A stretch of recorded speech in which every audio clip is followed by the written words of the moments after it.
The gold digger I inadvertently exposed turned out to be a celebrity. Lin Xiao thought only stocks could be bought at rock bottom. He never expected the same applied to marriage. Following the motto buy low, earn big. He married a down and out actress, planning to sell high when her value bounced back. But unexpectedly, the actress refused to leave. Chapter 1, Casually Exposing a Celebrity. Pengzi, how is the A-shares market looking after the holidays? Still a good time to enter? For sure. We're at rock bottom now. The policies are better than ever after the holidays. You could enter the market blindfolded and still make a profit. Zhang Peng paused, then asked, wait, are you thinking of throwing in that whole 50,000 you just got? Lin Xiao's eyes were firm. Yeah. All in. Before the National Day holiday, Lin Xiao was shopping for clothes at a mall. As he passed a luxury store, he spotted a young, beautiful woman clinging to a balding middle-aged man, browsing high-end handbags. He discreetly snapped a photo and sent it to his college friend Zhang Peng. His original intent was just to vent how some girls nowadays would do anything for money.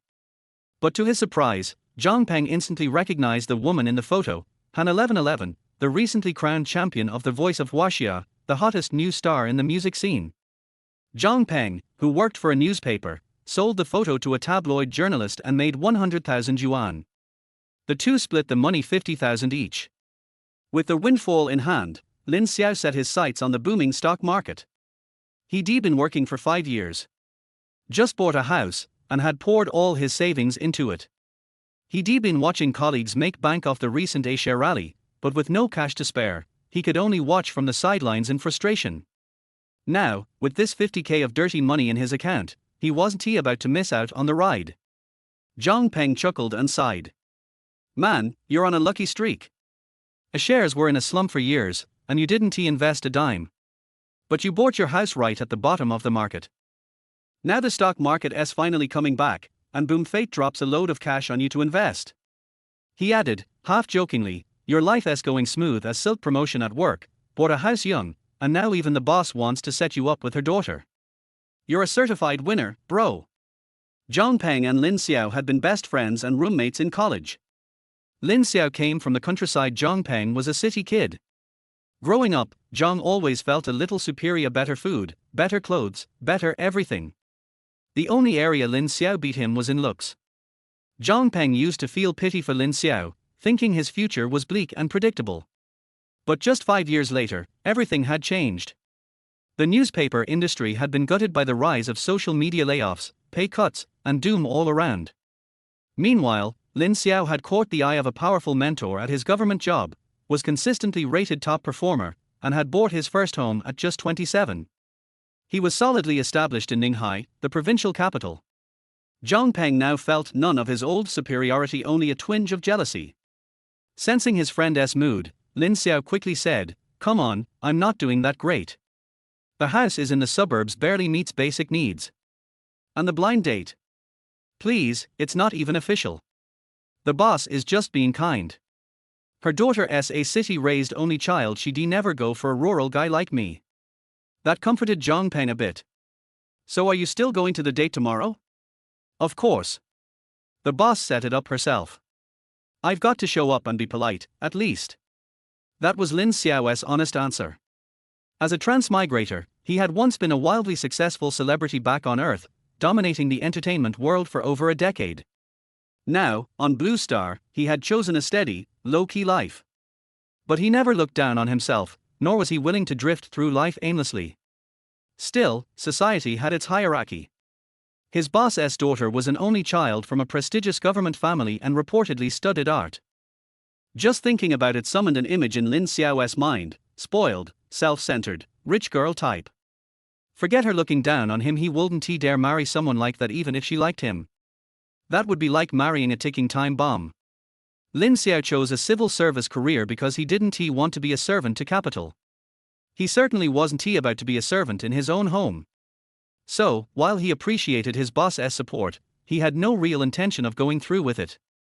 He also understood that his boss, Liu Liyun, had her own motives. She was the top official at his workplace, a capable, no-nonsense woman with a reputation for efficiency. Her husband was a powerful bureau-level official, and their family had high status.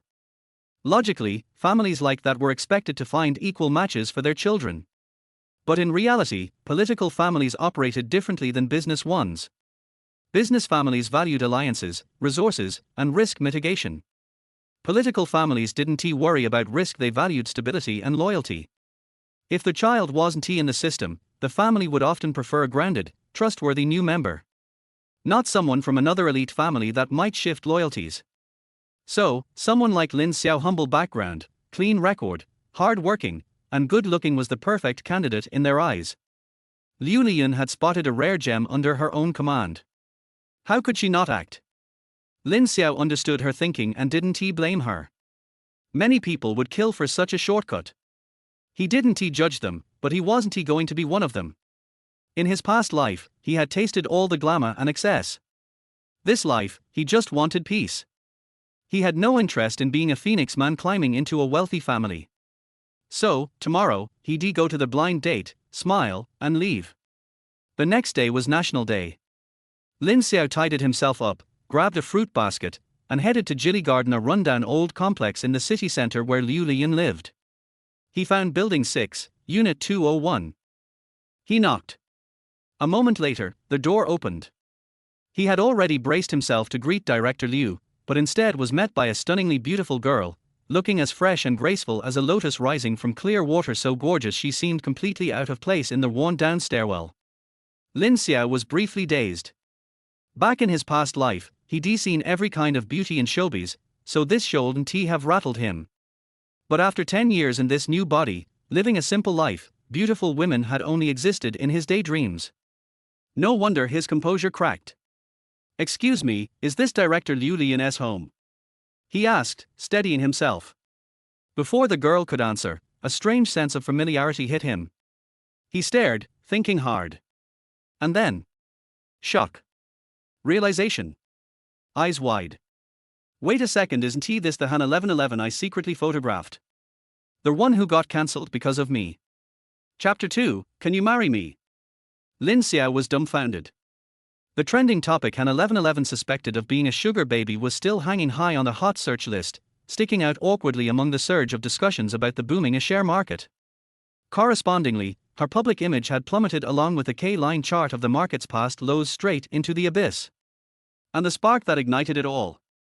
That casual photo Lin Xiao had snapped.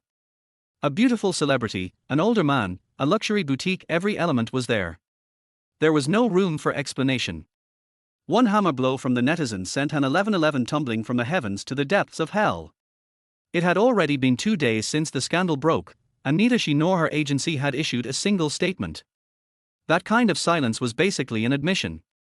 Lin Xiao had assumed she was probably packing up to leave the industry in shame. He never imagined that she'd still be in the mood to go on a blind date. And with him, of all people. It felt like he'd just broken the fourth wall of reality. "I thought I was just a bystander, turns out I'm the main character." At the entrance to apartment 201, Han 1111 took in all of Lin Xiao's shock but didn't react. She'd gotten used to it these days. Even stray dogs on the street would stop and stare at her in disbelief. "Yes, come in," she said softly. Just then, Liu Lian's voice called from the living room. "Is that you, Xiao Lin? Come in, you silly girl, you didn't even bring Xiao Lin a pair of slippers." She opened the shoe cabinet and naturally took out a brand new pair, unwrapped them, and placed them on the floor with a warm smile. "Thank you, Director Liu," Lin Xiao said, smiling politely. "Don't call me director at home. Just call me Auntie." She beamed. "All right, Auntie," Lin Xiao replied, still smiling as he placed the fruit he brought onto the coffee table. "I wasn't sure what you and Uncle like, so I just picked up some fruit." "You didn't need to bring anything at all." Liu Lian chuckled while pouring him tea. "Your uncle was supposed to be home, but you know how it is during National Day. While the people celebrate, carters are on duty. He got called in for a surprise fire safety inspection first thing this morning. Don't mind it, Xiao Lin. Come, have some tea." She handed him the tea herself, in one of those old-fashioned white porcelain cups. Lin Xiao was flattered and a little overwhelmed. At work, he was always the one serving Liu Director tea, never imagined she'd one day do it for him. "Tea, thank you, Auntie," he stammered, carefully taking the cup. Noticing his awkwardness, Liu Lian invited him to sit and then bustled back to the kitchen, calling out as she went. 1111, talk to Xiao Lin, all right? Han 1111 quietly replied, okay. The two of them were left alone in the living room. Well, alone was relative, considering Lin Xiao knew her. And worse, he had been the one to expose her. Just thinking about it made him feel strangely guilty. He took a few tactical sips of water to mask his nerves. I'm Lin Xiao, he offered when Han 1111 sat there silently with her head down. She glanced up at him, then quickly lowered her gaze again. I know, she said softly. My mom told me. Lin Xiao nodded. Silence fell again. In the kitchen, Liu Lian was slicing vegetables while straining to hear the conversation in the living room. Hearing nothing, she grew anxious. She knew her daughter was shy, so shy she wanted to throw down her apron, march out there, and do the date herself. Back in the living room. I'm Han 1111, Han 1111 finally said after a moment of hesitation. I know, Lin Xiao replied, scratching his head. He hadn't paid attention to celebrities before. But after exposing Han 1111, he'd specifically gone back to watch her performances on The Voice of Waxia. Her voice really was beautiful, pure talent. But she barely spoke during the 12-episode season. He'd thought that quiet persona was just an act. Now he realized she was 100% introvert. Pure-blooded. Noticing how uncomfortable she was, Lin Xiao smiled. If you have things to do, you don't have to sit with me. I don't mind. Han 1111 looked at him, her big dark eyes flickering. After a pause, she gave in to the temptation of solitude. Then I'll go back to my room. Sorry, she said, blushing, and quickly slipped away. They both exhaled in relief. That short interaction confirmed for Lin Xiao this wasn't some elaborate trap. Judging by their behavior, neither mother nor daughter knew he was the one who took the photo. This blind date really was just a coincidence. Relaxed at last, Lin Xiao took a moment to examine the home. It was an old-fashioned 3-bedroom apartment, bright and breezy. Though the yellowish decor felt outdated, everything was tidy. The paintings on the wall exuded scholarly charm, clearly a cultured household. He couldn't help but think, turns out those flashy suburban penthouses are a scam, these old, downtown homes are where the real wealth lives. He began exploring with interest. Soon, his eyes landed on a family photo hanging on the wall, dated 2 years ago. The trio stood together with distinct auras. Liu Lian beaming with warmth, Han 1111 gentle and serene, and the man in the center exuding authority, with a ruddy face and composed smile, a textbook image of a senior official. Lin Xiao didn't bother guessing his title. Instead, his eyes went to the man's thinning hairline. It looked oddly familiar. His eyes lit up suddenly. He pulled out his phone and opened the photo he'd taken of Han 1111, the one that had sparked the scandal. Though the man's face wasn't visible in the photo, his build, head shape, and distinctive balding pattern matched the man in the family photo exactly. The realization struck Lin Xiao like a thunderbolt. No way the sugar daddy people accused of keeping Han 1111 was actually her real dad. He blinked rapidly in shock. Xiao Lin, dinner's ready. Liu Lian's voice pulled him back to reality. He quickly nodded, flustered. She didn't think anything of it and went to call Han 1111 out of her room.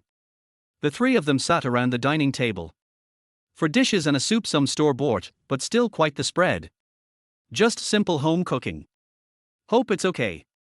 Liu Lian said modestly. Come on, auntie, you made so much I'm scared to touch it. Lin Xiao joked. Liu Lian mock frowned, still calling me director? I said it's auntie at home. Lin Xiao scratched his head awkwardly. Calling his department head auntie felt strange no matter how you sliced it. Sensing his discomfort, she didn't push. Instead, she kept urging him to eat more and even asked Han 1111 to serve him. But Han 1111 was far too shy for that. She kept her head down, silently eating. Lin Xiao took the cue and ate enthusiastically, keeping the atmosphere light. With Han 1111 being so quiet, the blind date meal gradually turned into a one-sided audition with the mother-in-law assessing her ideal son-in-law. And the more Liu Lian looked, the more satisfied she became. Lin Xiao was good-looking, sincere, and not stiff. His easy humor kept the mood bright, and more than once he had the mother and daughter laughing out loud. He and the gentle Han 1111 made a perfect visual contrast, one lively, one quiet.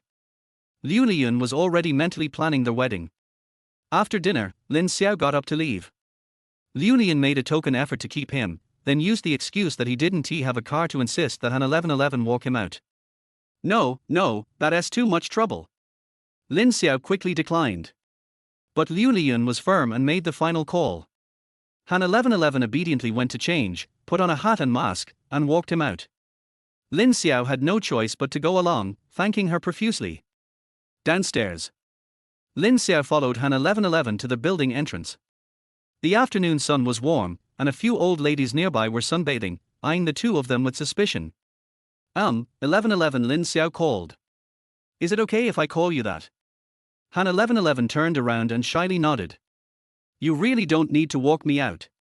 It's a bit too much trouble, he said.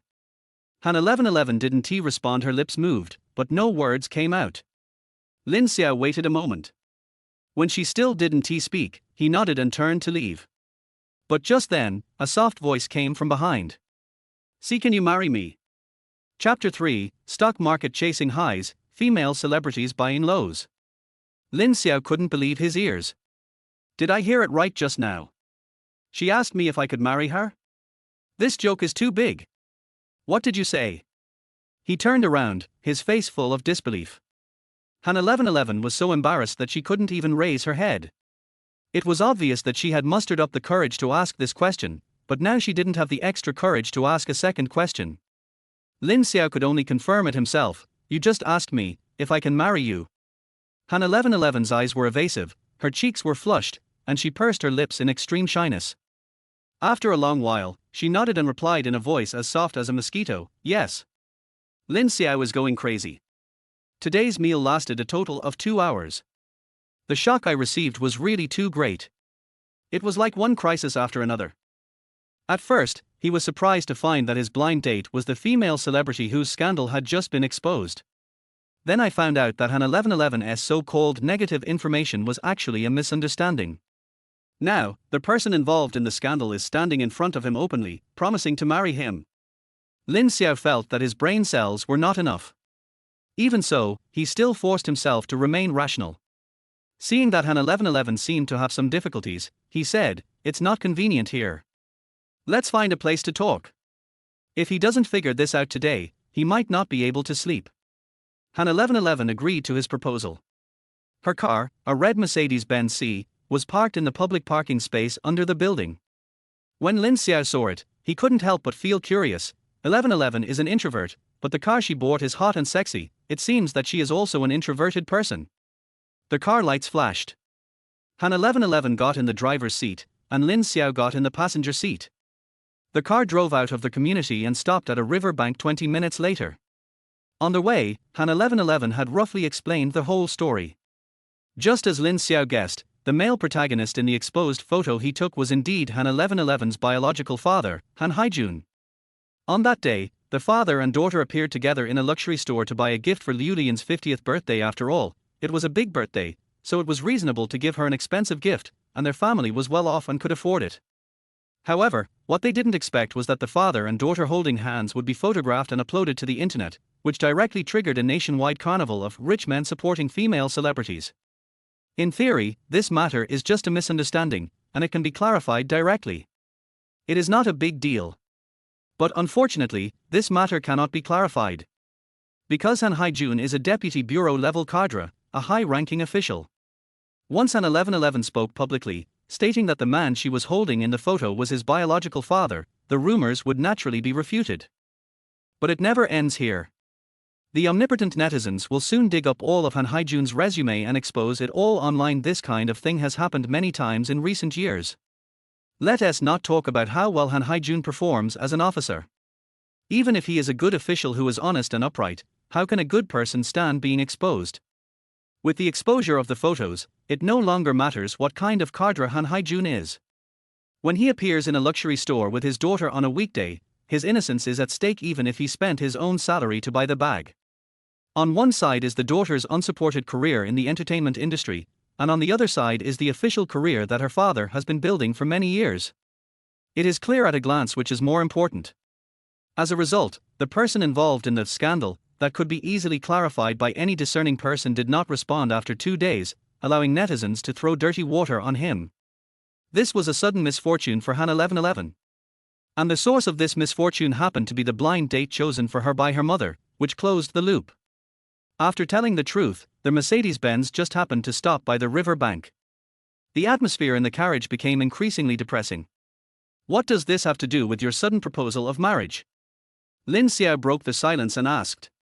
Han 1111's face was filled with embarrassment, but she still said, I told my agent that I couldn't clarify the matter, and then she said that unless I found someone to marry and posted my marriage certificate to refute the rumors of being kept, otherwise, I would have no choice but to quit. Her voice became lower and lower, and finally she sighed weakly. Lin Xiao finally understood. As a top star in his previous life, he did not think that what Han 1111's agent said was nonsense, but he truly approved of this plan. Getting married is a reverse clarification. After all, in the public's mind, the images of gold digger and early marriage are almost opposite and cannot appear on the same person at the same time. Since the marriage certificate has national credibility and cannot be doubted, the rumors of being kept are self-defeating. Of course, it is predictable. Even if you show your marriage certificate, there will still be many netizens who won't buy it. But at this point, they have no better solution. An emergency marriage is the most convincing and convenient way of clarifying the matter that the company can think of. Of course, this is just the company's perspective. From the perspective of the parties involved, it was almost impossible for Han 1111 to find a marriage partner in just a few days. In particular, she is a good girl who grew up in a family within the system. For her, this kind of thing is as difficult as an insurmountable chasm from an emotional and moral perspective. So after understanding the whole story, Lin Xiao couldn't help but admire her for daring to propose to him. After a moment of silence, he asked, Why me? Han 1111 was stunned for a moment. What? Lin Xiao said seriously, I understand that you need a marriage certificate to clarify the trending searches.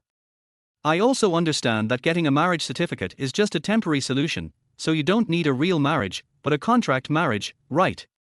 Han 1111 frowned, as if he had suddenly realized something. Then she nodded.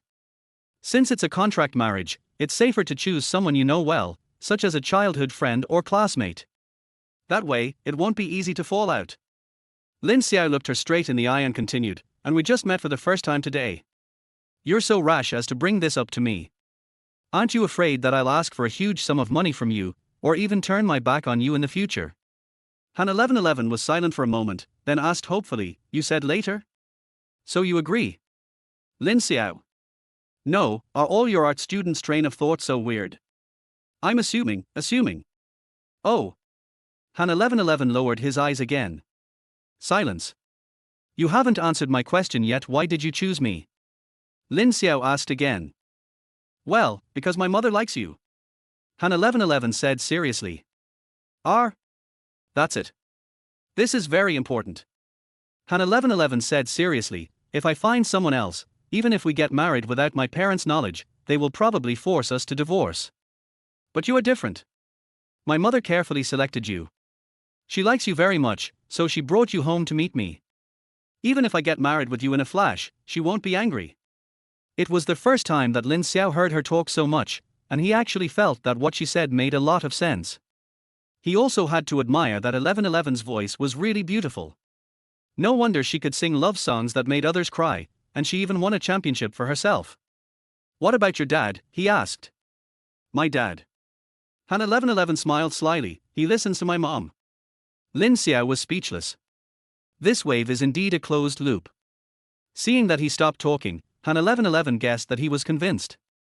After hesitating for a moment, she mustered up the courage and asked again with anticipation, So, can you marry me? She asked seriously. Lin Xiao felt from the bottom of his heart that this matter was very unreliable, especially since he was the mastermind behind the entire scandal. If he continued to get involved in this matter, the hidden dangers in the future would be too great. But at this moment, looking at Han 1111's dark eyes, he thought that it was he who caused her to fall into trouble. His conscience felt a little bit painful, and he couldn't say no at all. Then, involuntarily and as if possessed by some mysterious force, he nodded. Okay, he said. My mind turned and I thought to myself, others are buying stocks at high prices, but I am buying at the bottom and marrying a female celebrity. Why not? Can't getting in the car. Chapter 4 After the holiday, we will go to get the certificate. Hearing his answer, Han 1111 was both happy and surprised. Really? You really agree? She couldn't help but shout. Certainly. Lin Xiao shrugged and smiled. You come from such a wealthy family, and you're a female celebrity. No matter how you look at it, I'm taking advantage of you by marrying you. This answer made Han 1111 calm and alert.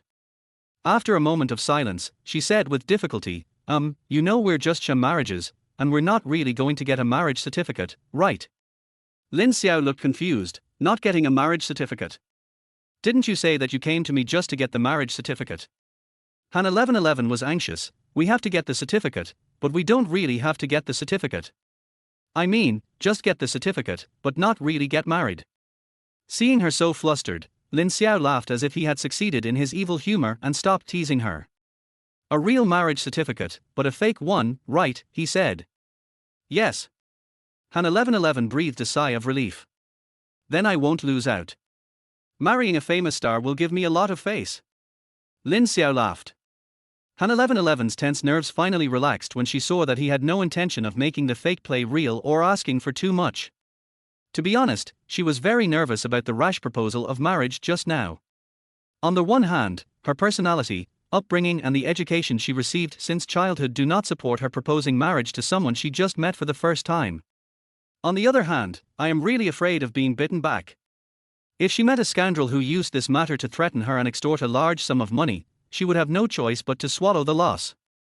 Now that her reputation has been ruined, she can no longer withstand any negative public opinion. Fortunately, the expected bad situations did not happen. Lin Xiao looked very serious and did not seem like the kind of person who would reveal negative information behind others' backs. Silence. Lin Xiao said sternly, I can agree to help you with this, but the earliest we can get the marriage certificate is after National Day. So, think carefully these few days about whether you want to take such a risky move. After all, the so-called contract marriage is actually a fraud to deceive netizens. If it gets exposed one day, it will be an even more serious blow to your career. Lin Xiao said this purely out of experience.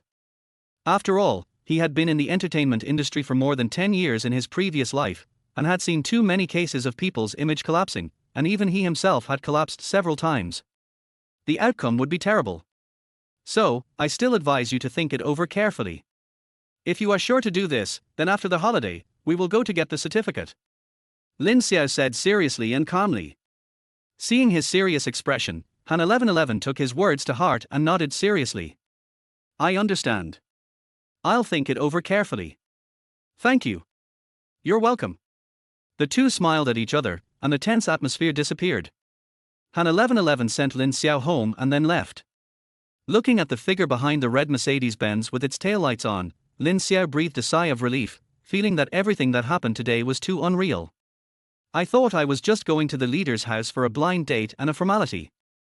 I didn't expect that when I came back, I would get married, and the person I was going to marry was a big star. This is what happened. Lin Xiao could only sigh, it's fate.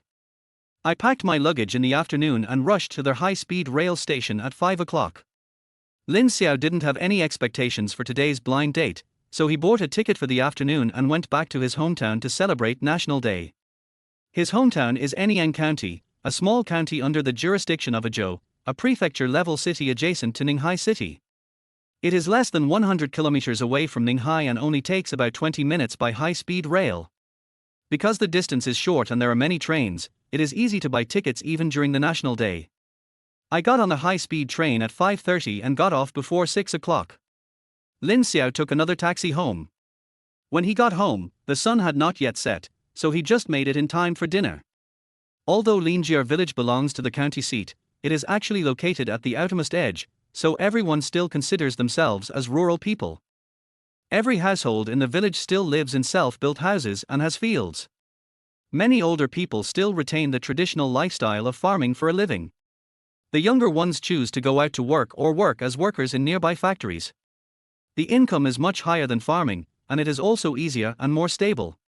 Like Lin Xiao's father, Lin Peng, he has been working outside since he was a child, and supporting their small family with the money he earned from his labor.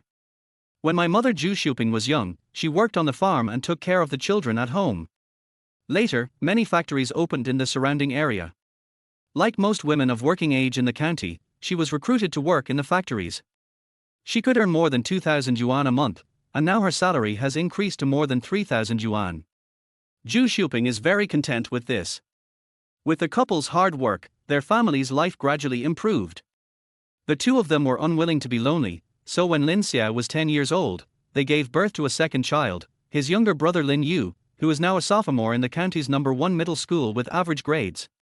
Of course, these were all things that happened before Lin Xiao traveled into this body. He is just an inheritor of memory and has no personal experience.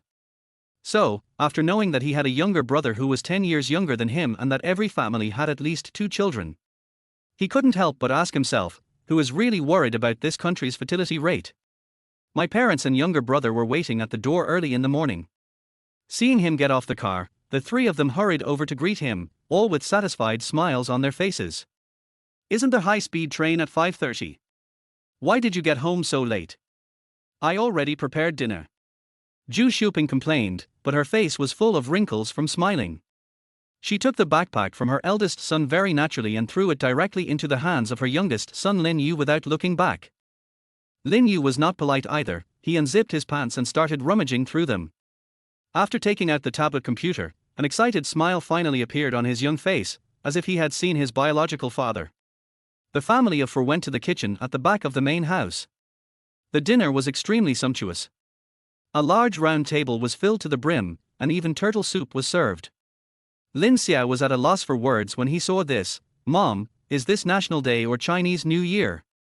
This is too exaggerated. Zhu Xiuping smiled and said, who cares what festival it is? As long as our family is reunited, that's all that matters. Look at you, you've lost weight. Is it because you've been working overtime? You need to eat more. As he spoke, he had already served him a full bowl of chicken soup with a layer of yellow oil on the surface. Lin Xiao started to feel nauseous. In order not to disappoint my mother, I gritted my teeth and drank it in one gulp. Zhu Xiuping was very satisfied and was about to get a second bowl, but was stopped by Lin Xiao. Eat some food first, there are so many dishes. Zhu Xiuping thought it made sense, so she stopped forcing him and started to pick up food for him diligently. Dad Lin Xiaoping was watching this scene from the main seat, his dark face full of smiles, and the beer in the glass seemed to taste even better. It's rare for a family of four to get together, so naturally they have a lot to talk about. Lin Yu was busy playing with his tablet and his parents were too lazy to pay attention to him, so the main firepower was directed at Lin Xiao. He expressed concern for her health and asked about her work symbolically. Zhu Xiuping finally brought the main course to the table and asked expectantly, Xiao Xiao, do you have a girlfriend now? Lin Xiao hesitated for a moment and shook his head. Indeed, no, I do have someone I want to marry, but that shouldn't be considered a girlfriend, right? Lin Jianping and Zhu Xiuping looked at each other, unable to hide their disappointment. The couple couldn't figure it out. Their eldest son was tall, good-looking, and had a job as a civil servant, which was highly selected and brought honor to the family. So why couldn't he find a girlfriend? Of course, now is not the time to identify and address the problems. After all, Lin Xiao is only 27, and there are many unmarried people of this age in the village, but it is indeed time to get anxious. Zhu Xiuping paused and told Lin Xiao the reason why she was trying so hard to get him to go home during the National Day holiday. Xiao Xiao, your second aunt's family has a niece who just graduated from graduate school this year and works in a research institute in Ninghai. As soon as Lin Xiao heard this beginning, he understood everything. Chapter 5 I want to see you now. Zhu Xiuping continued her introduction. I've seen the girl's photo. She's pretty, though not very tall, but she's okay for a girl. Your aunt said she's very calm and composed. She's been a worry-free person for her parents since she was little. She's a capable person. Mom chattered on, and Lin Xiao listened calmly. He already had a rough idea of the girl's quality. If you are pretty, you are ugly if you are average in height, you are short if you are calm, you are boring. As his mother spoke in a few words, the image of a female nerd emerged in his mind. Does this girl wear glasses? He asked. Yes, you should wear glasses when reading such a high-level book. Lin Xiao complained in his heart, so I didn't get into graduate school because I didn't wear glasses. This girl and I are not suitable, he said directly. I haven't even met the person, how can it be inappropriate? Zhu Xiuping's voice immediately rose 2 degrees. She's a graduate student with a civil service degree. How could she possibly be interested in me, an undergraduate? I can't afford her. Lin Xiao explained quickly. After hearing her son's words, Zhu Shuping's expression finally cleared up, and she immediately revealed a proud smile. Why not? You're a civil servant, isn't that much better than a public servant? The pride in his words was palpable. Lin Xiao was so ashamed. Ever since I passed the civil service exam, my mother's back has straightened, her voice has become louder, and she has become more confident when arguing with people in the village. This shows how important the iron rice bowl is to ordinary people. Now, seeing that he couldn't hide anymore, Lin Xiao could only use his ultimate weapon. Then I can't meet her. I'm dating someone right now, our leader introduced us. This one sentence choked both parents. Even his younger brother Lin Yu, who was playing games on a tablet nearby, raised his head amidst his busy schedule. Zhu Shuping's brows immediately lit up with joy, and her face was full of smiles. Okay, talk to me. She wanted to find out more about the girl, but Lin Xiao lied and threatened her, so she immediately stopped asking, fearing that her excessive talk would ruin her son's luck in love. This National Day reunion dinner went smoothly. On the third day of National Day, Lin Xiao went out and attended the wedding of his high school classmate Jia Kai at a hotel in the county town the Red Bomb on National Day, an old tradition in these years since graduation. When we arrived at the hotel, many classmates had already arrived and were chatting together happily. As soon as Lin Xiao showed up, he was immediately surrounded by everyone and everyone kept teasing him, calling him leader. Several single female classmates kept flirting with him, which made him feel itchy. After the traditional wedding ceremony, the banquet begins. It was a rare occasion for the classmates to get together, so naturally they talked about interesting things that happened in high school.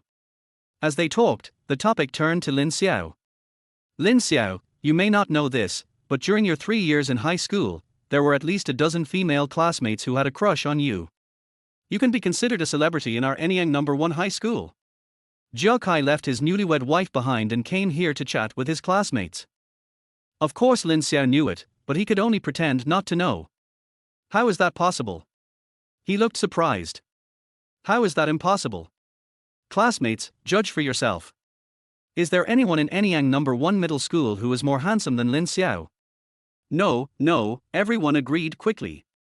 A jerk named Zhao Chong shouted, me, and almost took a shower with his saliva on the spot. Zhao Kai smiled and said, it's just that you have good grades and work hard. You don't participate in anything other than studying. Even if the female classmates like you, they dare not confess their feelings. After all, everyone has a sense of propriety at that time. They will never do anything that will ruin their future. As he spoke, he expressed his feelings about youth again, and everyone agreed with him. Jia Kai came back to his senses and suddenly pointed at a girl named Tong Xiameng at the table and said, let's not talk about distant things. Our class beauty Tong Xiameng once liked you. Am I right, Xiameng? As soon as these words were spoken, there was a burst of "oh" at the table, and everyone was watching the fun without thinking it was a big deal. Tong Xiameng was an introvert in high school, but after experiencing college and society, he has become an extrovert. She wasn't upset when her teenage secrets were revealed, but instead said frankly, I liked him before, so what? Is it illegal to have a crush on a boy during adolescence? This free and easy attitude ignited the students' enthusiasm for eating melons. Everyone followed the topic and started to act as matchmakers. Gossip girl Li Shuang slammed the table and said, you didn't confess in high school, but it's not too late now. Xiao Meng is still single, and Lin Xiao seems to be single too. So if you pass by, don't miss it, add them on WeChat and start a relationship. These words immediately ignited the emotions of the classmates, who started to cheer and applaud, making more noise than the two parties involved. Lin Xiao looked embarrassed. Diagonally opposite, Tong Xiameng's face also turned red, but she did not wave her hand to stop. Instead, she looked at Lin Xiao with an eager look, her emotions full of anticipation. Lin Xiao understood instantly. To be honest, Tong Xiameng is indeed pretty, no wonder she was unanimously voted as the class beauty by the boys in high school. If Lin Xiao was just an adolescent boy, he might really have developed feelings for her. But unfortunately, the 17-year-old boy just traveled from Earth. Beneath his youthful face lies the heart of a 35-year-old top-tier old man. Tong Xiameng's delicate and pretty appearance could not attract his attention at all. Naturally, this also eliminates any possibility of a campus idol drama. Now, it's even more impossible. Seeing Tang Xiameng already reaching for her phone, Lin Xiao quickly said with a smile, "Who said I'm still single? We're getting married soon, everyone, prepare your gifts." In one sentence, the lively atmosphere was instantly brought to the bottom. The anticipation that had sparked in Tang Xiameng's eyes disappeared in an instant, and her face looked extremely embarrassed. The students were even more dumbfounded. "I was just kidding you, and you gave me a red bomb. Can't you handle it?" This little incident did not affect the students' enthusiasm for the reunion at all. After the banquet, several boys went to KTV to have another party, and Lin Xiao was forcibly taken there. The group of people partied until around 9 in the evening before going home. Lin Xiao also drank a little too much and felt dizzy on their way home. "I took a shower and went to bed when my phone turned on and a WeChat message came in. As I glanced over, I vaguely saw an unfamiliar nickname. He woke up instantly. When I picked up the phone, I saw that the new unread message was from 1111 BU 1111, its owner was Han 1111. The two of them added each other on WeChat at the dinner table on the day of the blind date. At that time, Liu Liyun was in charge, and Han 1111 obediently gave the QR code, so Lin Xiao naturally had to give him face. However, at that time, he had not expected that Han 1111 would propose marriage later, and still simply thought it was just a formality. So after adding WeChat, he didn't change the note because he didn't think we would chat in the future. He didn't expect that Han 1111 would contact him so soon. I quickly opened WeChat. "Are you back? I've decided to marry you." Lin Xiao raised his eyebrows. If it weren't for what they said last time on the riverbank, just based on Han 1111's words, Lin Xiao would have doubted whether this girl really liked him. After hesitating for a moment, he tapped the screen to reply. "Okay, I'll be back on the 7th. Send." Lin Xiao was indeed sleepy and was about to fall asleep, but the other party had already responded. He only took a glance, and his pupils instantly dilated and all sleepiness disappeared. Han 1111's reply was, "But I want to see you right now." Chapter 6 Prenuptial Agreement. Lin Xiao couldn't believe his eyes. "I want to see you right now" doesn't seem to be ambiguous no matter how you look at it. He even suspected that Han 1111 had made a typo and would withdraw it after she found out. But after waiting for 2 minutes, the message was still lying there quietly and did not disappear. Lin Xiao's eyes widened even further. What's going on? He couldn't figure it out. I have to check the calendar to see what day it is today. How come my high school beauty confessed her love to me at noon, and now I'm getting a call from my blind date this evening? Could it be that the dog poop I stepped on today was heart-shaped? After sitting there for a while, Lin Xiao sat up and returned to his senses full of energy. "Lin, why?" The top of the screen will then show that the other party is typing. The message came quickly. "Han, because I have to date you so my mom won't get suspicious." Lin Xiao frowned. "Lin, date?" "Han, yes, we're going to get our marriage certificate after the holidays. If we don't meet a few times during the holidays, how can we make our flash marriage look more reasonable?" "Lin, after a flash marriage, do we still need to consider the legitimacy?" "Han, of course. At least we have to act like we're in love at first sight, otherwise my parents won't believe it." Forest. Lin Xiao read these words several times and finally understood them. Han 1111's meaning is actually very simple, that is, you have to do the whole act. After understanding this, he also understood the purpose of her WeChat message. So, when she said she wanted to see me, she didn't mean she missed me, but she wanted to see me literally. "You're thinking too much. This is what happened. But why do I still feel a little lost?" "Lin, then why don't you just find an excuse to sneak out? Will your parents still be able to go on a date with you?" Han 1111 sent a few crying emojis. "Lin, what's wrong? Am I wrong? Han, I've become a street rat now. How dare I go out casually? Crying. Lin Xiao slapped his forehead. "I forgot that this girl still has a collapsed house." "Lin, then why don't you look for classmates and friends?"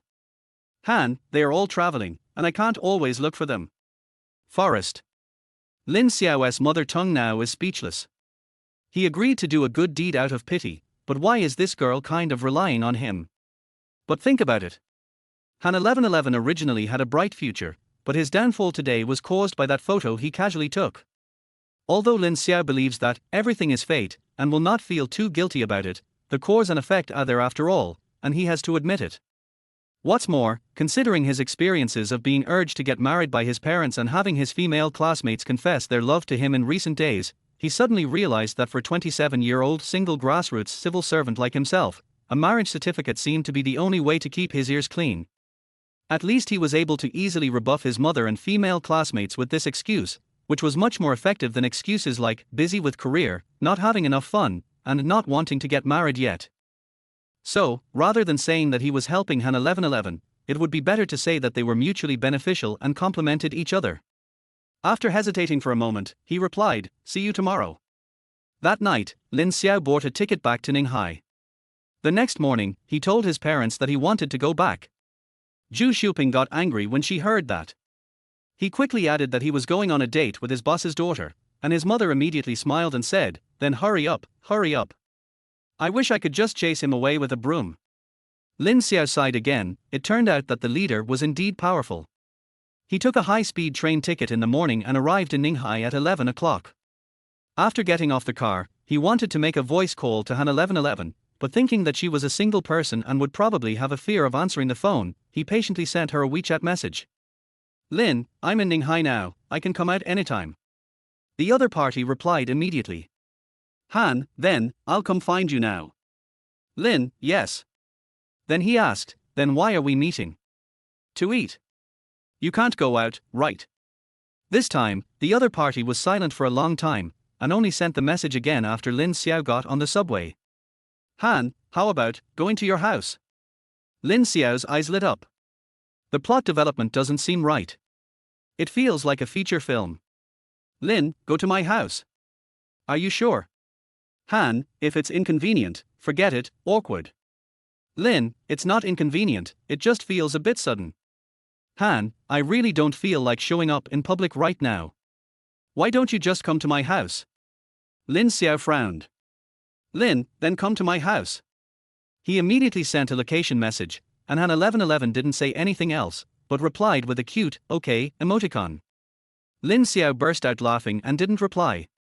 It takes 20 minutes to get home. He quickly cleaned up the house. Fortunately, he was usually a clean person, so it wasn't too much trouble and the house was tidy and new. I wanted to ask how long it would take for Han 1111 to arrive, but then I thought that asking this would make it seem like I was anxious to see her, so I put the phone down again. Seeing that it was already 11:30, he figured he would have to eat lunch at home, so he quickly went to the kitchen. Although I didn't stay for a few days during this trip back home, I did bring back a lot of things. If he didn't have a car, my mother would have picked all the vegetables from the garden to fill the trunk for him. Lin Xiao picked a few things and started busying himself in the kitchen. He is not a very good cook and the food he makes is just barely edible. It's just that practice makes perfect. The meat and vegetable dishes were ready, the rice was cooked, and there was a knock on the door. Lin Xiao opened the door. The person standing at the door was indeed Han 1111. She was wrapped tightly and wore a sun hat, sunglasses and a mask, as if she was afraid that others would not recognize her as a star. "Come in." Lin Xiao resisted the urge to laugh at her and spoke in a normal tone. Han 1111 said apologetically, "I'm so sorry to bother you." Lin Xiao smiled and said, "Don't bother me. I'm also tired of staying at home. I can relax here. Here, slippers." He put a pair of unopened new slippers on the ground. He had just bought them at the supermarket downstairs when he returned home. Han 1111 thanked him again and again, his tone full of politeness and unfamiliarity. Although Lin Xiao felt awkward, he didn't care. "Have you cooked?" Han 1111's eyes lit up when he smelled the fragrance of the food. "Yes, let's eat together." "No, no." Han 1111 waved his hands quickly. "Really? I made it for two." "Oh, then I'll just eat a little bit." Lin Xiao pursed his lips. This big star is so useless that his saliva is almost flowing out. I resisted the urge to tease her, took her to the bathroom to wash her hands, and motioned for her to sit down. Han 1111 didn't rush to eat, but took out something from her bag. "Well, before we eat, I want you to see this." Lin Xiao took it suspiciously, glanced at it, and his expression paused. Divorce agreement. Chapter 7, Getting a certificate. I'm dazzled. It's not a divorce agreement, it's a prenuptial agreement. This He hesitated and looked at the woman opposite with an inquiring look.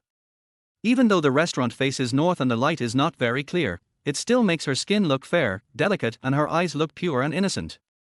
Like a little deer that accidentally entered the human world. Han 1111's eyes became more and more uneasy. I thought about it, since it's a fake marriage, it's better to clarify some things in advance. Lin Xiao laughed, so that's why you made a prenuptial agreement. Han 1111 nodded awkwardly, the company prepared it for me. Are you angry? Lin Xiao chuckled, what if I'm angry? Han 1111 had just picked up the chopsticks, but when she heard him say that, she quickly put them down. Then I won't eat. Lin Xiao was really touched by her cuteness and couldn't help but burst out laughing.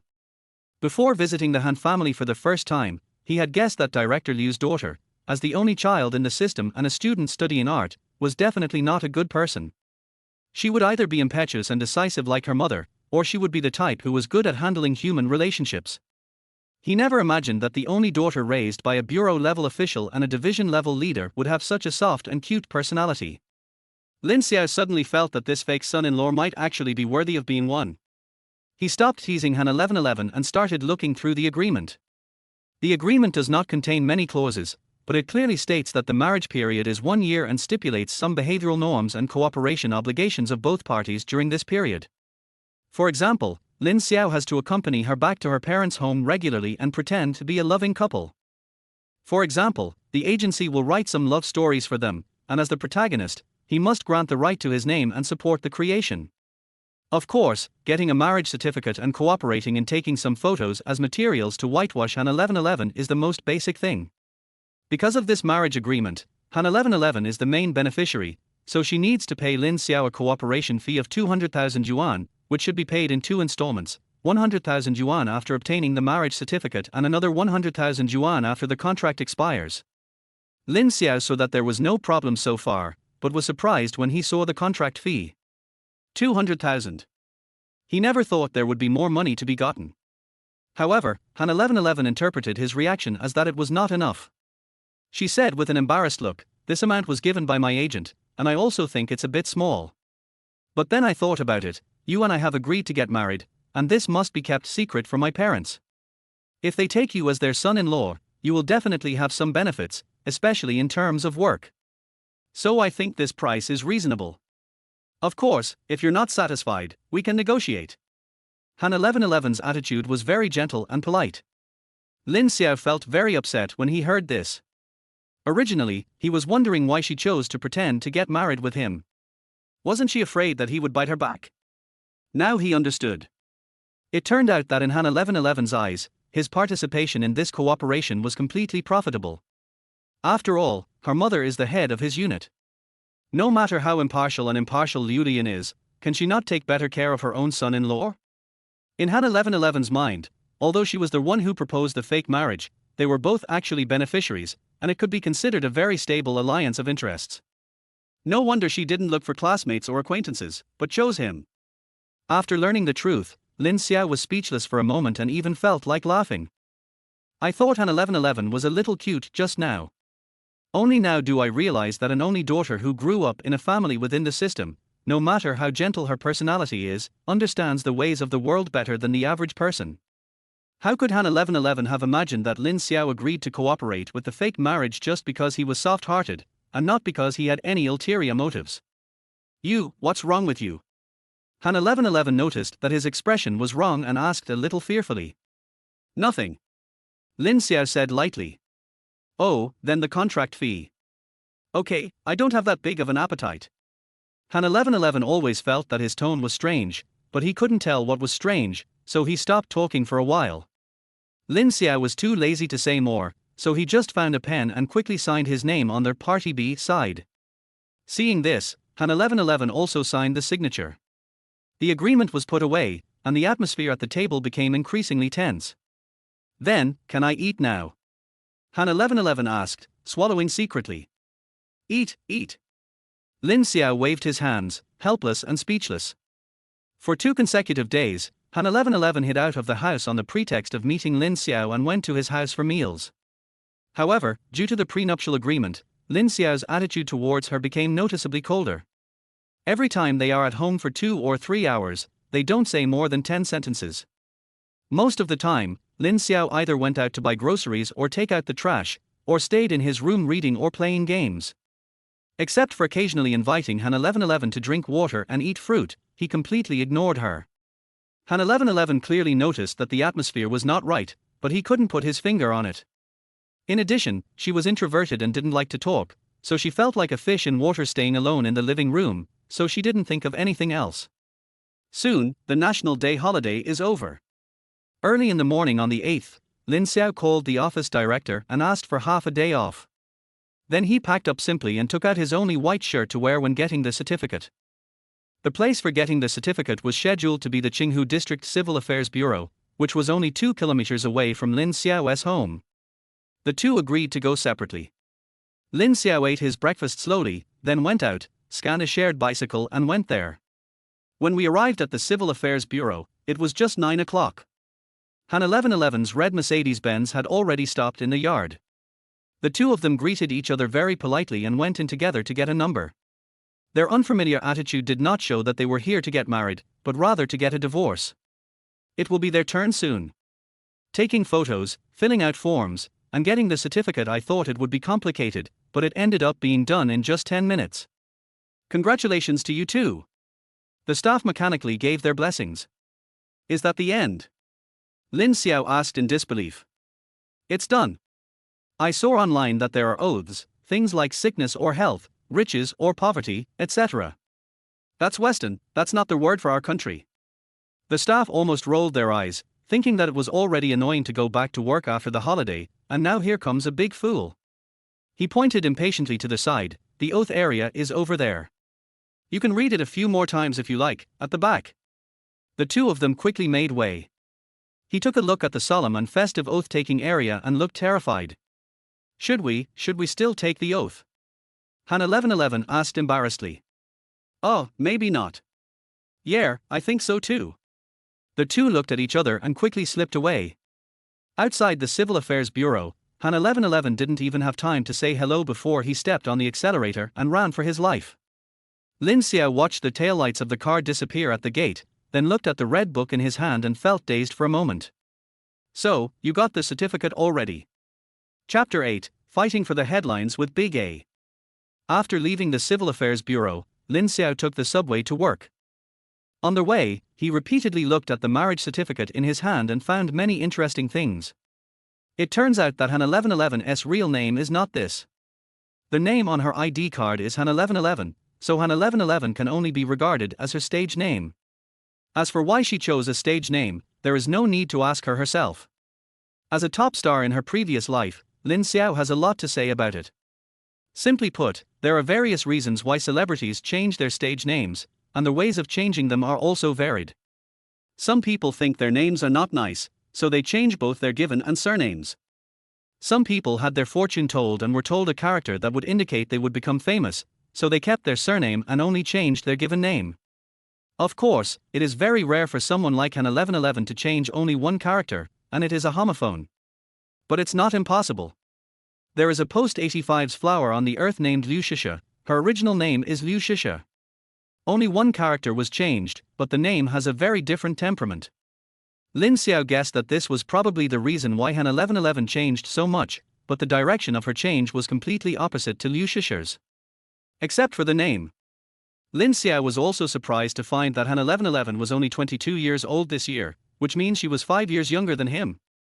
This was unbelievable to him. When Liu Lian asked him to go on a blind date with her daughter, he guessed that director Liu's daughter might be in her 30s, otherwise she wouldn't be so anxious. When he met Han 1111 and saw that she was very young, he felt relieved and didn't even think about asking about her age. Later he guessed that Han 1111 should be about the same age as him, but because she was a celebrity and took good care of herself, she looked like a female college student. Just discovered it now. She is really a female college student, but she just graduated. Lin Xiao originally thought that he was in his prime at the age of 27, but now that he saw that his wife was only 22 years old, he suddenly felt that he was marrying above his station. Lin Xiao, after all this time, I've become an old cow eating young grass.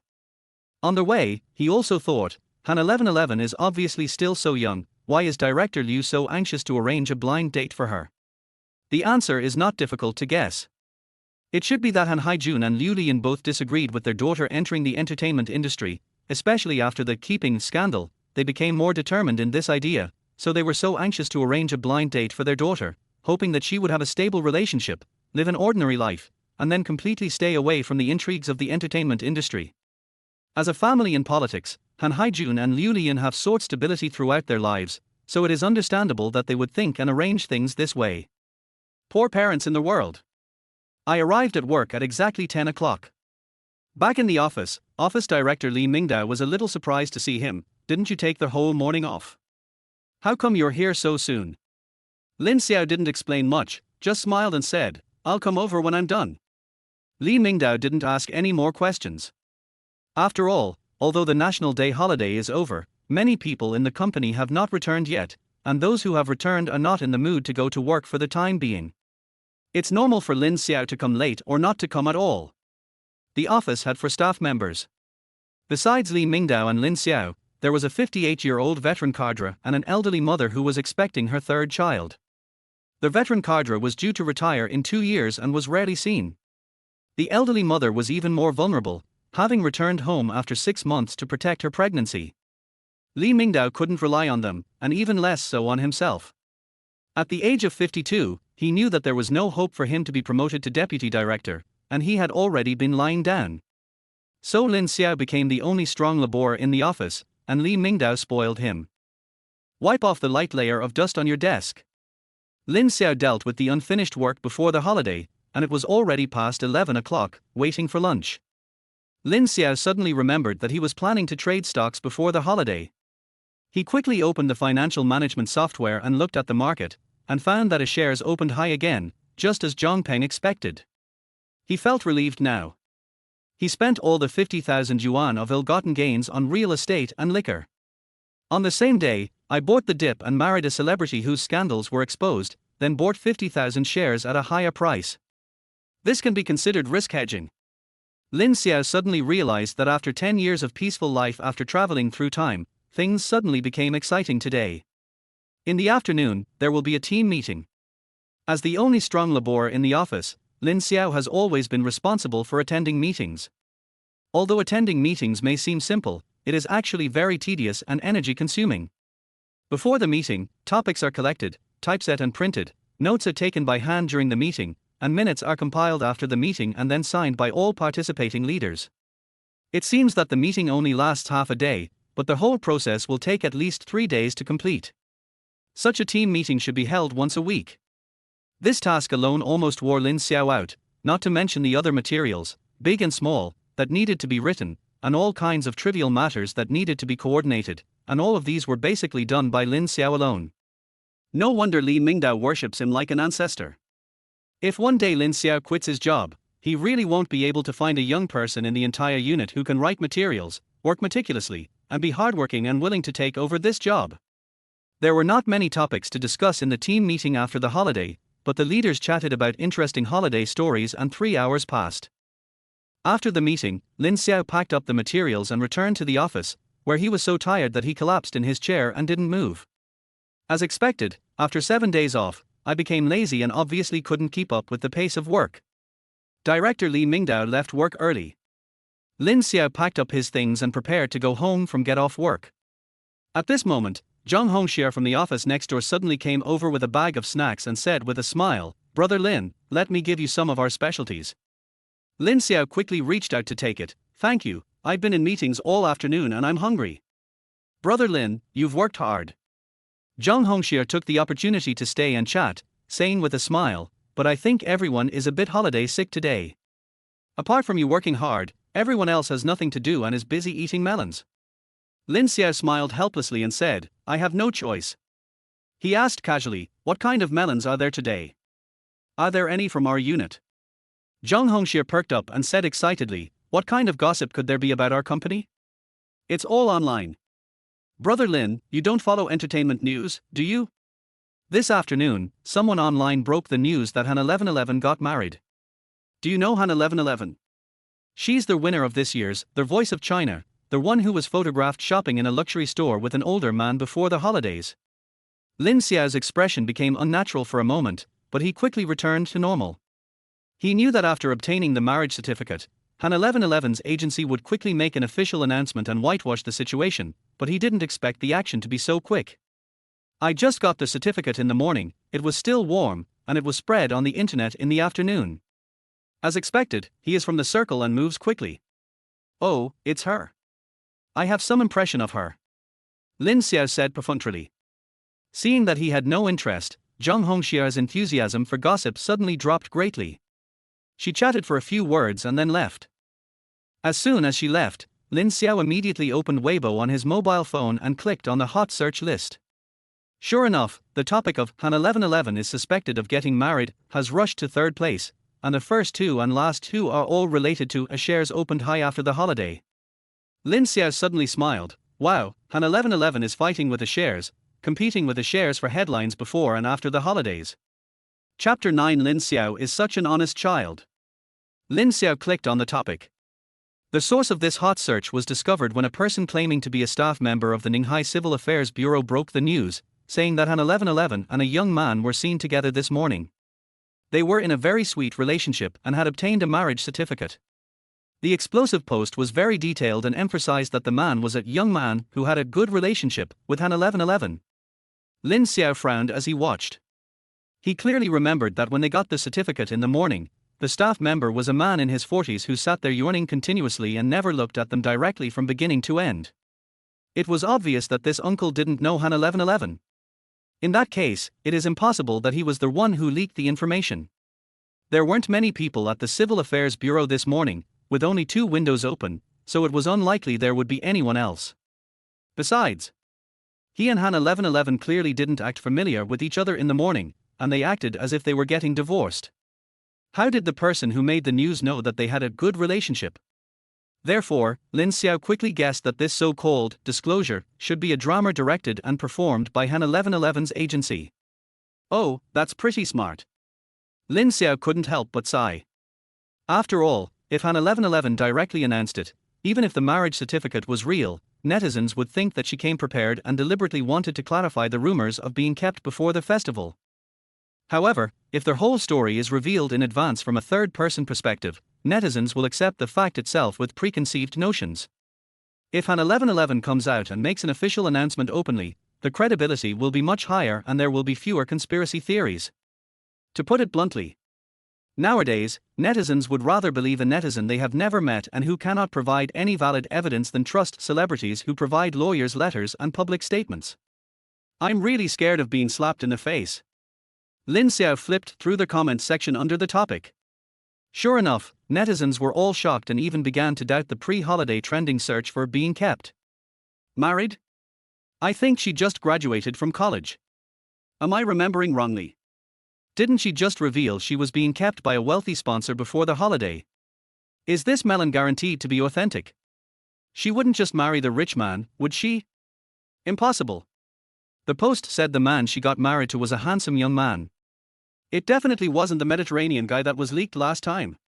The news broke just before the holiday, and they got married right after the holiday. Are they trying to clear their name? TSK, if it's true, her husband is really pitiful. He's the one who takes over the business. I actually think the pre-holiday revelations aren't necessarily true. How can a photo that doesn't even show the face be considered evidence? There's no follow-up. There are all kinds of comments in the comments section, but very few people question the authenticity of the original post. This is the effect that Han 1111's agency wants. The next step should be to wait for public opinion to ferment a little more before Han 1111 personally comes out to make the official announcement. This has nothing to do with Lin Xiao. They had already agreed on this before. He only needed to take his ID card to get the certificate. He didn't have to worry about anything else, let alone show up. After all, he has to make a living, and it is impossible for him to be a gigolo in front of netizens all over the country. Lin Xiao put down his phone and prepared to go home. At this moment, I remembered an important thing. This has become a trending topic, so doesn't that mean everyone can see it? Before he could think clearly, the landline on the table rang. When I looked at the number, it turned out to be Liu Lian's office calling. Xiao Lin, come to my office. Liu Lian's tone was unusually stern, and she hung up after saying this. Lin Xiao sighed. Well, it's over now. I knocked on the door and entered Liu Liyun's office. Sure enough, the atmosphere in the room was depressing. Liu Liyun was holding her cell phone, browsing something with a gloomy look on her face. Director, you're looking for me? Lin Xiao asked, pretending to be stupid. Have you seen the trending searches on Weibo? Liu Liyun went straight to the point. What's trending? Look at this. Liu Liyun put the phone directly in front of him with a serious expression. Lin Xiao pretended to be curious and moved closer, then put on a movie star level performance. First he frowned in confusion, then he took a deep breath, his eyes widened, his face full of disbelief. He looked shocked on the surface, but was laughing on the inside. In my previous life, I was criticized by netizens for more than 10 years because of my poor acting skills. I didn't expect that after traveling through time, I changed my track and they even tested my acting skills. It's amazing. Lin Xiao complained in his heart. Fortunately, in front of Liu Liyun, his acting skills were good enough and this performance did not arouse any suspicion. Of course, he acted so hard not to deny the fact that he had obtained the marriage certificate. After all, this matter cannot be concealed. He did this simply because he didn't want to take the blame for cheating his superiors and concealing the truth from his subordinates. I'm asking you, is this marriage certificate true? Liu Liyun asked with a gloomy face. Oh. Director. I'm asking you this as 1111's mother. Auntie, please don't be angry. Lin Xiao said with a look of grievance, I do have a good impression of 1111, and she should feel the same way about me. Although I was a little surprised when she asked me to get a marriage certificate, I think things like feelings should not be measured by time. Although 1111 and I have known each other for a short time, we can clearly feel that our relationship is rapidly warming during these few days of National Day. So, when she mentioned getting the marriage certificate, I agreed on a whim, and then I went this morning. I'm sorry, Auntie. Lin Xiao looked sincere. To be honest, he didn't want to lie to Liu Liyun. After all, whether as a leader or an elder, she took good care of herself. But he and Han 1111 also discussed this matter. The final result was that she couldn't tell her parents about the fake marriage. They didn't approve of her being a singer in the first place, and it was even more impossible for them to agree to her treating marriage as a game. But Han 1111 had to do this, so after much thought, he had no choice but to hide it. Since Lin Xiao agreed to get a marriage certificate with her, they are naturally allies, and there is no reason for him to sabotage them. But allies are allies, and it is impossible to take the blame. He was determined not to let Liu Liyun think that he had tricked Han 1111 into getting the certificate. If he did, his motives would be too suspicious. That's why there is this saying about the tea aroma in tea. Liu Liyun was shocked at first. So, you and 1111 really got married? Yes. Lin Xiao nodded with difficulty. Wait a minute. Liu Liyun came back to her senses and said in disbelief, you just said that it was 1111 who took the initiative to ask for a marriage certificate with you. Lin Xiao started acting again, looking aggrieved. Yeah, I was quite surprised at the time, and I said that such things should at least be told to parents in advance. But 1111 said that you personally picked me, and you have absolutely no objection to getting a marriage certificate with me. Liu Liyun's anger was obviously cooled down a lot by his teasing. That being said, you guys are moving too fast. I didn't think this through. I'm sorry, Auntie. Lin Xiao admitted his mistake with a very good attitude. Liu Liyun looked at him, and carefully thought about what he had just said, and had an incredible guess in her mind. Of course she knew her daughter. Although he is introverted, he is definitely not the kind of person who can be easily manipulated. On the contrary, he has always had positive ideas since he was a child. Once she makes up her mind, no one can change it. It's like learning to sing. At first, her family just cultivated it as a hobby. Later, when she entered high school, she wanted to take the professional route. Liu Liyun and Han Haijun firmly disagreed. They wanted her to go to university safely and then come back to take the civil service exam to take over her parents' job. But Han 1111 refused to obey and secretly applied for the Haicheng Conservatory of Music without telling his parents. The couple only found out about the admission letters after they were sent to their home. They were so angry. But by then, everything had already been settled. I couldn't let my daughter repeat a year and waste another year, could I? So in the end, Liu Liyun and Han Haijun had no choice but to compromise. Recalling what had happened before, Liu Liyun was certain that her daughter's marriage was so sudden that there must be something fishy going on. Just as 1111 said, Lin Xiao was obviously chosen by her as a mother, and she must have agreed and supported their love and marriage. Why did she have to get the marriage certificate behind her parents' backs and be in such a hurry? Liu Lian thought back to the whole thing and suddenly understood something. We got the certificate this morning, and it was trending on the internet this afternoon. It's too fast. Liu Lian was certain that this was definitely premeditated. When he looked up at Lin Xiao again, there was no longer any anger in his eyes, but instead his eyes were full of heartache. This child is so honest and naive that he didn't even realize he was being used by that girl. Our family will have to make it up to him in the future. Chapter 10. Why call me auntie? Call me mom. After get off work that day, Lin Xiao and Liu Lian went home together. Of course, the two of them acted separately and finally met at room 201, building 6, Geely Garden. When Lin Xiao arrived, the Han family of 3 were already sitting in a row in the living room, and the atmosphere was very depressing. Okay, a trial by 3 judges. Lin Xiao complained in his heart. After putting down his work bag, he stood in front of the coffee table. Seeing this, Han 1111 realized that he was also a criminal suspect. He quickly got up from the sofa and stood next to Lin Xiao. The young couple is quite a good match. Han Haijun, who was sitting in the main seat, glanced at Lin Xiao with sharp eyes, intimidating without even being angry. It was the first time that Lin Xiao met his father-in-law. Although he was a little impressed by the aura of the deputy bureau-level leader, he had seen many big scenes in his previous life, so his expression was calm and he was not at all nervous. Such calmness surprised Han Haijun. He thought to himself, isn't he a kid from the countryside? Why does he look so steady and mature? Compared to Han Haijun, Liu Lian had obviously gotten over her shock and anger, and smoothly accepted the fact that she had a handsome son-in-law, with an uncontrollable smile on her face. Lin Xiao was originally chosen by her with great care, and she originally hoped that he would marry 1111. Although the process is a bit fast now, and 1111's motives are not very pure. But at least the results are in line with expectations. Since the goal has been achieved, there is no need to be so serious about the process. This is the same as being in the officialdom. So Liu Lian now looks at the young couple in front of her and feels that they are so pleasing to the eye and so well matched no matter how you look at them. Seeing the tense atmosphere, she feigned anger and said, "You two kids are too righteous. Even if you have feelings for each other, you shouldn't be so impulsive and just get married without telling your parents. This is just a new policy that doesn't require household registration books for marriage.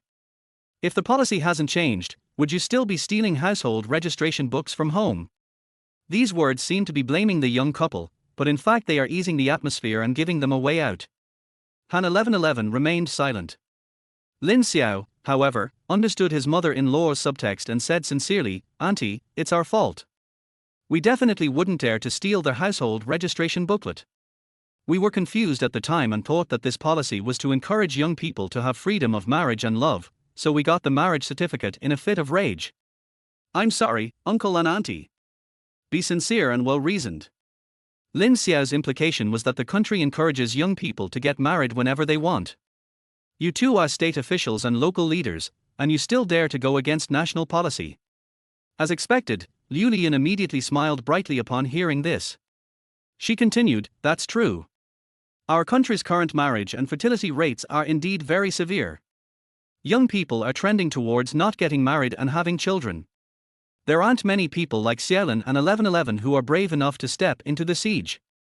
They are truly courageous and actively responding to the country's call. In a word, their flash marriage was elevated to the level of supporting national policy. You are worthy of being a leader." After hearing what his wife said, Han Haijun's expression looked better.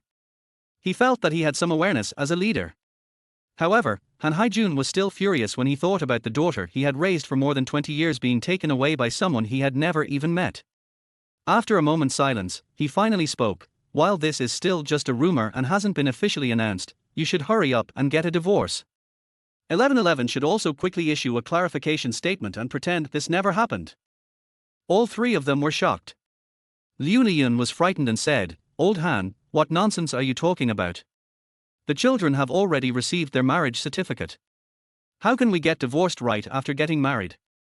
Han 1111 also said with a cold face, "I won't leave." Han Haijun was stunned and his face turned red with anger. Normally, when holding a meeting at work, I could speak for an hour or two without notes. But now, looking at my daughter whom I have spoiled since she was a child, I couldn't say anything or scold her. I was so anxious that I couldn't utter a word. Seeing this, Liu Lian hurriedly brought tea to her husband, who drank several gulps before his anger subsided. Han Haijun said patiently, 1111, marriage is not a joke. You're only 22, why rush into marriage? Even if you and Xiaolin have feelings for each other, dating and marriage are different. You still lack understanding and communication, and your personalities need time to adjust. Without these, there will be many conflicts even after marriage. Han Haijun spoke so earnestly that even Lin Xiao, an outsider, was moved. But Han 1111's face remained gloomy, and he looked like he was angry. I'm not getting a divorce, nor am I clarifying. Han 1111 said coldly, if I have to clarify, I'm clarifying that I'm not being kept by someone. The person in that photo is my biological father. Han Haijun was choked speechless. Seeing the attitude of the father and daughter, Lin Xiao finally understood that it was Han Haijun's idea to allow the sponsor photo to fly all over the place without clarifying it on the eve of National Day. Although Han 1111 chose to accept it for the sake of his father's career, he did so with some resentment. Now she got married with Lin Xiao without telling her parents, saying that it was to wash away the scandal, but in fact it was also a bit of a ploy to get angry with her father. Seeing that the situation had reached a stalemate again, Lin Xiao spoke. Uncle, I shouldn't have been fooling around with 1111 and getting the marriage certificate without your consent. I sincerely apologize. Lin Xiao stood in a very straight posture and bowed seriously, which immediately softened Han Haijun's expression. Lin Xiao knew that he was on the right path. Isn't he Han Haijun a leader? Then use the civil servant interview routine to deal with him, no problem. The current situation seems to be an old father forcing his daughter and son-in-law to divorce, but it is actually a standard trap. So the first step is to express your attitude, and the second step is to replace the original with the fake. Uncle, although 1111 and I were a little impulsive in getting our marriage certificate, please believe that our feelings are genuine. You may think that we haven't known each other for long, but the attraction between people is sometimes only a moment. After 1111 and I confirmed our feelings, I asked her why she liked me, even though I was 5 years older than her and we weren't even her age. She said she couldn't explain it, but she just liked the solid feeling of being with me. I never understood what she meant before, but today I understand. The steadiness she loves actually comes from her admiration and respect for you. You are mountain in her heart. Even though her dream of becoming a singer may seem unconventional, under your guidance, her nature remains down to earth. So, even after a stint in the glamorous entertainment industry, she never forgot her original aspirations. She never thought about marrying into a wealthy family or living a life of luxury. Instead, she very clearly chose an ordinary person like me. This is inseparable from your words and deeds. No matter how much I say, I just want to tell you sincerely that although we have already obtained the marriage certificate, your approval is very important to 1111 and me. I believe that no matter what decision you make, it's for our own good, so we are grateful for your support. If you still insist on separating us, we will accept that calmly and will take concrete actions to gain your approval in the future. After saying this, Lin Xiao bowed again. Beside him, Han 1111 was already stunned. As Lin Xiao delivered his speech steadily, she kept thinking, is this what I think? Is this what you think? Is this what we think? Across from them, Han Haijun and Liu Liyun, who were sitting calmly, were also stunned. Lin Xiao's words were sincere and his attitude was clear. He not only expressed his feelings for 1111, but also highlighted his respect for Han Haijun. In particular, his flattery without changing his expression directly elevated Han Haijun to the level of a soul helmsman and life mentor. I have to say that the Korean Navy benefited a lot from it. Although he could tell that his future son-in-law was flattering him, he couldn't help but think in his heart, yes, I am my daughter's mountain, the navigator, helmsman, and direction indicator on her road to growth. Thinking of this, he suddenly felt that this young man was his soulmate, and he actually saw through his painstaking efforts for his daughter. So even if he had some grudge against Lin Xiao at the beginning, it has now disappeared. After a long time, Han Haijun's expression finally relaxed completely. He pointed to the seat next to him and said in a friendly manner, Xiao Lin, sit down and have some tea. After hearing this, Lin Xiao and Liu Lian both breathed a sigh of relief. This means that you have passed. Liu Lian quickly greeted, Xiao Lin, 11:11, please sit down, we are all family. She quickly poured a glass of water and handed it to Lin Xiao. Thank you, auntie. Lin Xiao said gratefully. Liu Lian glared at him in disapproval, the smile on her lips harder to suppress than AK. We've already got the marriage certificate, why are you still calling me auntie? Call me mom. Chapter 11, Sleep Here. With the approval of the Han Navy, the following things will be much easier. Although this was the first meeting between the father-in-law and son-in-law, Liu Lian had actually mentioned Lin Xiao to her husband many times before, leaving him with an initial impression of being down-to-earth, hardworking, and smart. If Han Haijun had not nodded, Lin Xiao would not have had the opportunity to go on a blind date, and all the things that happened later would not have happened. Therefore, Han Haijun recognized Lin Xiao from the bottom of his heart. With this very positive first impression as a foundation, Lin Xiao performed so well in his thesis defense today, so naturally his overall evaluation from his father-in-law also rose rapidly. After a chat, Han Haijun's smile became more and more obvious, and his affectionate attitude towards Lin Xiao even surpassed Liu Lian. There was no mention of divorce at all. Today is the day when their daughter and son-in-law get their marriage certificate, so the old couple immediately decided to go out and set up a table to celebrate. Lin Xiao and Han 1111 performed their roles very well, so naturally there was no objection.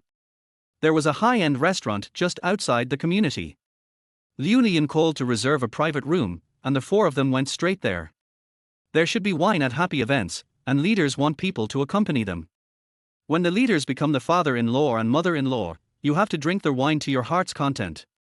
So Lin Xiao went all out today, using all the skills he had accumulated in the entertainment industry in his previous life.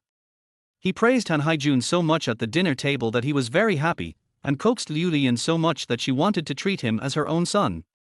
Han 1111 was stunned watching from the side. She had anticipated that her decision to act first and ask for permission later would lead to strong opposition from her father and cause a major earthquake in the family. However, she never expected that the big earthquake turned into a small earthquake, and before she could even feel the tremors, she watched the tense atmosphere quickly switch to a happy family scene in front of her. Didn't I suggest getting the marriage certificate? Why are these three the only ones happy? Han 1111 felt inexplicably unhappy. The celebration banquet lasted until after 9 o'clock. Han Haijun was in high spirits and drank too much, so Lin Xiao almost had to half carry and half support him to carry him back home. After putting his father-in-law on the bed, Lin Xiao was exhausted and breathed a sigh of relief. It's getting late, auntie, 11:11, you should also go to bed early. I'm leaving first. Lin Xiao prepared to retreat. At this time, Liu Lian stopped him, wherever you go, just stay at home. Lin Xiao was stunned, and Han 1111 was also stunned. No, that's not necessary, auntie. Still calling me auntie. Liu Lian frowned. Lin Xiao was very embarrassed, and under the influence of alcohol, he didn't care and shouted, Mom. Only then did Liu Lian smile and feel happy from the bottom of her heart. Well. She agreed and said with a smile, why are you leaving? You drank quite a bit tonight, so just stay at home. You and 1111 have already obtained the marriage certificate, so you are officially a couple. Why are you still sleeping separately? Lin Xiao and Han 1111 looked at each other, both stunned.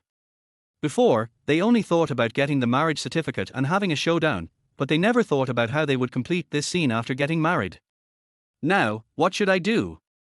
Han 1111's face turned red, she bit her lips and said nothing, obviously intending to play ostrich. Seeing this, Lin Xiao could only bite the bullet and say, Mom, I'd better go back. We just got our marriage certificate. Liu Lian was very persistent, we already have the certificate, what else do you want? Do we have to have a wedding before we can live together? Your father and I are not old-fashioned people, we don't have so many requirements. Liu Lian burst into laughter, then a blush flashed across her face. She said meaningfully, besides, although I'm not young anymore, I was young once. You two spent the National Day holiday together every day, and you couldn't wait to get married right after the holiday. Are you trying to tell me nothing happened? As soon as these words came out, Han 1111 was so embarrassed that she could hardly lift her head, and Lin Xiao could only laugh. This time I finally experienced what it means to be unable to express what is in words. I can neither admit nor deny it. However, Liu Lian took the two people's reactions as consent, and laughed even more happily. She stopped teasing the young couple and directly decided to let Lin Xiao stay overnight. Naturally, Lin Xiao had no reason to refuse. After washing up, Lin Xiao changed into Han Haijun's pajamas. They were a bit big, but still wearable. Then he was locked in Han 1111's room by his mother-in-law. Han 1111 was listening to music in the room. In fact, I heard the door open, but I could only pretend not to hear it, and even my neck turned red. This is the first time in my life that I have been alone in a room with a man, especially when he is my newlywed husband. Lin Xiao was also embarrassed. Although I have been in love in this and previous lives, this is my first time getting married, so naturally I have no experience in how to get along with my new wife. Therefore, when he faced Han Haijun and Liu Liyun, he could speak eloquently and make the old couple happy, but when facing Han 1111, he was helpless and had no idea what to do. Seeing that she was pretending to listen to music, he did not disturb her and looked around the room idly. The room faces the sun and is quite large. The overall decoration style is consistent with the living room. There are some things for little girls, such as dolls and figures, but not many. If you don't look carefully, you can't tell that it is a girl's room. There is a desk next to the bed, and a bookcase next to the desk. In addition to various books on the tables and in the cabinets, the most numerous items are physical albums of major singers, both domestic and foreign, with at least hundreds of them. Lin Xiao instantly understood why Han 1111 would rather choose to have a fake marriage with him, a stranger, and why she was determined to wash away the scandal and return to the music scene. She really loves songs and loves singing. In comparison, although he had been in the entertainment industry in his previous life, his acting was terrible and his singing was average. He relied on his face and the company's god-level operation to gain a group of crazy fans and became famous for more than 10 years. To be honest, he has no passion for his job at all, he just enjoys the feeling of being admired. Compared with Han 1111, the difference is obvious. Of course, Lin Xiao doesn't have time to feel so much right now. He was able to get his high-ranking father-in-law drunk, so it was obvious that he had drunk a lot too and was now dizzy. Seeing that Han 1111 was still deliberately avoiding him, he had no choice but to take the initiative and sit down on the edge of the bed next to the desk. 1111, he asked. Han 1111 turned her head to look at him. If she continued to pretend, she would become a deaf person. Her reaction was extremely unnatural, and her face was as red as if she had a fever. I'm sleepy. Is there any quilt in the closet? I'll sleep on the floor. Lin Xiao said directly. You can't ask a girl to sleep on the floor, this is someone else's room. Han 1111 was stunned for a moment before she understood what he meant. She quickly opened the cabinet and searched around, and actually found 2 quilts. However, when she handed it to him, she paused, looked up at him, locked eyes for a second, and then shyly looked away. Can you sleep on the floor? If you don't sleep on the floor, will you sleep on the bed? Han 1111 pursed her lips and said nothing. Lin Xiao laughed and stopped teasing her. He took the quilt, spread it on the side close to the balcony, and then lay down on it. A bit hard, but okay to sleep on. Good night, 1111. He closed his eyes directly. After waiting for a long time, a response came from the room, good night. Thank you for today, Brother Lin. Lin Xiao had fallen asleep, but when he heard the name, his eyes immediately opened again. Brother Lin. Chapter 12. Xiaolin was wronged. What did you call me? Lin Xiao asked in surprise. Brother Lin, isn't that right? Han 1111 answered embarrassedly. Lin Xiao didn't know whether to laugh or cry. I call your dad dad and your mom mom now. What do you think you should call me? Han 1111 tilted his head, brother. Lin Xiao. My eyelids were drooping due to sleepiness, but now my eyes widened and all the sleepiness disappeared in an instant. Wow, I accidentally became a German orthopedic surgeon. Just call him Brother Lin, but don't call him that in front of your parents, or they'll be exposed. Lin Xiao said. Oh. Han 1111 finally understood what he meant. Her ears turned even redder. After a moment of hesitation, she asked, then, what should I call you in front of my parents? Lin Xiao thought for a moment, husband. Too corny. Lin Xiao. Too formal. I don't have any idea, what do you think? Han 1111 tilted his head and thought for a while, I'd better not say anything. Lin Xiao was happy, that's fine. I was so sleepy that I didn't have the energy to talk nonsense. I lay down and fell asleep quickly, even snoring softly. Han 1111 was surprised at how quickly he fell asleep, thinking that this guy was really carefree, being able to sleep so soundly in someone else's house. But at this moment, my tense heart finally relaxed. Only then did she dare to look at Lin Xiao's face openly. She looked left and right and found that he was really good looking. No wonder my mother likes him, she complained in her heart and curled her lips in a bit of jealousy. Too many things happened that day. She was busy getting the marriage certificate, busy discussing the details of whitewashing with her agent, and busy dealing with her parents. Now that she had a rare moment of peace and quiet, she was exhausted both physically and mentally. Listening to Lin Xiao's soft snoring, she felt very uncomfortable, yet inexplicably relaxed. My dream of becoming a singer hasn't even come true yet, and I'm already getting married. God is really playing a huge joke on me. Han 1111 sighed softly. After a moment of contemplation, his heart was in turmoil, and it took him a long time to tiptoe onto the bed. I thought I wouldn't be able to sleep, but unexpectedly, I fell asleep very quickly. Another room. After sleeping for 2 hours, Han Haijun suddenly woke up. After washing up, he leaned against the head of the bed, but he couldn't fall asleep at all. After spending a night together, he now admires Lin Xiao from the bottom of his heart, but he still cannot accept the fact that his daughter is already married, and he can't help but sigh. Liu Liyun had already fallen asleep, but after hearing the sighs from the people next to her, she sat up again. Why, are you feeling bad because your daughter is getting married? She joked. You're asking even though you already know the answer, Han Haijun said unhappily. Liu Liyun laughed and said, okay, my daughter is growing up now. Sooner or later, this day will come. We as parents need to learn to let go. Han Haijun sighed and said, that's true, but I didn't expect this day to come so soon, so suddenly. Liu Liyun also sighed, but then smiled again. Getting married at 22 is a bit fast, but fortunately, the young man is really nice. Haven't you always regretted not having a son? Now that your son is here, and is so outstanding, you should be happy. Han Haijun was immediately delighted by these words and nodded repeatedly, saying, that's right. Liu Liyun smiled and said, Xiao Lin has been with the company for 5 years now. He's grown up under my watch. He's smart, perceptive, down-to-earth, and steady. He's not the kind of young man who's overconfident but incompetent. He's a great candidate for politics. If he weren't so talented, I wouldn't have even considered marrying 1111 to him. Han Haijun nodded and said, Xiao Lin is smart, but I'm worried, will he be too smart? Although her husband did not say it explicitly, Liu Liyun immediately understood what he meant. Are you worried that he married 1111 because he was attracted by our family background? You can't judge a person by his appearance. In the current situation, it's hard for me not to think so, Han Haijun said seriously. Then you are wrong. Liu Liyun laughed. Oh? How do you mean?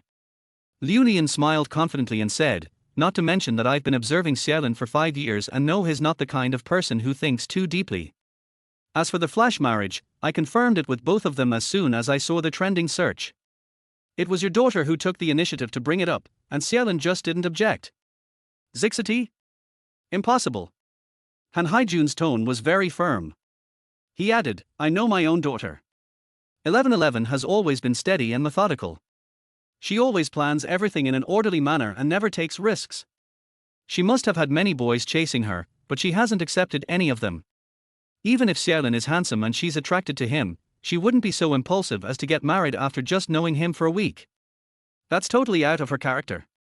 After listening to her husband's analysis, Liu Liyun smiled with an ambiguous look on her face. Your analysis is correct. This is indeed not something 1111 would do, Liu Liyun said with a smile. So, she couldn't possibly take the initiative to propose marriage to Xiaolin. That may not be the case. Liu Liyun, with a look of knowing her daughter best, smiled and said, it's not something she would do, but she did it. There's only one possibility that's the reason for this incident. We haven't found it yet, and the investigation isn't thorough enough. Han Haijun was stunned. You mean? Liu Liyun burst into laughter. This girl is quite shrewd. I guess she wants to use her marriage to Lin Xiao to reassure us both so she can venture into the entertainment industry. On the other hand, she's also using the marriage to establish a new persona. I saw this from looking at the trending searches. Many netizens are already supporting her online, and the criticism isn't as harsh as it was before the holiday. The Han Haijun was shocked. Are you saying that they are faking their marriage to trick us? It's definitely not a fake marriage. Liu Lian smiled gratifiedly. During the National Day holiday, Xiaolin went back to his hometown for 2 days and then returned. Since then, the two of them have been spending every day together. It's true that they are attracted to each other. Your daughter, even if she wants to be a singer, isn't someone who would risk her life. So, I guess they are interested in each other, and 1111 wanted to clear up the rumors, so they just went all out and got married. Han Haijun was shocked when he heard this. Although he considers himself an 1111's spiritual mentor, he has been busy with work for many years and indeed knows his daughter far less than Liu Lian. So now, after hearing his wife's analysis, he was very surprised, but the more he thought about it, the more it made sense. When I came to my senses, the complicated mood I had at the beginning had changed. According to you, Xiaolin was used by our daughter, he asked back. It's not like he's using me. He likes 1111. You and I can both see it. Liu Lian smiled and said, but your daughter's motives were impure. Xiaolin was wronged after all. Han Haijun nodded and was speechless for a moment. After a long pause, he finally said, this isn't difficult. No matter how they got married, we're married now and we're a family. Xiaolin is also in the system and has a good understanding. If there's a chance at work, we can give him a try. What do you say? Liu Lian rolled her eyes at him and laughed heartily. Need you to tell me? I already had a plan. The couple smiled at each other, and there was no need to say more about these things. Chapter 13 Whitewash. The next morning, Lin Xiao woke up from the floor, feeling a little dazed. After a moment of silence, he remembered that he was living in Han 1111's house and felt very uncomfortable. He's just like a live-in son-in-law, he complained in his heart. Han 1111 had already gotten up and the quilt was neatly made on the bed. He quickly got up, folded the quilt and put it in the cabinet, and suddenly felt a little pain in his waist. The ground is too hard. He held his waist and walked out of the room.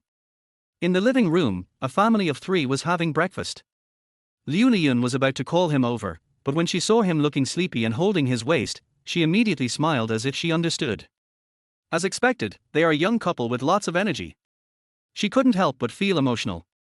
Xiaolin, come over and have breakfast. Han Haijun said at this time. Oh, okay, thank you uncle.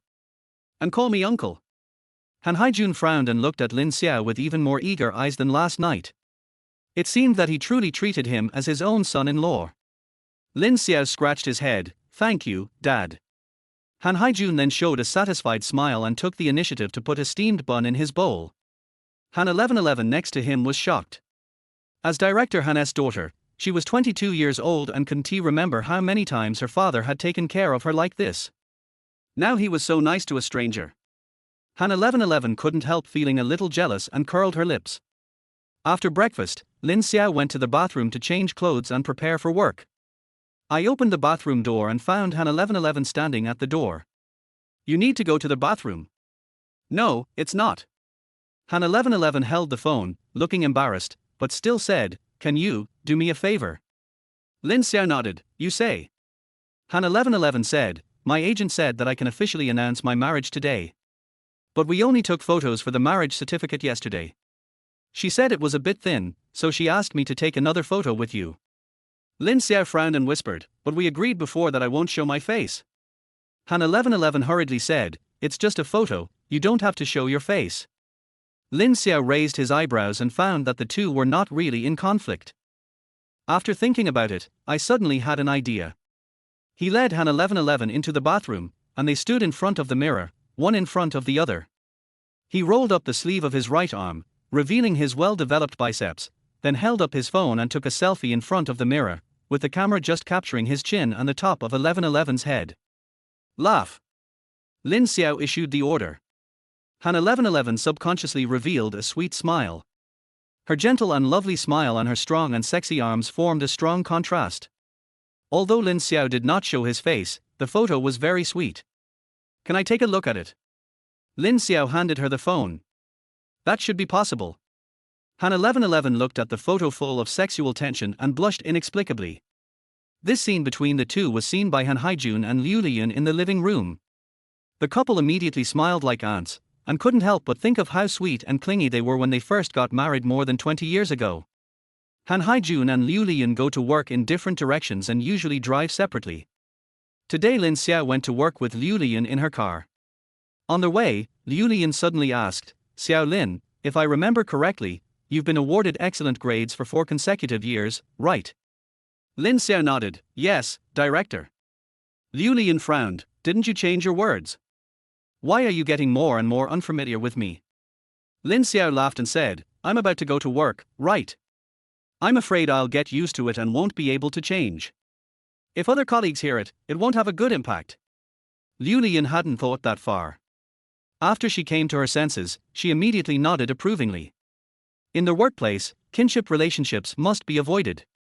If they are related by blood, the organization will never assign them to the same unit.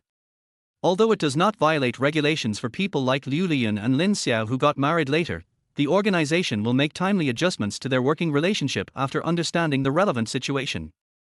Before that, it would not be good for anyone to expose the relationship between the mother-in-law and the son-in-law in advance. With your qualifications, it's more than enough for you to be promoted to deputy section chief, Liu Lian suddenly said. Lin Xiao was stunned for a moment. Liu Lian's hint was already obvious. But he never thought about it and was totally unwilling to do so. It's not that he is so noble, but the working environment within the system is far less relaxed than it was 10 years ago. Lin Xiao is busy and tired enough now, and he doesn't even dare to think about how badly he would be PUA'd by his superiors if he was promoted to deputy section chief. So, facing Liu Lian's hint, he quickly said, "I was lucky to get the excellent award. I am the only young cadre in the department, and the old comrades all take care of me." Liu Lian laughed and said, "Everyone in the unit can see how capable you are. You don't need to be modest, especially in front of me." Lin Xiao laughed awkwardly twice and didn't dare to say anything else. Fortunately, Geely Garden is very close to the street office, and I soon arrived at the last intersection before entering the unit. Liu Lian stopped the car, dropped Lin Xiao off, and then drove in. Lin Xiao looked at the taillights of the car turning into the unit and his face became serious. "It's not a good idea to live in my mother-in-law's house all the time. I have to find a way to move out, otherwise my waist won't be able to take it," he said secretly while rubbing his aching waist. On the other side, Han 1111 was working on clearing his name. 11 a.m. After the marriage certificate rumors were discussed by netizens for more than 10 hours, she, the person involved, finally spoke out and released 3 photos on her personal Weibo. The first one is the covers of the 2 red books placed together, the second one is the content of the certificate. Of course, Lin Xiao's name and photo are blurred.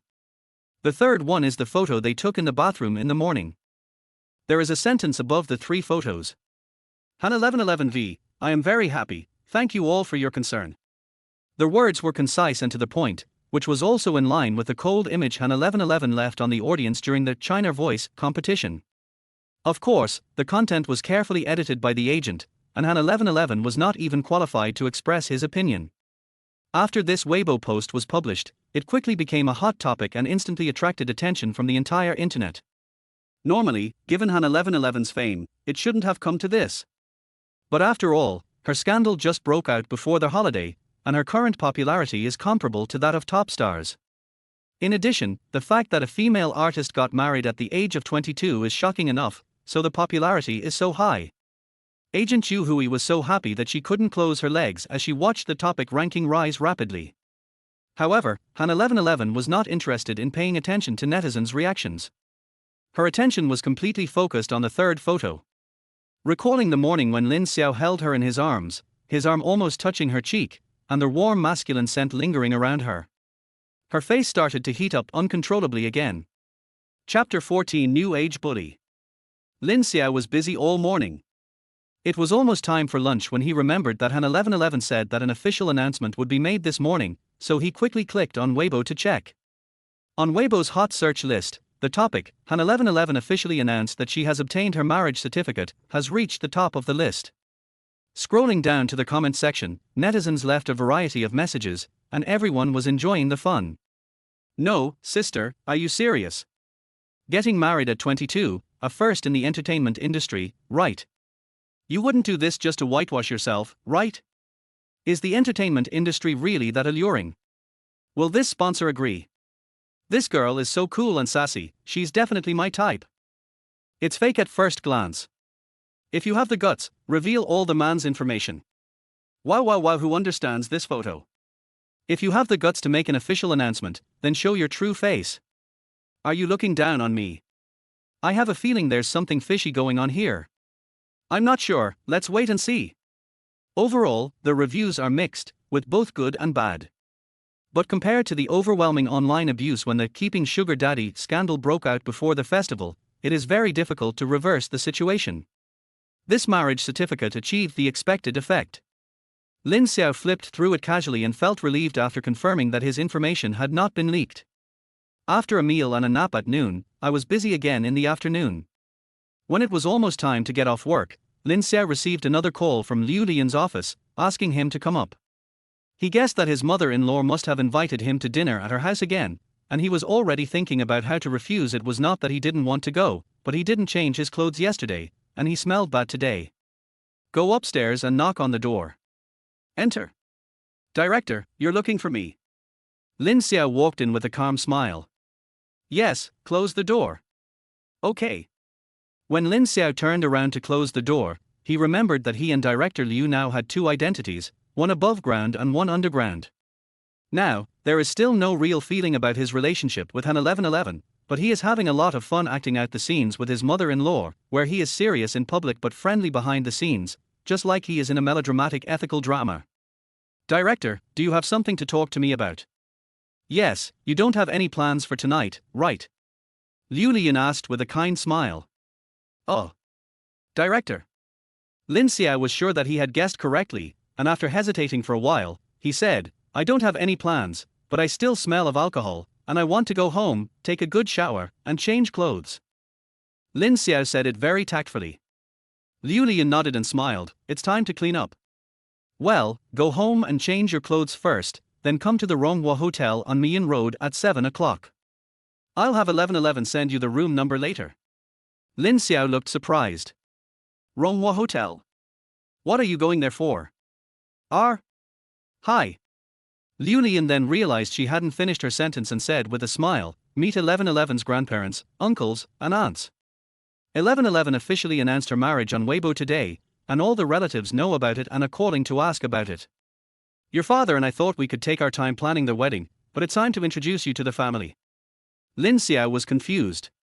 Liu Lian continued laughing, ordinarily, we should have arranged for you to meet your family before you and 1111 got your marriage certificate, but you got it so suddenly that we could only make up for it later, so we decided to schedule it for today, any later would be impolite.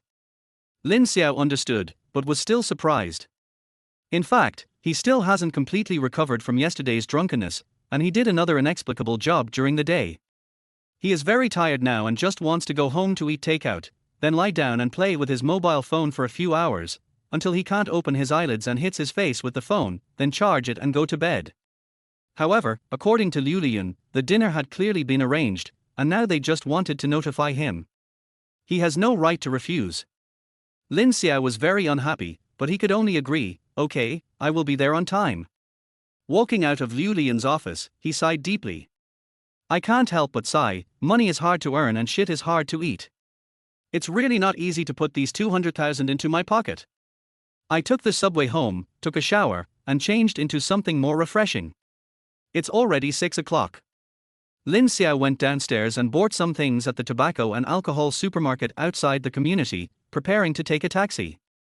At this time, he received a voice call from Han 1111. Hello. Hello, where are you? Han 1111 asked. I'm at the gate of the community, about to go to the restaurant. What's wrong? Oh, my mom asked me to pick you up, I'm already here. There was a subtle hint of apology in Han 1111's tone. Before he finished speaking, Lin Xiao had already seen the red Mercedes-Benz with its hazard lights flashing in a public parking space on the side of the road. I saw you. After hanging up the phone, he carried his things to the driver's seat and said, open the trunk, I'll put my things in. Han 1111 agreed blankly and opened the trunk. However, just as Lin Xiao was about to put his things in, he saw 7 or 8 high-end gift boxes neatly stacked on the back seat, containing everything from cigarettes, alcohol, and tea. Compared with these things, what Lin Xiao prepared was obviously a level lower. He suddenly felt a little embarrassed. Han 1111 just remembered her mother's instructions and quickly got out of the car, saying apologetically, "My mom told me to tell you that you don't need to prepare anything. I was in a hurry to leave and forgot to tell you. How much are these things? I'll give them to you." Lin Xiao raised his eyebrows. 2230, just give 2,200. Han 1111 frowned subconsciously and thought, "You really want it?" Lin Xiao looked at her and smiled harmlessly, "What else? My phone is in the car, get in first." Good. The two of them sat down, and Han 1111 readily transferred the money, not 2,200, but 2230. Lin Xiao accepted it on the spot. Then there was silence all the way, and the atmosphere in the car was a little weird. Ronghua Hotel is located in the core area of Ninghai, and the traffic was very congested around 6 o'clock. The sky gradually darkened and the road was full of fire dragons. Seeing the strange atmosphere in the car, Lin Xiao took the initiative to ask, "I saw your Weibo post. Is the matter resolved now?" Han 1111 frowned slightly. "That's about right. My agent said that's it. Any more marketing would seem deliberate." Lin Xiao nodded. "What are your plans for the next step?" Han 1111 said, "I should slowly get back to work. I had several performances scheduled for the National Day holiday, but they were all cancelled because of the trending searches. Now, once the buzz about getting the marriage certificate spreads, the company should probably arrange for me to participate in an offline performance on Tomato TV. Tomato Channel." Lin Xiao frowned. "The Voice of China is a program on Tomato TV. I signed a contract with the TV station before participating. It stipulated that after I won a place, I had to participate in offline performances planned by the TV station for a period of 1 year. When my trending searches came out before the holidays, Tomato TV wanted to claim 1 million yuan from me. It was only after the company intervened that the matter was resolved." Han 1111 said this, her weak tone full of helplessness. I guess she didn't expect that the entertainment industry is so deep. She felt like she was going to drown before she even got involved. Lin Xiao couldn't help but feel a little emotional after hearing this. Only then did he understand that Han 1111, who was obviously introverted and simple-minded, could do such a ridiculous thing as asking for marriage the first time they met. It seemed that she not only wanted to continue her singing career, but was also overwhelmed by the penalty for breach of contract. She didn't have to go through this. From a glamorous rising star in the music industry to a mocked gold digger, the stark difference in her image was caused by a photo Lin Xiao took casually. After learning all this, Lin Xiao looked at the received transfer prompt on the WeChat interface and his face became embarrassed. Well, they are taking advantage of the situation. When it comes to me, I'm the one who robs and sets fires. Isn't he this a new age bully? Chapter 15, Meeting the New Son-in-Law. After rushing, we finally arrived at Ronghua Hotel before 7 o'clock. On the way, Lin Xiao got a general understanding of his mother-in-law Liu Lian's family situation. Han 1111's grandparents are both native Ninghai people. After experiencing a long and eventful life, they retired from the positions of municipal government and teachers respectively. Now they are both nearly 80 years old. The old couple had 2 sons and 2 daughters in total. Liu Lian was the second child, with an older brother, a younger brother and a younger sister. Except for the youngest sister who married in Beijing, the other 3 of their 4 siblings are in Ninghai. Tonight, they will all bring their families to attend the meeting of Lin Xiao, the new son-in-law. There will be more than a dozen people in the family. When Lin Xiao heard this, he knew that tonight's dinner party would not go smoothly. Arrived at private room 308 of Ronghua Hotel. Before entering the door, I could hear the hustle and bustle inside, with laughter and chatter in the Ninghai dialect. Lin Xiao pushed the door open and took Han 1111 in.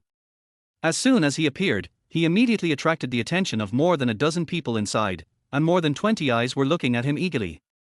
Seeing this, Lin Xiao said calmly, "I'm sorry, elders, I was stuck in traffic and I'm late."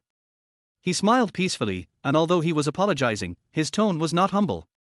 This sentence actually only serves as a greeting. As he spoke, his eyes quickly scanned the entire audience and immediately saw a pair of silver-haired elderly people sitting in the main seat, who were obviously 1111's grandparents. To the right of the old man, a middle-aged man with grey hair hurriedly said with a smile, "It's not too late, it's not even 7 o'clock yet." Judging from his age and seating position, Lin Xiao guessed that he was Liu Lian's elder brother, Liu Lishan. As soon as these words were spoken, others quickly echoed them, and the atmosphere in the private room became cheerful and harmonious. Lin Xiao raised his eyebrows, feeling that the situation was much easier than he had thought. Liu Lian took Lin Xiao to meet his grandparents. The old couple saw that he was handsome and behaved calmly, and both of their eyes were full of approval and appreciation. "Grandpa, Grandma!" Lin Xiao shouted, his tone sincere. Good boy." Shen Suji was all smiles, genuinely happy. She held his hand and couldn't help but greet him, asking him how old he was, where he was from, where he went to university, etc. Lin Xiao answered each question seriously, without any impatience. Shen Suji became more and more happy, and suddenly took out a red envelope from her pocket and stuffed it into his hand. "Grandma, this. Take it, this is a gift from your grandparents." Shen Suji's tone was kind and unyielding. After hearing this, Lin Xiao stopped being pretentious and accepted it. At this time, the waiter had already started serving the dishes, and Han Haijun asked everyone to take a seat. Lin Xiao and Han 1111 sat together at the lower seat of the round table. On both sides were young people from various families. His uncle Liu Lixing's family already had the third generation. "This is my eldest uncle and aunt, and this is my second uncle and aunt." Liu Lian introduced them one by one. Lin Xiao obediently followed suit and called out one by one. The whole process was orderly and busy. In comparison, Han 1111 was much more relaxed. He sat there the entire time, whispering and chatting happily with the person next to him who was probably his cousin. After getting to know everyone and the dishes were almost served, the dinner officially got down to business. Han Haijun raised his glass and said, "Today our family gathers together to celebrate 1111's marriage and the addition of a new member to our family. Let's raise our glasses." Everyone congratulated and drank a toast together. After sitting down, the interrogation test of Lin Xiao officially began.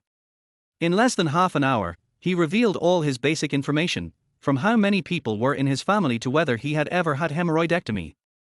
Lin Xiao remained calm and composed throughout the whole process, showing no sign of stage fright, which made the elders look at him with even higher regard. Han Haijun and Liu Lian also nodded in satisfaction. Before coming, the couple was actually a little worried. Although they found Lin Xiao to be a good young man with good character and good manners, he was from the countryside after all, and he had few opportunities to gain experience at the drinking table at work, so he was inevitably shy in the face of such a grand occasion. However, Lin Xiao performed quite well. He was very polite to his elders, but he didn't let them lead him around. He made a few jokes from time to time to make everyone laugh, which made this meeting of the new son-in-law, which was full of interrogation and questioning, become very harmonious and relaxed. The way several elders looked at him changed quietly. At this time, Han 1111's second aunt Deng Huan suddenly laughed and said, "Xiao Lin, 1111 was raised by her grandparents since she was a child. She is the treasure of the old couple. Now that you have married her, you must treat her well, otherwise this family will not forgive you." Lin Xiao nodded and said with a smile, "Second aunt, don't worry, I will definitely treat 1111 well." Han 1111, who was standing next to him, felt inexplicably guilty when he heard this and lowered his head. "Look, 1111 is shy," my aunt joked. Everyone burst into laughter. Second aunt Deng Huan added, "But then again, for a rural kid like you who's only just graduated, marrying the only daughter of a public servant like 1111 is definitely marrying up. Auntie, I'm being blunt, so please don't mind me." As soon as these words came out, everyone at the dinner table looked unhappy. Lin Xiao's eyes changed slightly, and he kept smiling. In the previous conversation, he felt that his second aunt's words were a bit sarcastic, and he thought he was overthinking it. Now it is finally confirmed that she is targeting herself, or to be more precise, Han 1111's family. Of course, this is normal. Even teeth and tongue can fight sometimes, let alone this whole family. It would be strange if there were no conflicts at all. Lin Xiao was too lazy to guess and smiled, "Aunt is right. 1111 is gentle and beautiful, and my parents treat me like their own son. I am really marrying up to be able to become a family with them." As soon as these words were spoken, Han Haijun and Liu Lian's faces suddenly brightened. "I was flattered by my son-in-law's praise and I was also impressed by his ability to respond. It's actually difficult to answer what Deng Huan said just now. If Lin Xiao had any inferiority complex, he would fall into the trap of climbing the ladder of superiority. He would neither admit nor deny nor remain silent, which would easily make the whole room awkward. Liu Liyun was about to help immediately. However, Lin Xiao didn't give her a chance at all, and his answer came out almost blurted out. He admitted the fact of marching up, got rid of the irony of the difference in family background, and also praised his father-in-law and mother-in-law. His tone was so sincere that people felt that it was his true words. The elders' expressions changed, and then they gave Han Haijun and Liu Liyun an affirmative look. Deng Huan didn't expect the boy to answer so quickly, and her face looked a little embarrassed. After a pause, she smiled sinisterly again, raised her voice and sneered, "Oh, you're quick to change your mind, kid. You haven't even had the wedding yet, and you've already invited your parents. Are you afraid you won't get the money to change your mind later?" Lin Xiao's smile paused. If what my second aunt said just now could be interpreted as quick-tempered remarks, then this sentence was clearly a deliberate provocation, and was filled with strong malice. The others also heard it and frowned. Second uncle Liu Linian pushed her unhappily. "What nonsense are you talking about?" Deng Huan remained calm. "It's just a joke, Xiaolin won't take it seriously, right, Xiaolin?" Lin Xiao chuckled and prepared to fight back. At this time, Han 1111, who had been silent all this time, suddenly spoke up. "Whether my parents pay for changing their names or not, since Lin Xiao and I got the marriage certificate, of course he has to change his name to mom and dad. Just like if you didn't pay for changing your name, didn't Lin Xiao call you aunt all night?" Han 1111's tone was cold, which immediately made Deng Huan look embarrassed. Liu Lian quickly scolded, 1111, how can you talk to your second aunt like that? You're so disrespectful." The others quickly agreed and changed the subject. Lin Xiao stared at Han 1111 in surprise. He didn't expect that she, who had always been introverted, would dare to confront her elders. Today really opened his eyes. Han 1111's ears turned a little red from being stared at by him. When she turned around, she saw Lin Xiaojun's admiring expression, and then he seriously gave her a thumbs up secretly under the table. Puff. Han 1111 couldn't help but almost laughed out loud. Chapter 16 The Couple's Night Chat. Under the joint attack of Lin Xiao and Han 1111, my second aunt Deng Huan was so angry that she was gasping for breath and became much more obedient. The second half of the dinner went smoothly. As the undisputed protagonist of the night and a junior, Lin Xiao couldn't avoid drinking, so he undoubtedly got drunk. The party lasted until 9 o'clock. Seeing that it was almost time, Liu Lian came out to the front desk to pay the bill. "Hello, I see the order has already been made," the front desk manager said politely. "Have you bought it?" Liu Lian looked surprised. "Who bought it?" The manager smiled and said, "It's a young man, quite tall." Liu Lian frowned, and when she was sure that the manager was talking about Lin Xiao, she immediately laughed. "Oh, he's my son-in-law," she couldn't help but say proudly. Your son-in-law is very handsome. Several of our waiters were praising him just now." The front desk manager was also a smart person and quickly followed up with a sentence. Har, it's okay, the main thing is that he is a down-to-earth and steady person." Oha! The front desk manager smiled and thought, isn't this party over yet? Liu Lian returned to the private room contentedly. We chatted for a while, and then my aunt said that the two old people needed to rest and suggested that we stop here for today. Everyone naturally agreed and packed up their things to go out. Lin Xiao was already feeling a little ecstatic, but he knew that his mission was not yet completed. At the hotel entrance, he distributed the things in Han 1111's trunk to several relatives' cars one by one, and there was naturally some tugging in the middle. At the dinner table, Liu Liyun and Han Haijun seemed to be testing him and didn't offer much support the whole time. At this point, they had completely accepted Lin Xiao, so this group was basically hosted by the couple, and everyone readily accepted it, and then stuffed red envelopes into Lin Xiao's pocket. Soon, several families left, and only Han Haijun's family of 4 were left in the parking lot. The temperature has dropped significantly on October nights. Lin Xiao was blown by the wind and he was barely able to hold on just now, but now he suddenly felt dizzy. When he was about to fall, he quickly grabbed Han 1111 beside him and managed to stand. Han 1111 was startled by this sudden intimate behavior. She subconsciously wanted to push him away, but inexplicably forced herself to hold back. She held her breath and frowned, trying not to smell the pungent smell of alcohol on him. Xiaolin has drunk too much, let's go back quickly. Liu Lian said worriedly. Lin Xiao heard these words in a daze and wanted to refuse, but he was completely speechless at this time. He had no idea how he got on the bus or how he got to Geely Garden. When I woke up, it was pitch black all around. His head was still dizzy, his limbs were weak, and he was so thirsty that he was almost smoking. I woke up and wanted to drink a glass of water. However, as soon as I turned over, I felt that the touch of the bed and the smell around me were completely wrong. Before he could remember where he was, a sound came from the ground nearby. Brother Lin. R. Lin Xiao was so scared that his heart almost flew out of his mouth. It's the middle of the night, and it's Liao Jai. Han 1111, he asked. Before he finished speaking, the night light on the bedside was turned on, and Han 1111 sat up from the ground with her long hair like a waterfall. Why are you sleeping on the floor? Are you sober? The two spoke at the same time, one voice high and one low, one tone strong and one weak. Without waiting for the other party to answer, Lin Xiao guessed that he must be drunk and unconscious. Han 1111 had no choice but to give up the bed and sleep on the floor. He suddenly felt very embarrassed. You sleep on the bed, I'll sleep on the floor, he said hurriedly. No need, just sleep like this. No. Switch it. Lin Xiao had a serious expression and a firm tone. He said this and went out to the toilet. Han 1111 gave up arguing, got up from the ground obediently, and got into bed. I smelled the quilt and it smelled of alcohol and bad smell.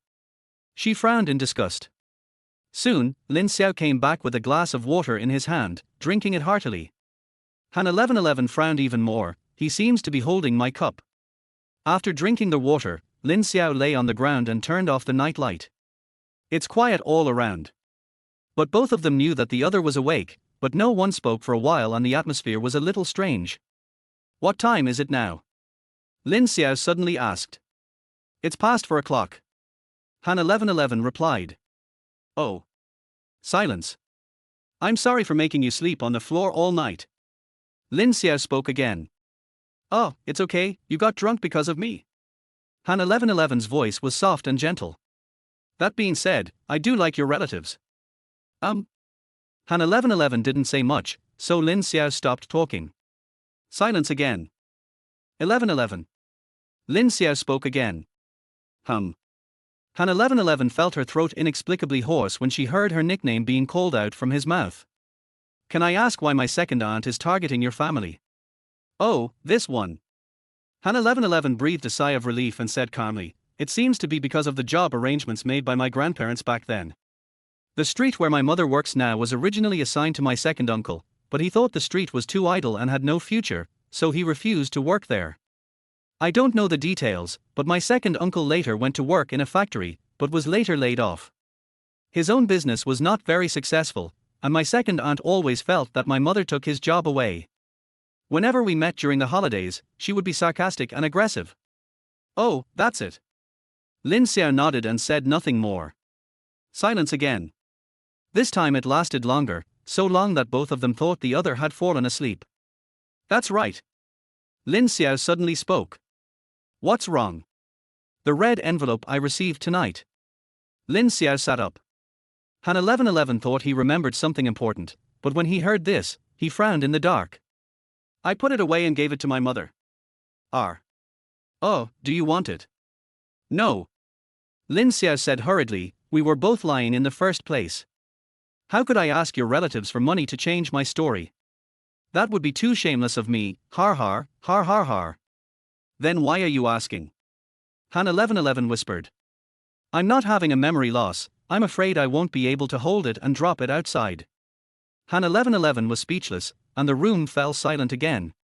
This pause was longer than the last time, so much so that Lin Xiao almost fell asleep again. Brother Lin. Han 1111 called him. Thank you for tonight. Thank me. Why? Well, I'm actually really afraid of occasions like today. If you weren't here today, I'd have to deal with it all. My mom always scolds me every time I get home. Han 1111 said sincerely, thanks to you, I can feel at ease today without saying anything. Lin Xiao laughed, that's right, if it weren't for me, you wouldn't have any reason to get together like this today. Han 1111 was stunned for a moment before she understood what he meant.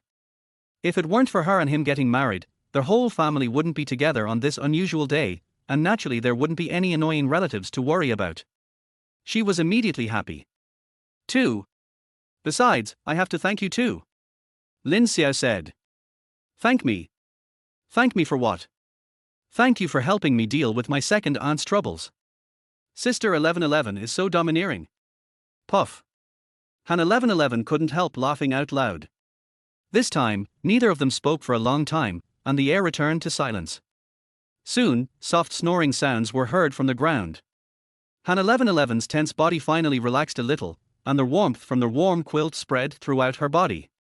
She grabbed the corners of the quilt with both hands, covering most of her face, and the smell of alcohol lingered at the tip of her nose. It really stinks.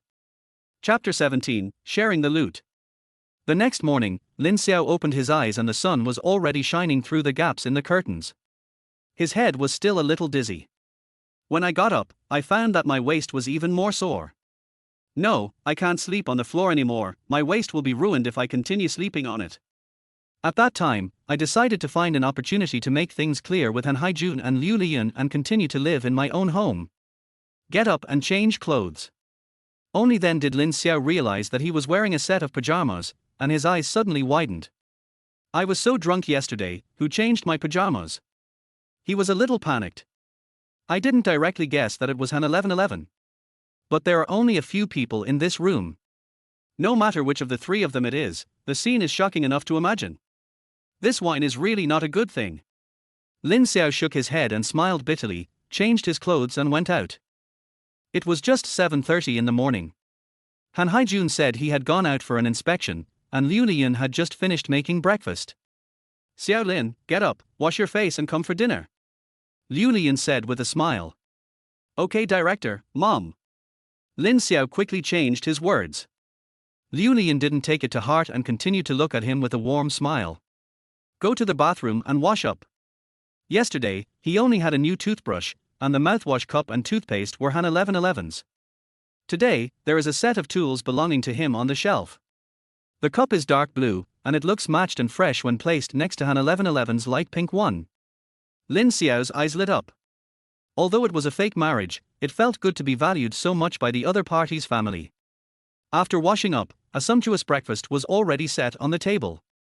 The fried dough sticks and buns were obviously brought downstairs, and there was also a casserole of vegetable porridge with a moderate thickness, which looked light and tempting. Xiao Lin, come here. You drank too much last night. Have some porridge to improve your appetite. Liu Lian said, pouring a bowl of porridge and placing it in front of him. Thank you, Mom. Lin Xiao didn't hesitate and took a bite while blowing away the hot air. The vegetables were green and the porridge was thick. Salt was added to it, making it taste slightly salty, which immediately made my empty stomach after a hangover feel much more comfortable. It's delicious, thank you, Mom. Lin Xiao praised sincerely. To be honest, I'm a little touched. In his previous life, he was popular in the entertainment industry for more than 10 years. Although he made a lot of money, those who relied on traffic were far less solid and confident than those who were truly talented. He always looks glamorous in front of the camera, with fans chasing him and calling him handsome, but Lin Xiao knows in his heart that he is just a higher-end model. He has to give face to his sponsor and attend all kinds of cocktail parties. He wears haute couture suits and walks between rich women and old men. Every time he is drunk, he is left with a sticky smell of powder. When I woke up the next day, my stomach was churning. There was no sobering tea or stomach-nourishing porridge, only smelly stomach medicine that I had to swallow directly without water. Of course, it is far from pitiful. After all, it is difficult to find such a lucrative job on earth, earning tens of millions a night. But at this moment, Lin Xiao still felt the warmth of this bowl of porridge. The three of them ate breakfast in a dull manner. Xiao Lin, find a time this weekend and arrange for us to meet your parents. Liu Lian suddenly said. Lin Xiao was stunned for a moment, not expecting it to be so sudden. Liu Lian smiled and said, normally, the parents of both sides should meet before you discuss marriage. Now that you've obtained the marriage certificate, the rest are just minor details. However, the parents of both sides still need to meet and sit down to discuss the wedding properly. When Lin Xiao heard the word wedding, Han 1111 started coughing nervously before he could react. Oh, kid, eat slowly, no one is trying to snatch the food from you. Liu Lian scolded. Han 1111's face flushed red, and it was unclear whether it was because of choking or anxiety. "Mom, we're not having a wedding," she blurted out. "What?" Liu Lian got anxious when she heard this. "How can we not have a wedding? Why not have one?" Han 1111 said coldly, "No reason, I just don't want to do it." Liu Lian was a little angry and started scolding me on the spot. "You kid, how can you be so impulsive? First you got married in a flash and got a marriage certificate, then you announced it on Weibo yesterday with great fanfare, and now you're telling me you're not having a wedding. Do you think that's appropriate?" Han 1111 knew he was in the wrong, so he lowered his head and said nothing. Liu Lian asked again, "Besides, you said you don't want to have a wedding, so don't have one. Have you discussed this with Xiaolin? Have you informed your parents-in-law?" Han 1111 curled his lips but still said nothing. Seeing this, Lin Xiao quickly came to the rescue and said with a smile, "Mom, don't be angry first. 1111 just said something wrong. We are not holding a wedding, we are just not holding a wedding for the time being." Liu Lian's eyes flashed, and her excitement finally subsided. Lin Xiao understood it in his heart. In a family like Han 1111's, the parents have a complex network of relationships in the local area, including relatives, friends, leaders, and colleagues. The names alone would fill up hundreds of surnames, and they have been interacting with each other for many years. Therefore, Han 1111's wedding is not only her own, but also Han Haijun and Liu Lian's. Her say on whether to hold it or not has no bearing at all. Lin Xiao understood this and quickly spoke. "This is what we think. 1111's job is quite special and is currently on the rise. Holding a wedding will take up too much energy and will have a great impact on her work. So, we plan to take it easy for now. Once 1111 is done with her busy schedule, we'll start planning things properly. If we're going to do it, we have to do it well, don't you think?" After hearing what Lin Xiao said, Liu Lian felt relieved and nodded. "That's fine. Fortunately, 1111 is still young, so we can do it in a year or two." Lin Xiao and Han 1111 both breathed a sigh of relief. "But," Liu Lian added, "the wedding can wait. We can't delay the meeting between the two sets of parents any longer. You've already received the certificate." Lin Xiao pursed the rice grains at the corner of his mouth and was speechless for a moment. He has his reasons for holding the wedding, but as the man, he has absolutely no reason to prevent the parents of both sides from meeting. Otherwise, it would seem like he is deliberately shirking responsibility and is insincere. Lin Xiao didn't know what to do for a moment. Fortunately, Han 1111 said at this time, "I will return to Haicheng tomorrow. I don't know when I will be back. Let's arrange the meeting between the parents of both parties later." After hearing this, Liu Lian could only relent. "Okay then, you two should think about this." The two said in unison. Hearing the other party's voice, Lin Xiao's heart was slightly moved, and Han 1111's reaction was even greater. Her cheeks were reddening at a speed visible to the naked eye. It was obvious that she was a little emotionally disturbed by her mother's word, "young couple," and the strange tacit understanding between the two of them. After chatting for a few more minutes, it was time to get to work. Liu Lian had to go to the district for a meeting early in the morning, and it was not on her way to the district with Lin Xiao, so she arranged for someone else to wait for Han 1111 to take him to work. Before leaving, Liu Lian stuffed the money she collected yesterday back into Lin Xiao's hands. Lin Xiao refused to take it, so Liu Lian said angrily, "You paid for yesterday's banquet, so I'm not going to settle with you. This is the money the elders gave you to change your name. If you don't take it, who will? Hurry and put it away." Lin Xiao couldn't refuse anymore and had to accept it. After Liu Lian left the house, he held the stack of red bills, which was at least 7 or 8,000, and looked at Han 1111 in surprise. "What should we do with this money?" Lin Xiao asked. Han 1111 hesitated for a moment, with a cunning look on his face. "It's a waste, break up." Chapter 18. Stay at my house tonight. Han 1111 was on her way to send Lin Xiao to work. After much hesitation, Lin Xiao finally asked the question in his mind, who changed my pajamas last night?" Han 1111 was driving intently. She is very thin, 167 centimeters tall and weighs only 90 pounds, but she has a little baby fat on her face, so even when she looks serious, she still looks cute. Hearing Lin Xiao's sudden question, her little chubby face trembled, and then turned red at a speed visible to the naked eye. Lin Xiao's heart skipped a beat. Could it really be that she changed it for me? At this time, Han 1111 said calmly, "You changed it yourself, who else could it be?" Lin Xiao didn't quite believe it, really. Han 1111 was speechless. You are so heavy. If you didn't change it yourself, who among me and my parents could have changed it for you? Lin Xiao thought about it and felt that it made sense.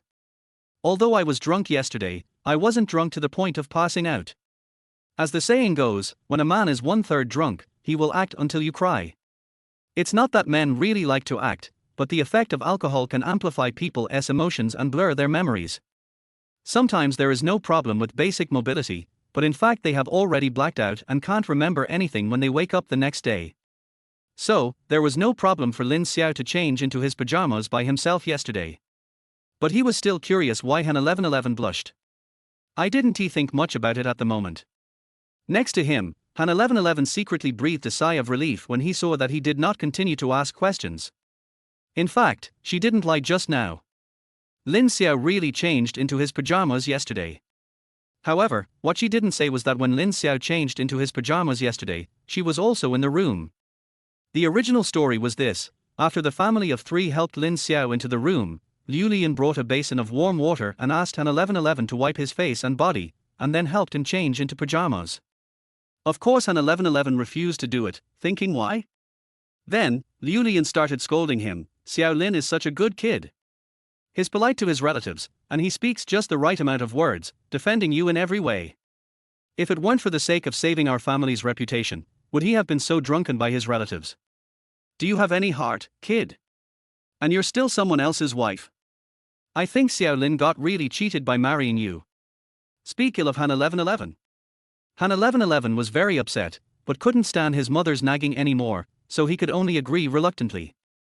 However, when she closed the door, she became troubled. Wiping her face was easy, she just wrung out the towel and wiped it roughly, but changing into pajamas was really difficult for her. The thought of stripping the man in bed made her nervous and her ears blushed. In her entire life, she had never done anything so rebellious, even though the man lying on the bed was her legal husband. She simply gave up. At this time, Lin Xiao woke up. He went out to the bathroom and came back to fall asleep again. Han 1111 seized the opportunity and quickly threw her pajamas over. Change clothes. Lin Xiao was drunk and dazed. He looked at her with blurry eyes for a while, but he didn't refuse and started to take off his clothes on the spot. Han 1111 couldn't dodge in time and screamed. I subconsciously wanted to hide away, but I heard my parents were still in the living room, so I could only lie down by the door and pretend not to see them. But in fact, Lin Xiao was wearing a t-shirt yesterday, and it was exposed in a second. She saw it all. Early this morning, the two met in the living room. Han 1111 was actually still embarrassed, but later she found out that Lin Xiao had no memory of what happened last night, so she felt relieved. But now Lin Xiao asked this question suddenly. She thought of the free striptease show last night and her cheeks turned red uncontrollably. Silence. Are you going to Haicheng tomorrow?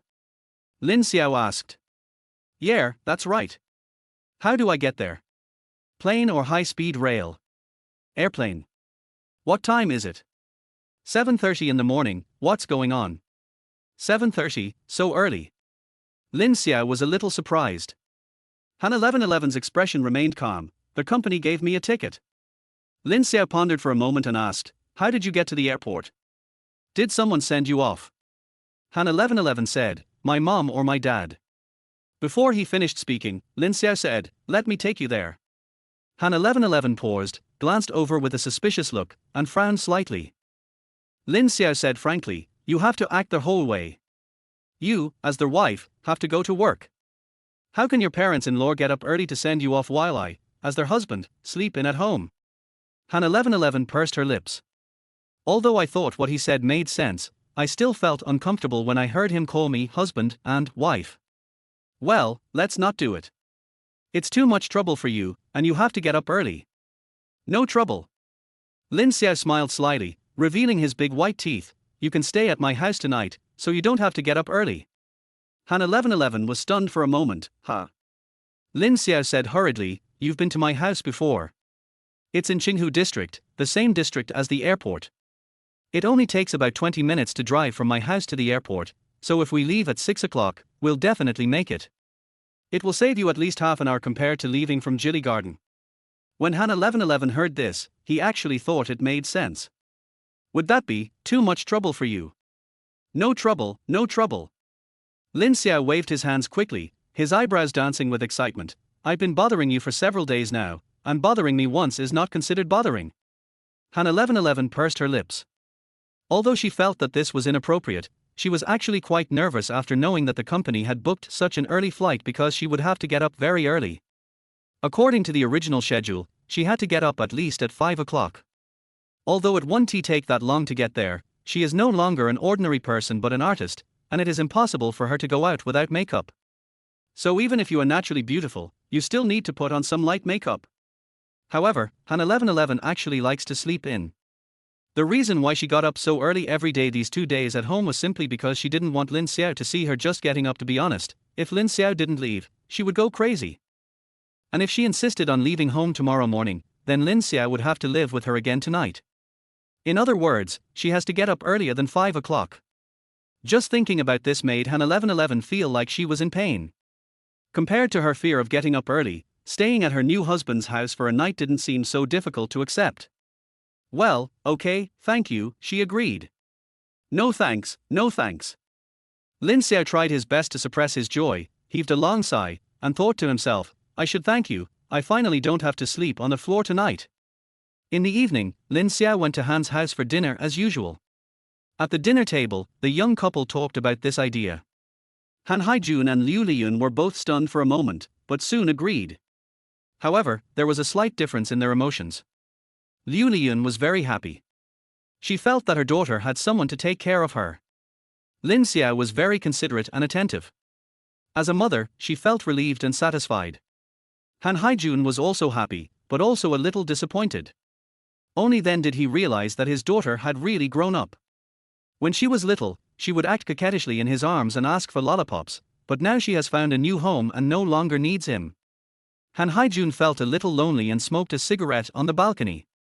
At 9 o'clock in the evening, Lin Xiao went downstairs carrying 2 large suitcases and left home with Han 1111. The young couple sat in the car and didn't think much about it, thinking it was just a very ordinary thing. However, the old couple stood at the door of the building, staring at the direction of the car's taillights in a daze for a long time. My daughter has really grown up. Liu Lian sighed. Well, yes. Han Haijun sighed. The two stood in silence for a while. Let's take a walk. It's been a long time since I last took a walk with you, Liu Lian said, and took her husband's arm. Han Haijun smiled and said, Okay, I'll accompany you. Chapter 19 Lin Xiao's Sleepless Night. They sped all their way under the cover of night and soon arrived at Qianlan Garden where Lin Xiao lived. Lin Xiao is driving the car today. The car is parked in the visitor parking space in the underground garage. I just need to pay a few dollars for parking when I go out tomorrow morning. You drive very well, Han 1111 asked in surprise. Before leaving, Lin Xiao said he would drive, and Han 1111 was skeptical at first. But he seemed very confident, and he had to take her to the airport and drive back tomorrow morning. She had no choice but to believe it, but she was still a little scared. However, just 5 minutes after the car was on the road, Han 1111 dispelled all his concerns, and new doubts arose. When did you learn to drive? She asked. Sophomore. That was 8 years ago. Yeah, that's right. Lin Xiao realized that he was a little exposed. I learned my license 8 years ago, but can I drive so steadily now? Han 1111 tilted his head, obviously finding it difficult to understand this. Lin Xiao said calmly, I usually practice driving with my relatives' cars back home, so I'm not a complete novice. Han 1111 nodded with some relief, thinking to herself, all right, okay, even though I got my driver's license as a freshman, I practiced with my dad's car for 2 whole years before I dared to drive on the road. I'm not that stupid. Seeing that she didn't ask any more questions, Lin Xiao secretly breathed a sigh of relief. Of course he was lying. He basically never touched a car after getting his driver's license. The reason why he drives so smoothly is entirely due to the muscle memory brought from his previous life. Even though he hasn't touched a car in 10 years of living on this planet, he can still do it with ease once he sits in the driver's seat. The two went upstairs.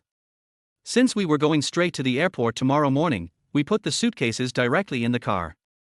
Building 5, 2701. This is Han 1111's 4th time here, so he is quite familiar with the place. But it was different from the previous 3 times.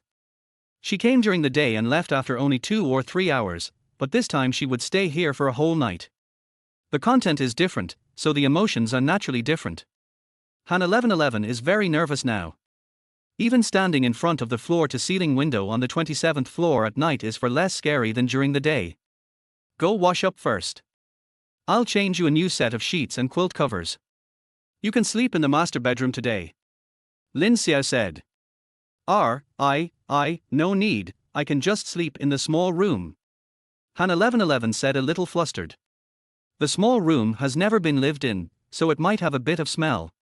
You have a flight to catch tomorrow, so you should sleep in the big room and have a good sleep. Lin Xiao's tone was normal, but he did not allow for refusal. Although Han 1111 felt embarrassed, she nodded and said, okay. Lin Xiao went to change the bed sheets and quilt covers.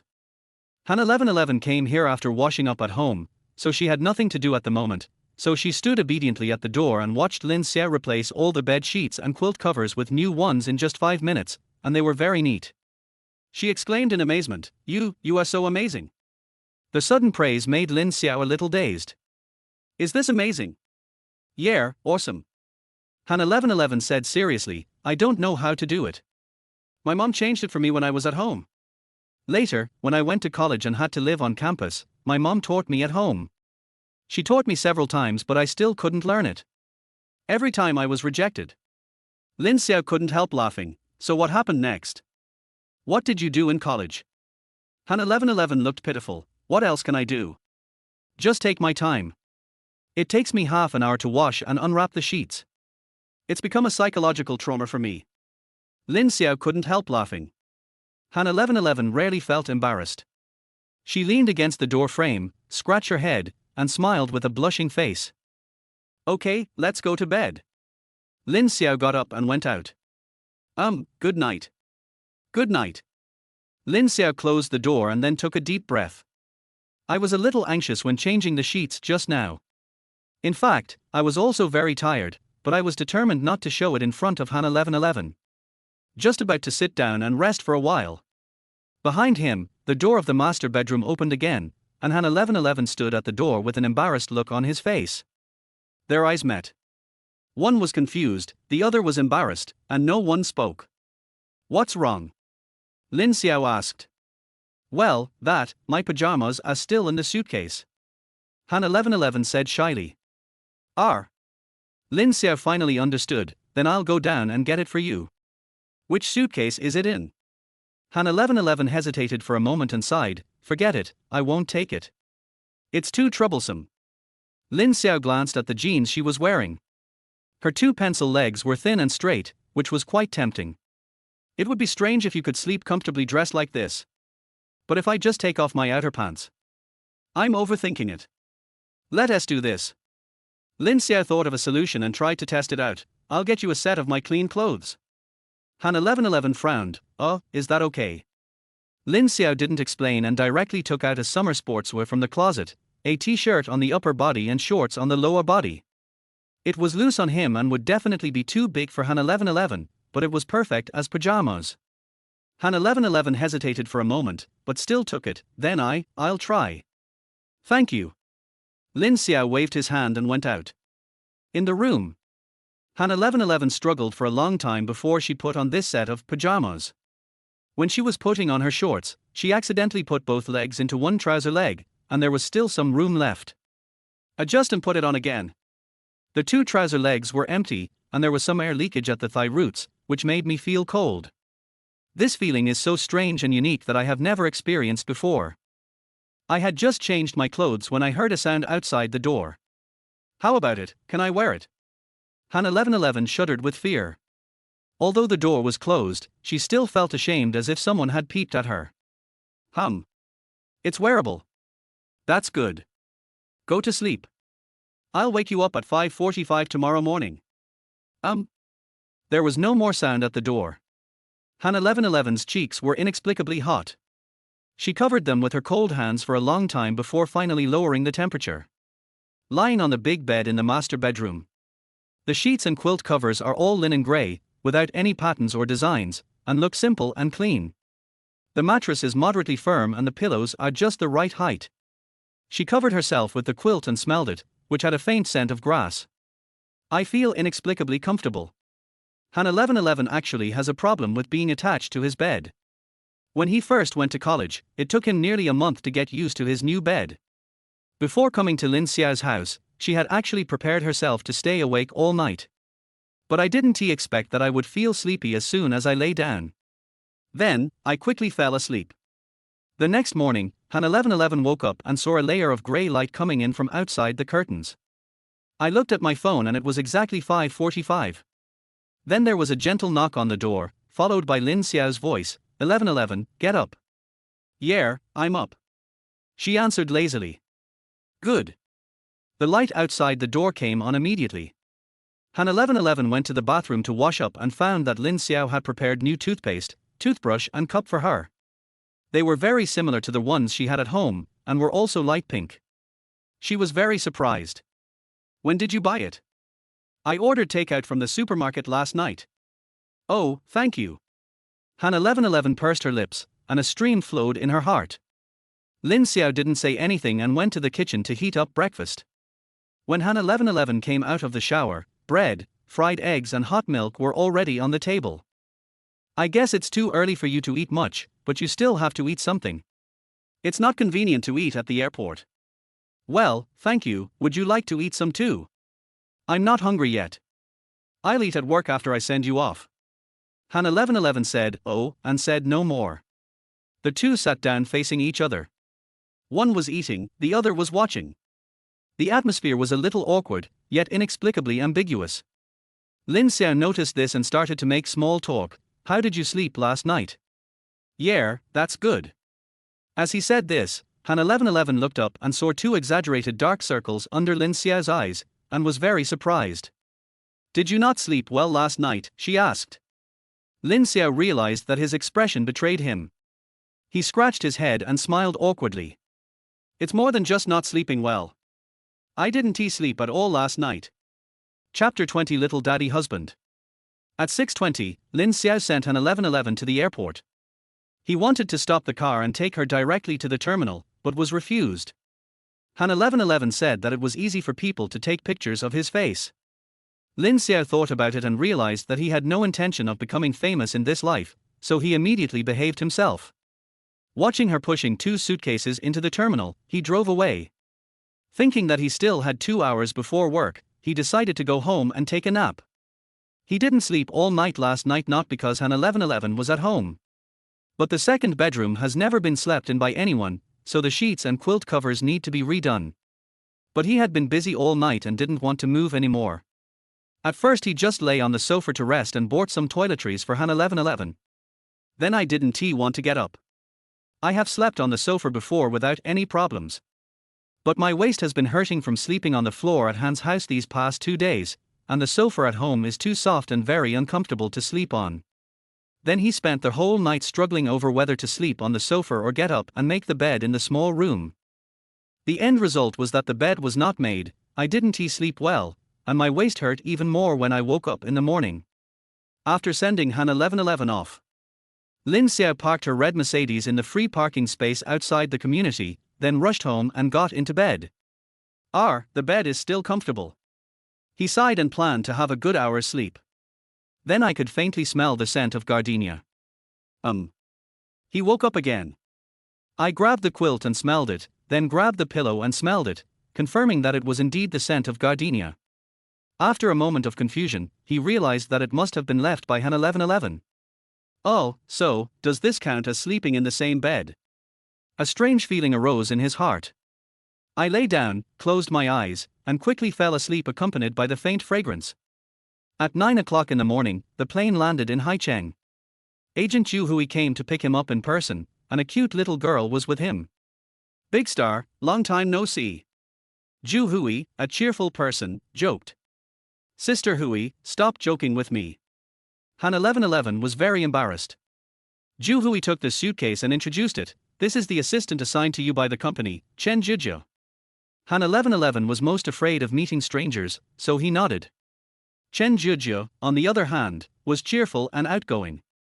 She quickly took the other suitcase and said jokingly, "Hello, Sister 1111, you can just call me Juju. If you have any questions about work or life in the future, please feel free to tell me. Don't hesitate." Han 1111 was not yet accustomed to the rhythm of this kind of artist and could only nod awkwardly. The three of them left the airport and got into the nanny car. Han 1111 and Zhu Hui sat in the back seat, and assistant Chen Juju took the initiative to sit in the passenger seat. "Has anyone recognized us along the way?" Zhu Hui asked with a smile. "Well, there were a few, I didn't have time to hide." "Hide?" Zhu Hui frowned, then burst into laughter. "Why are you hiding? You're an artist now, a star, and you're incredibly popular. As long as you're not doing anything bad, feel free to let anyone take your picture. The more people taking pictures, the better."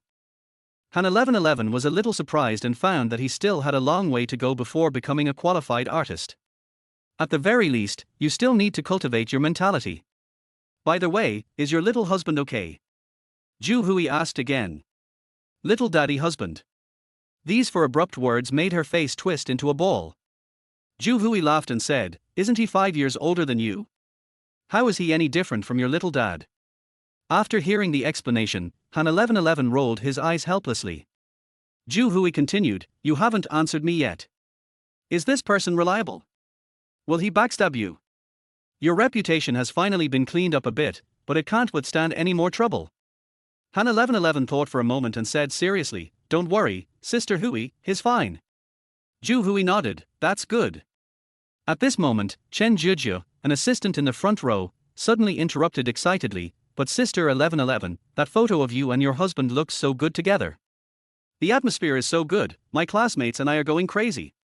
After hearing this, Han 1111 frowned again. Thinking of the scene of taking this photo that morning, she felt very embarrassed and didn't know what Chen Juju was so excited about. Zhu Hui rolled her eyes at this time. "Go away, knocking on everything will only hurt you." Chen Juju stuck out her tongue.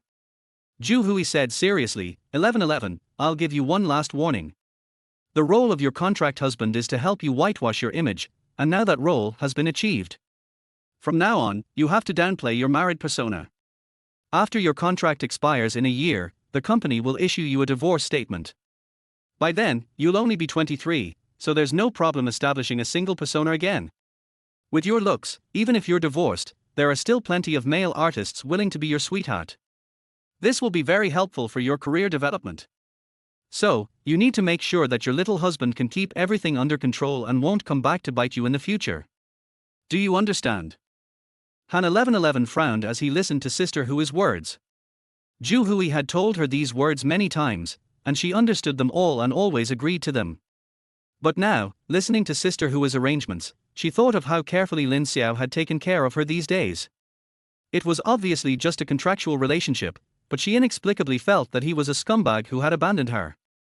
"I couldn't help but feel a little heavy. Sister Hui, I just want to sing well and don't want to hype up a couple." Han 1111 said seriously. I know. Zhu Hui looked helpless. "When I signed you, you said that you just wanted to be a good singer, and you didn't care whether you were popular or not." She paused and continued, "But I also told you that with your singing skills and your looks, you have the potential to be a superstar. As long as you manage it properly, it's not impossible for you to become a leading female singer in mainland China in the future. If you didn't have such great potential, do you really think that just because you won the title of the Voice of China, it's worth the company going to all this trouble to whitewash you? If it were any other newcomer, the company would have given up long ago." Han 1111 was speechless. Zhu Hui also said these words, and she believed it was true, but it was hard to accept it from the bottom of her heart. However, there is no point in arguing with Sister Hui now. The contract has been signed, it is impossible to break it. She cannot afford the high penalty for breach of contract. So we can only take one step at a time. Zhu Hui ignored her emotions and continued talking about the next work arrangements. Because of their keeping scandal, her work has been at a standstill for 2 weeks. The company has also used a lot of resources to whitewash her, and now it can't wait to make it back, so it has taken on a lot of commercial performances of all sizes, and also wants to participate in the offline performance of The Voice of China. The itinerary is packed. Han 1111 didn't feel anything after hearing this. She came there just to sing. The nanny car drove into the city and the WeChat notification tone rang on the phone. Lin Xiao, have you gotten off the plane? Han 1111 frowned. After hesitating for a moment, he turned off the phone and did not reply. Chapter 21 Lin Xiao is getting promoted. Lin Xiao looked at the WeChat page on his phone. Han 1111 didn't reply to him for a long time, which made him a little puzzled. He couldn't help but think, could it be that the plane exploded in the sky? Then he let go again. If the plane really exploded, it would be on the news. In fact, he didn't want to send this message at all. The reason why I chose to ask this question is entirely out of the basic upbringing of a member of society. This is the same as when colleagues have finished having dinner together, everyone has to announce in the group that they have arrived home one by one. After all, we are all adults, how could we get lost? Therefore, the act of reporting safety can be simply regarded as a social etiquette. After all, it was Lin Xiao who sent Han 1111 to the airport. It was reasonable for him to ensure that she landed safely. The message was sent, and it was her business if she didn't reply. Lin Xiao was not responsible anyway. I put my phone down and continued to doze off with my head propped up. I really didn't get enough sleep last night. Have lunch in the cafeteria. As usual, Lin Xiao sat at the same table with several male colleagues he was familiar with. As everyone was chatting, they suddenly started talking about promotion. Qin Hao from the party building office suddenly said, "Have you heard? Our unit is going to promote another wave of section-level cadres." Zhang Junlei from the finance office was a bit surprised. Really? Didn't they just raise this in the first half of the year? Why are they raising it again? It's impossible to raise it twice in 1 year, right? Qin Hao said sternly, "You still don't believe me? When have you ever missed my news? If you don't believe me, ask Li Dong. He's in the personnel department, so he has the most accurate information. Li Dong just joined the company last year. He was a few years younger than everyone else at the table. He looked silly and cute. Brother Qin, I don't know." Qin Hao rolled his eyes anxiously, then patted his chest and said, "Trust me, because several old section chiefs have retired in the past 2 years, and our street received excellent evaluations last year, the district organization department has specifically agreed to promote a few more. This information comes from our section chief, it's absolutely correct." Hearing him speak so confidently, everyone believed him and their expressions brightened. Zhang Junlei said excitedly, "That's great news. We young cadres finally see some hope. Brother Qin, your section chief specifically told you such confidential information. He must be saving the position of deputy section chief for you, right?" Qin Hao's lips curled up when he heard this, but he kept waving his hands. "I've only been working here for a few years, how could I be qualified? Besides, the promotion of section-level cadres is done by the entire street. Although the party building office has a vacancy for deputy section-level candidates, they are most likely selected from other departments. If you ask me, Lin Xiao has the best chance." Lin Xiao was feeling sleepy when he was suddenly called out, looking confused. "Me? Stop kidding." He laughed at himself and said, "I was lucky enough to get promoted to the 4th major in the first half of the year, how could I possibly get promoted to the deputy major in the second half of the year? Even if my ancestors' graves were to rise like this, it wouldn't be possible." Everyone laughed when they heard him say that.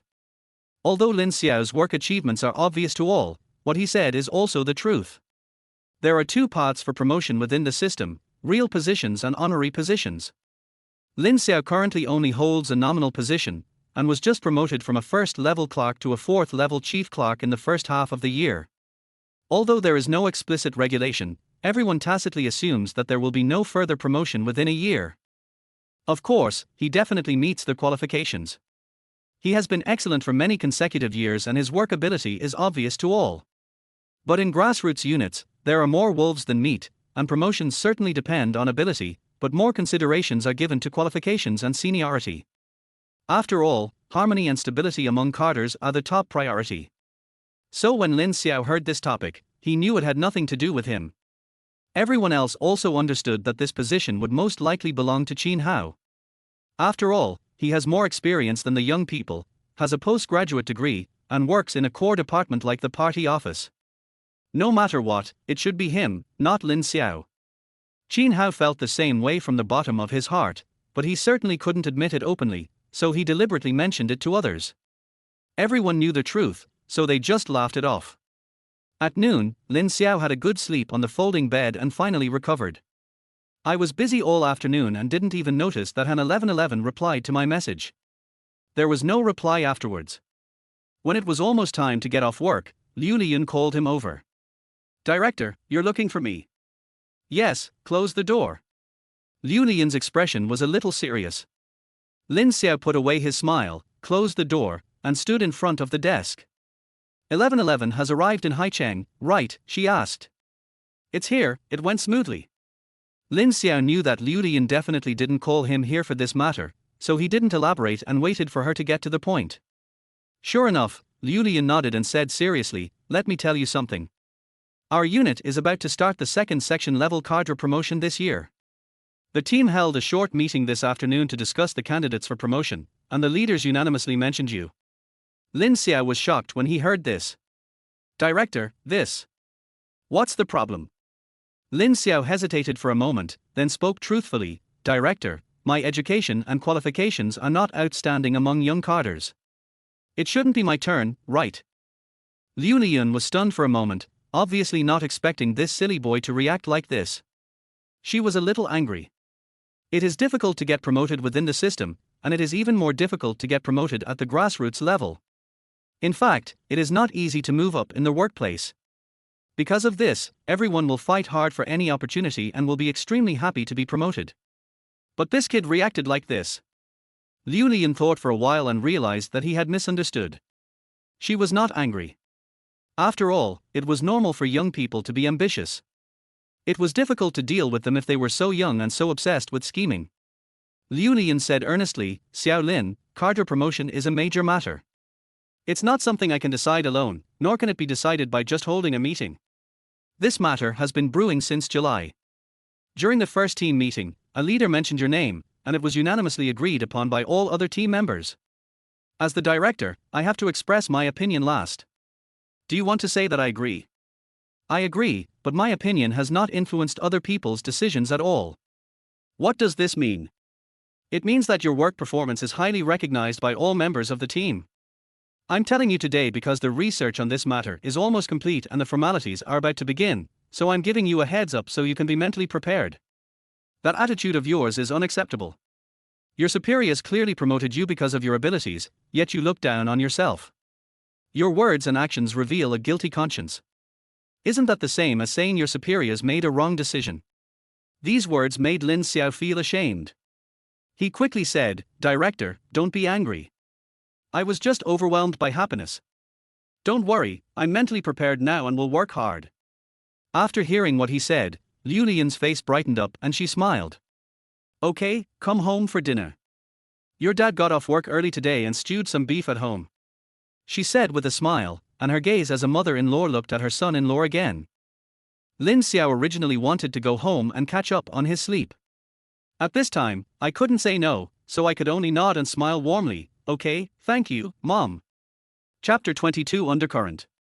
Had dinner at Han's house in the evening. After dinner, Lin Xiao insisted on washing the dishes. Liu Liyun tried to persuade him for a long time but couldn't persuade him anymore, so she had to let him do it. After cleaning up the kitchen, Lin Xiao said he wanted to go home. The couple tried to keep him there twice, but seeing that he was determined to leave, they thought he must feel embarrassed because 1111 was not at home, so they let him go. After sending him downstairs, the couple took a walk in the community. Liu Liyun talked about getting Lin Xiao a promotion. Han Haijun was a little surprised. You mean, Xiaolin doesn't really want to be promoted? Liu Liyun nodded and said, I think that's a bit of the point. At first, I thought it was just an accident and didn't expect him to be mentioned, but then I felt that it was not the case, but... She didn't say anything else, but Han Haijun understood and shook his head and laughed. What are you laughing at? Liu Liyun asked in confusion. No, I just think Xiaolin is a really good kid. Han Haijun said sincerely. Not bad, he didn't even know how to seize the opportunity that was delivered to him. I think we misjudged him before. He's not the type to pursue a career in government. On the contrary, he's very aloof. Well. Han Haijun disagreed strongly and said seriously, being aloof isn't a good thing, but it's not necessarily a bad thing either. Xiaolin hesitated about the promotion because of you. This further proves that he didn't marry 1111 because of our family relationship, but that he truly loves 1111. Doesn't this show that he has good character and is trustworthy? When Liu Lian heard what he said, her eyes lit up. You're right. I chose him as my son-in-law because of this. That's right. Han Haijun smiled and said, as for the promotion, Xiaolin is still young, and he studied Chinese, so it's normal for him to be a little proud. As his father-in-law and mother-in-law, we can just give him some advice. He doesn't necessarily need to take it personally. What do you think? Liu Lian smiled and said, it's really not easy to hear you say that. Han Haijun laughed, what's the matter? Liu Lian said, when we got married, weren't you also uncomfortable because of my dad? Now that you're old and starting to pave the way for your son-in-law, you're a bit like my dad back then. Listening to his wife's teasing, Han Haijun laughed out loud, then recalled his arrogance when he was young and shook his head in self-mockery. On their way home, Lin Xiao kept thinking about his mother-in-law wanting to promote him. By the time he got off the subway, he was already coherent. To be honest, he never felt that his performance at work over the years was not worthy of a mere deputy section chief if he didn't even recognize his own work performance, then all the late nights, overtime, and hair loss over the years would have been in vain. As for Liu Lian, she said that she recommended him purely out of work considerations and without any selfish motives. He didn't believe it either. To say it is trustworthy means that my work performance has been unanimously recognized by the leaders and it is genuine. The reason why they say they don't believe it is that although Liu Lian, as the director, has to express her opinion last, she also has a veto power. Even if other teams nominate him, as long as Liu Lian, the top leader, is not satisfied, she can still remove him from the list. As for why Liu Lian didn't remove it, it can be said that she also recognizes Lin Xiao's work performance, but who knows if there are no other reasons and considerations. Count carefully. Lin Xiao felt that he had benefited to some extent from Han 1111. He gracefully accepted the benefits of this contract marriage. The reason I'm so conflicted is simply that I don't want to do it. It is true that power is an aphrodisiac for middle-aged men. But now that things have come to this, he has no other choice when faced with the promotion that is offered to him. You can't just quit, right? Moreover, as a person who has lived two lives, Lin Xiao has a mentality of make the best of it towards all unexpected events in life. This is also one of the reasons why he agreed to a flash marriage contract with Han 1111. Although I have chosen to hide in the system for stability in this life, life is only a few decades long, so it is not a bad thing to have more new experiences. After understanding this, Lin Xiao felt relieved instantly. 2 days later, the news of the promotion of section-level cadres has spread widely in the unit, and there are even several versions of the candidates for promotion. This shows how much everyone cares about this matter. At this time, Lin Xiao knew that keeping quiet was the best way to deal with it. Friday afternoon, almost time to get off work. Li Mingdao, the office director who usually left long ago, suddenly strolled over to Lin Xiao's desk with a cup of tea and a warm smile on his face. Xiao Lin, have you heard that the unit is going to promote section-level cadres recently? Li Mingdao suddenly asked. Well, I've heard them talk about it. What do you think? Lin Xiao smiled and said, Director, what ideas can I have? I have little experience and a low level of education, so I dare not think of anything. Li Mingdao laughed, patted his shoulder, and said with a meaningful smile, young people should still have the courage to think. This matter will go through the procedures next week, and I'm not afraid to tell you the truth, you are on the list of deputy section chiefs, and I mentioned it to the leadership. When Lin Xiao heard that he was going to tell the truth, he was ready to act surprised. But I heard the second half of the sentence come out of his mouth. Lin Xiao's surprise was shown on his face from the bottom of his heart. There was no need to act. Director, stop joking with me. Do I look like I'm joking? Li Mingdao said sternly, Xiao Lin, I can clearly see how much overtime you've worked these years. Whenever there's an opportunity for promotion, of course I'll think of you. I'll fight for you even if it means risking my reputation, right? As he said this, he patted his shoulder affectionately and smiled like a good person. Lin Xiao endured it very hard. If his mother-in-law had not told him the truth in advance, he would definitely believe Li Mingtao's words and be grateful to him. Director, please don't joke with me. I can't stand being teased. He said with a silly smile. If you don't believe me, forget it. Everything will be clear next week anyway. Li Mingdao patted his shoulder again, his eyes full of envy. Xiao Lin, you've been promoted to deputy section chief at the age of 27. You have a bright future. Don't forget me when you become successful. Lin Xiao took advantage of the situation and said with a smile, "No problem, since you've taken such good care of me, I'll hire you back when I'm successful. I'll get a job as a mentor or consultant. I won't let your rich grassroots work experience go to waste. Isn't that nice of you?" Li Mingdao laughed out loud.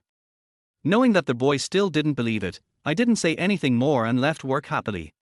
Sitting in the empty office, Lin Xiao couldn't help but sigh. It's true that a small temple has strong demons, and a shallow pond has many turtles. This small street office is full of cunning people. Chapter 23. Han 1111 wants to go home. Finally made it to Friday and got off work. Lin Xiao breathed a sigh of relief, feeling that if he didn't rest, he would die. It is already difficult to go to work during normal times, and the working days after the 7-day National Day holiday are even more difficult. Lin Xiao now just wants to quickly return to his home, order some takeout, get some snacks, play some games and watch some short videos, and spend 2 meaningless days. However, reality did not allow him to do as he wished. Just as he was about to leave with his bag, Liu Lian sent him a WeChat message, asking him to come over for dinner in the evening. "Oh. Director." Lin Xiao hesitated for a moment and replied, "I still have a rectification report to finish, which is due on Monday, so I have to work overtime tonight." Liu Lian quickly replied, "No matter how important work is, I still have to eat. I'll go home first and find time to write on the weekend." The sound of a car starting can also be heard in the voice. Lin Xiao looked hopeless, thinking, "Do I still have to write on the weekend?" Although he had finished writing, he still felt very unhappy about his mother-in-law's generosity towards others. The unit is only 4 kilometers away from Jili Garden where Liu Lian lives.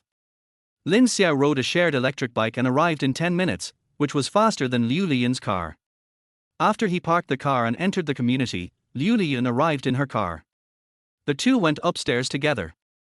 Liu Lian asked, "Why are you riding an electric bike?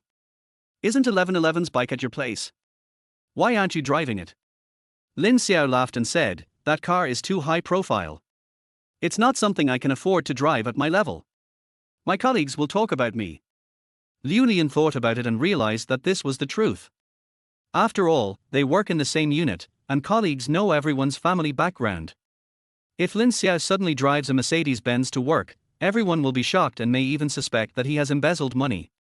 Besides, the car was red, and it was obvious that it was driven by a girl, so it would not be convenient for Lin Xiao to drive. Liu Lian took this matter to heart and didn't say much at the time.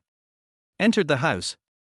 Han Haijun hasn't come back yet. Liu Lian washes her hands and cooks, and Lin Xiao goes to help. Seeing him wash and cut vegetables very skillfully, it is obvious that he really knows how to do it and is not just pretending. Liu Lian is even more satisfied with this home-loving son-in-law. With the cooperation of the two, they quickly prepared 3 dishes and a soup, and then made a plate of cold dishes, which made the table full and very sumptuous. Han Haijun just arrived home and the 3 of them started eating. "Xiaolin, eat more. You look so thin." Liu Lian's face was full of heartache as she kept putting meat on his plate. "Mom, I'm not thin at 140 pounds. Lin Xiao said with a smile.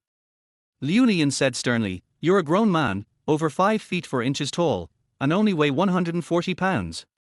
Isn't that considered skinny? That damn girl 1111 wants to maintain her figure as an artist, but I can't control her. It's okay for you to eat more."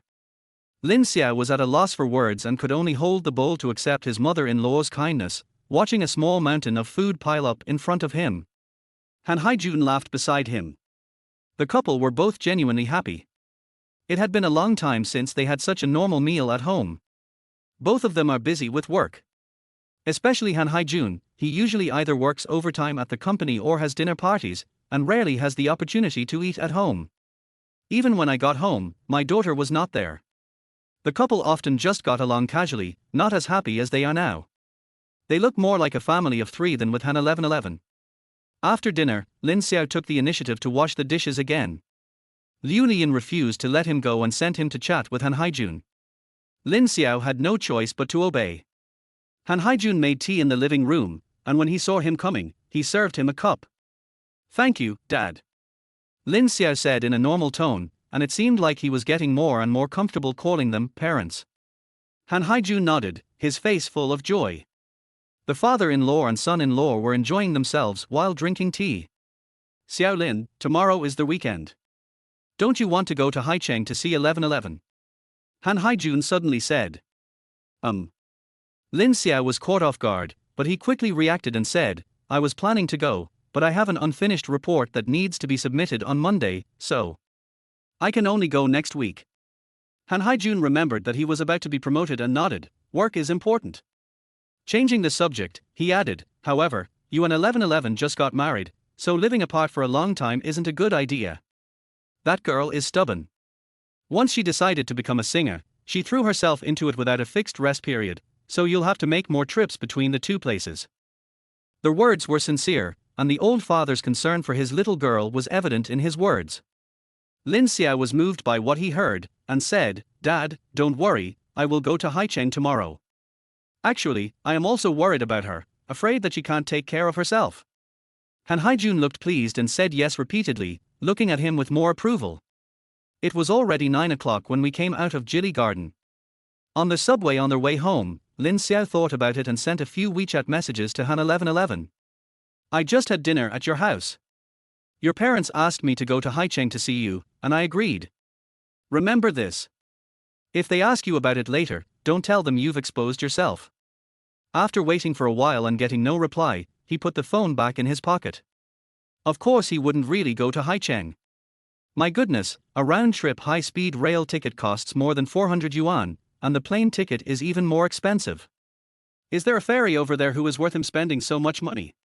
I said that just now because I saw that Han Haijun was a kind father and I couldn't bear to let him down. When he got home, he lay down on the sofa. After resting for a while, thinking that I had eaten too much tonight, I changed into sportswear and ran 5 kilometers. I broke out in a sweat and felt refreshed all over. I went upstairs and was about to take a shower when the WeChat notification tone rang on my phone. At a glance, it was Han 1111 who replied. 1111 buck 60, what are you eating? Lin Xiao was stunned for a moment, and was suddenly at a loss whether to laugh or cry. Okay, I sent you 3 messages, and you only remembered the one about eating, right? Is that the point? Although I was complaining in my heart, I still sent the photos I took tonight and replied patiently. Lin, steamed sea bass, minced meat and eggplant, beef brisket stewed with tomatoes and potatoes, yam and pork rib soup, and a cold preserved egg. The other side responded quickly. Xia, so rich. No expressions, no punctuation. Lin Xiao immediately realized that the other party might be in a bad mood. Lin, have you eaten? Xia, eat it. Lin, what did you eat? Xia, lunchbox, bitter smile. Lin Xiao frowned. Lin, it's almost 10 o'clock, are you still working? She, just finished, on their way back. Lin Xiao breathed a sigh of relief, feeling no blame on Luo Ren. On Friday night, she was enjoying delicious food and drinks at someone else's house, but her own daughter was still at work and could only eat boxed lunches. Lin Xiao inexplicably felt like a thief. After hesitating for a moment, he replied, rest early. Hundreds of kilometers away. Han 1111 saw this message in the nanny car and wanted to talk to Lin Xiao about her troubles, but after hesitating for a long time, she swallowed her words back. Next to him, assistant Chen Zhuzhe was so tired that she dozed off. Han 1111 looked at the photo sent by Lin Xiao, which showed all her favorite dishes, and suddenly felt a little aggrieved. I really want to go home. Chapter 24, Something's Wrong with You. After taking a shower, it was already 11 o'clock in the evening. Lin Xiao was not sleepy at all. He lay on the sofa and his nightlife had just begun. I'm a bit tired today and don't feel like using my brain. So he didn't play games, but lay on the sofa and watched TikTok. After brushing for an hour, I feel a little sleepy. Just as I was about to put my phone down and go to sleep, a familiar face suddenly appeared on the screen. Han 1111. His eyes widened instantly and he sat up. In the video, Han 1111 is wearing a white off-shoulder dress, with simple makeup, fair skin, and curly black hair draped behind her. Under the spotlight, her whole body is shining with holy light, like a fairy who has descended to earth. In the video, she is singing the song that she sang during the blind audition stage of The Voice of China. 4 months ago, she became an internet sensation thanks to this song. Many netizens even said that she surpassed the original singer and sang this popular hit in her own style. With the blessing of invincible popularity. In the following competitions, Han 1111 won all their way and finally lived up to everyone's expectations and won the championship. Now, she sang the song again on stage. The video only played a short part of the chorus, but Lin Xiao was deeply moved. He listened to it 3 times before noticing the caption of the video. "I waited all night, and finally my goddess showed up. I'm so sad." She sang so beautifully, but the organizers maliciously targeted her and put her in such a far back position. And everyone else sang 2 or 3 songs, but my 1111 only sang 1. Is this how you treat a champion? Lin Xiao frowned. Judging from the comments, this blogger should be a fan of Han 1111. The video was posted half an hour ago, so it should be from tonight's performance. Combining the WeChat chat with Han 1111 just now, Lin Xiao solved the case. So her job tonight is to support the offline tour of The Voice of China. Then Lin Xiao became puzzled again. If it was any other performance, it would be fine. After all, Han 1111 was a newcomer, so naturally she wouldn't be treated well. But this is the tour of The Voice of China, after all. Han 1111 is the champion and the most popular contestant. Logically, he shouldn't be neglected. Lin Xiao flipped through the comments section and understood. Although this video only has a few hundred likes, the comments section has tens of thousands of people participating. Many netizens firmly believe that Han 1111 was brought up by a wealthy sponsor and has no real ability at all. The recent official announcement of her marriage certificate was just to find a scapegoat to help her cover up the scandal of being kept. Of course, there were also many people who supported Han 1111, and the two groups started arguing fiercely in the comment section. Lin Xiao understood instantly. It seems that Tomato TV also noticed the trend of the internet, so it had to give Han 1111 the cold treatment, and left the best appearance positions and more performance opportunities to other contestants. Lin Xiao couldn't help but frown. I found the most vicious comment in the comment section and responded with a barrage of responses. "Are you so vulnerable because Han 1111 didn't look for you when he was looking for a replacement, you shady villain?" And responded to other bad comments one by one. Phew, I finally feel relieved. The next day, Lin Xiao slept until he woke up naturally. I had just gotten up and opened the floodgates when my best friend Zhang Peng called me. "What are you doing?" "Just woke up, what's wrong?" "Damn, it's already 10 o'clock and you just woke up. The life of a single dog is so great." Zhang Peng's tone was not without envy. As a local, his car, house and even job were all prepared by his parents. Naturally, he got married early under his parents' arrangement and now has a child. Lin Xiao chuckled and didn't explain. "Let's get together." "I'm free today," said Zhang Peng. "Oh, don't you have to take care of the kids today?" Lin Xiao joked. "My wife took the kids to her mother-in-law's house, and I have a rare day off." "Okay, let's go eat hot pot. You made money by recommending me stocks, so I'll treat you today," Lin Xiao said generously. "Just forget it." Zhang Peng said in a bitter tone, "The hot pot restaurant is too noisy. I just want some peace and quiet today and don't want to go anywhere else. If you want to eat hot pot, let's have it at your place and have some wine. It's lovely. How do you think?" Hearing his half-dead tone, Lin Xiao smiled unkindly. I still remember that during college, Zhang Peng was the most extravagant. Every night he would either go to the internet cafe or the bar, and he lived a very carefree life. Now, after only a few years of graduation, he has already started to hide away from others. Such a drastic change, just because of a wife and a child, is enough to show how terrible marriage is. "Okay, I'll listen to you."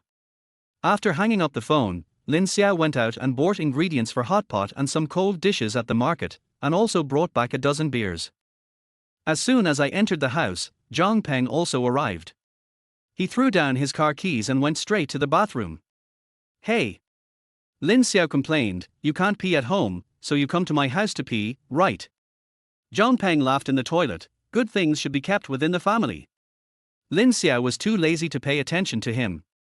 He found the unused hot pot from the cupboard and washed the vegetables one by one. He was washing seriously when he suddenly felt someone staring at him from behind. When he turned around, he found Zhang Peng leaning against the door frame with a lewd smile on his face, which scared him so much that he trembled all over. "Fuck, you are a ghost. You don't even make any sound when you walk," Lin Xiao cursed. Zhang Peng, for once, refrained from arguing with him. He walked over with a smirk, staring at him intently. Lin Xiao felt a little timid under his stare. Why are you staring at your dad? Did you take the wrong medicine? Brother Xiao, something's wrong with you. Zhang Peng smiled deviously. You're a single guy, so why are there two wash cups on the toilet shelf? One of them is pink. Tell me the truth. Lin Xiao was a little panicked for a moment and swallowed his saliva. Shit, forget about it. Fortunately, he thinks quickly. Oh my god, what's wrong? Your mother? Are you swearing? Lin Xiao kicked over. Zhang Peng quickly ran away, his face suddenly enlightened as he said, so it's aunties. I thought you were no longer single and was just about to congratulate you. I was saying, if you really did find a girlfriend, how could there be no other signs of females in your house besides the mouthwash cup? Now it makes sense. Lin Xiao rolled his eyes and secretly breathed a sigh of relief. Fortunately, it almost got exposed. Zhang Peng didn't doubt it at all and lay down on the sofa. At 12 noon, the hot pot was cooked. The two of them drank beer, ate hot pot and talked about interesting things in college, feeling very comfortable. Brother Xiao. Zhang Peng suddenly said seriously, come to think of it, you're not young anymore, you have such a good job, and you're only slightly less handsome than me. It should be easy for you to find a girlfriend, right? How come it's been so many years since you graduated, and there's still no news? Lin Xiao chuckled and said nothing. Zhang Peng's eyes grew suspicious. You kid, aren't you waiting for some high-ranking official to have a glaucoma attack and marry his daughter to you? Cough cough cough. Lin Xiao was eating meat when he suddenly choked and started coughing violently. Chapter 25 Lin Xiao is so hard. Why are you so nervous? Zhang Peng was surprised and amused by his reaction. I was just joking with you. You're so old anyway. I guessed it right, didn't I? Lin Xiao almost poured the beer on his face. Zhang Peng grinned and hid far away. He was joking, of course. Although he is not in the system, several of his relatives are in the system, so he should be too familiar with some of the rules there. Lin Xiao has good looks and abilities, but his rural family background undoubtedly holds him back a lot. How desperate must the leaders be to hand their daughters over to him?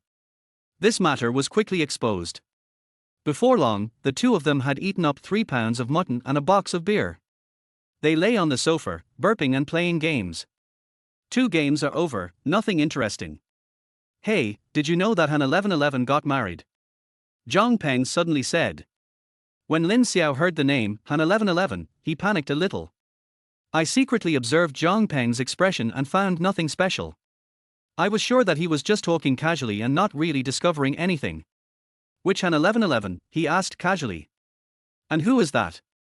The one who gave us 100,000 yuan. Oh, she's married. Yes, we got the marriage certificate on the first day after National Day, and it even became a hot topic. Zhang Peng had an expression that showed that city people really know how to have fun. Lin Xiao nodded disapprovingly, so what's wrong? Zhang Peng sneered, what's wrong? You just photographed her before the holiday, arm in arm with an older man, shopping in a luxury store, and after the holiday, she got married. Do you believe it? Lin Xiao, why don't you believe it? Zhang Peng said with a look of naivete, this is definitely a whitewashing tactic. Even a fool can see it. She's only 22, how could she get married so young? I think her financial sponsor might have found her a partner. Only rich people these days can play around. The richer they are, the less they know how to behave. What can they do? Lin Xiao felt like there was a dead fly stuck in his mouth. He wanted to speak but didn't know what to say. That's right. After a moment of silence, Lin Xiao said, you didn't tell your wife about selling the photos, did you? Zhang Peng laughed out loud, do you think I'm stupid? If I tell her, I'll have to hand over my money. Wouldn't it be better to keep it for myself? Lin Xiao felt relieved, that's good. Zhang Peng was puzzled, no, why are you so worried about whether I tell my wife or not? Lin Xiao said, we're accomplices. How can I not worry? You'd also say that these rich people have no bottom line. What if an 1111 sponsor finds out that I took the photo and you sold it? Will they let us off? After hearing what he said, Zhang Peng instantly became serious. Don't tell me, it's true. This money is not easy to earn. So, this is known to heaven, earth, you, and me. You must never tell anyone, especially your wife. You're right, no one can tell. The two looked at each other. I don't know why, but the atmosphere suddenly became heated. Zhang Peng stayed until night before retreating. After he left, Lin Xiao spent a long time cleaning up, and it was already midnight when he finished taking a shower. The next day was another day of staying at home. By the afternoon, Lin Xiao's mood started to deteriorate because he had to go to work the next day, and he became inexplicably irritable. In the past 2 years, this Sunday mania has become more and more serious, and Lin Xiao has found that he is becoming more and more qualified as a cow and horse. No matter how much you resist, what is coming will come. As soon as the alarm clock rings on Monday morning, the week of the ox and horse officially begins. This week, the promotion of section-level carders was officially launched. By Wednesday, the promotion candidates were officially announced to the entire unit. There are a total of 2 section chiefs and 2 deputy section chiefs promoted this time. The 2 section chiefs are middle-aged backbones in their early 40s. They have been working as deputy section chiefs for nearly 10 years. When the old section chiefs retired and their peers were laid off or transferred away, it was finally their turn. It is well deserved. There are 2 deputy section chiefs, one of whom is already 35 years old. He is the type with average ability but good interpersonal relationships in the unit. No one is surprised to see him on the list. The other one is Lin Xiao. His appearance was completely unexpected to everyone, and everyone was shocked. No, why should he? He's so young, and his education level isn't high, and he only just got promoted to the 4th position in the first half of the year. There are many people in the company who have more experience and better conditions than him. How could it be him? Everyone was dumbfounded. Especially a few young carders in their 30s who were determined to get this position. Their eyes were so excited that they were about to burst into sparks after reading the announcement. While having lunch at noon, Lin Xiao could clearly feel that everyone in the cafeteria was looking at him. He was quite calm and sat in his old seat after getting his meal. "Oh, Director Lin is here, come and sit down," Zhang Junlei from the finance office said deliberately in a funny way. His tone was exaggerated, with a hint of dissatisfaction, but he knew that even if it wasn't Lin Xiao, it wouldn't be his turn, so he was somewhat happy for him. After all, Lin Xiao has a very good reputation in the unit.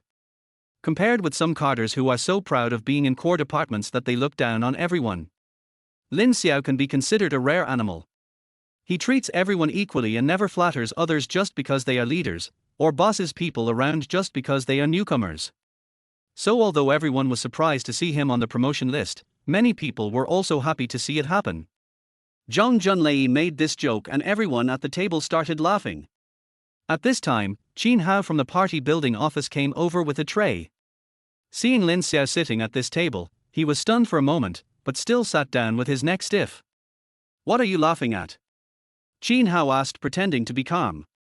"It's nothing. Director Lin got promoted and we were just joking with him," Zhang Junlei said with a smile. "Oh."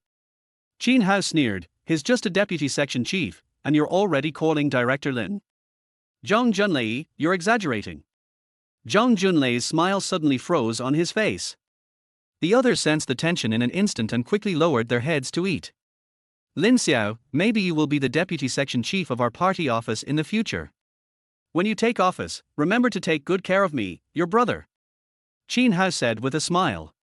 Lin Xiao heard the sarcasm in his tone, but didn't care at all. "That's for sure, brother Qin, don't worry," he said with a smile. Qin Hao originally wanted to embarrass him, but he didn't expect that he would agree directly, and his tone was so casual. This directly changed the nature of his words. Originally intended to be sarcastic, now it became flattery. Qin Hao was stunned and his face suddenly turned ugly. The others were also very surprised. They didn't expect that Lin Xiao, who was always easy to talk to, would be so tough today. Everyone held their breath and were secretly scared. "I thought, power is indeed a man's aphrodisiac. He just got promoted and is already so hard." Chapter 26 Sadhan 1111. By Wednesday of the following week, Lin Xiao's promotion procedures were completed. Normally, the cadre promotion process takes at least a month, but this time it was accelerated, with meetings, conversations, and voting taking place for a week straight to get everything done. My colleagues were all stunned, wondering how this could be possible. On Wednesday afternoon, the personnel department issued an appointment announcement, and Lin Xiao suddenly became the deputy section chief of the office. The former deputy section chief, the elderly mother who was trying to have her third child, was transferred to the party office. Of course, the position was gone, but the woman continued to stay at home to take care of the pregnancy. As soon as the appointment document was released, Li Mingdao came over cheerfully and said, "How about it, Xiaolin? I didn't lie to you, did I?" Lin Xiao smiled and was speechless. "Oh, I can't call you Xiaolin now. You are now a legitimate section-level cadre. In 2 years, you will be on equal footing with me." Li Mingtao's tone was a little sour. Lin Xiao also knew that he was hated now, so he just accepted the sarcasm from everyone. He laughed and said, "Brother Li, aren't you scolding me when you say that? I've been following you since I first joined the company. You're my master. I'm successful thanks to your guidance. How dare I be on equal footing with you?" Li Mingdao laughed heartily. "That's true, but as the saying goes, a master can only lead you to the door, but the practice is up to you. Your achievements today are due to your hard work and dedication. As your master, I dare not take credit for them." Lin Xiao really didn't like to be hypocritical, but he had to agree, "No matter what, you brought me up single-handedly. I will be grateful for your teachings wherever I go in the future." The two of them chatted with each other and laughed warmly. Li Mingdao felt a little jealous at first, but later, seeing that Lin Xiao was sincere and not arrogant despite his favor, he respected him even more than before. His self-esteem was greatly satisfied, and his congratulations to Lin Xiao were more sincere. "Get off work at 5:30. Lin Xiao didn't work overtime today and even left a few minutes early. After walking for a while outside the office, he got into Han 1111's Mercedes-Benz and headed straight for the airport. Last night, Han 1111 suddenly sent him a WeChat message, saying that her flight would arrive in Ninghai at 6 p.m. today, and asked if he could pick her up at the airport. Of course Lin Xiao agreed. It's not just because the two of them are now in a contractual marriage relationship, but also because Han 1111's car has always been with him. After work, he drove at full speed, got on the highway before the evening rush hour, and arrived at the airport on time at 6 o'clock. After parking the car, he went straight to the arrival hall to wait.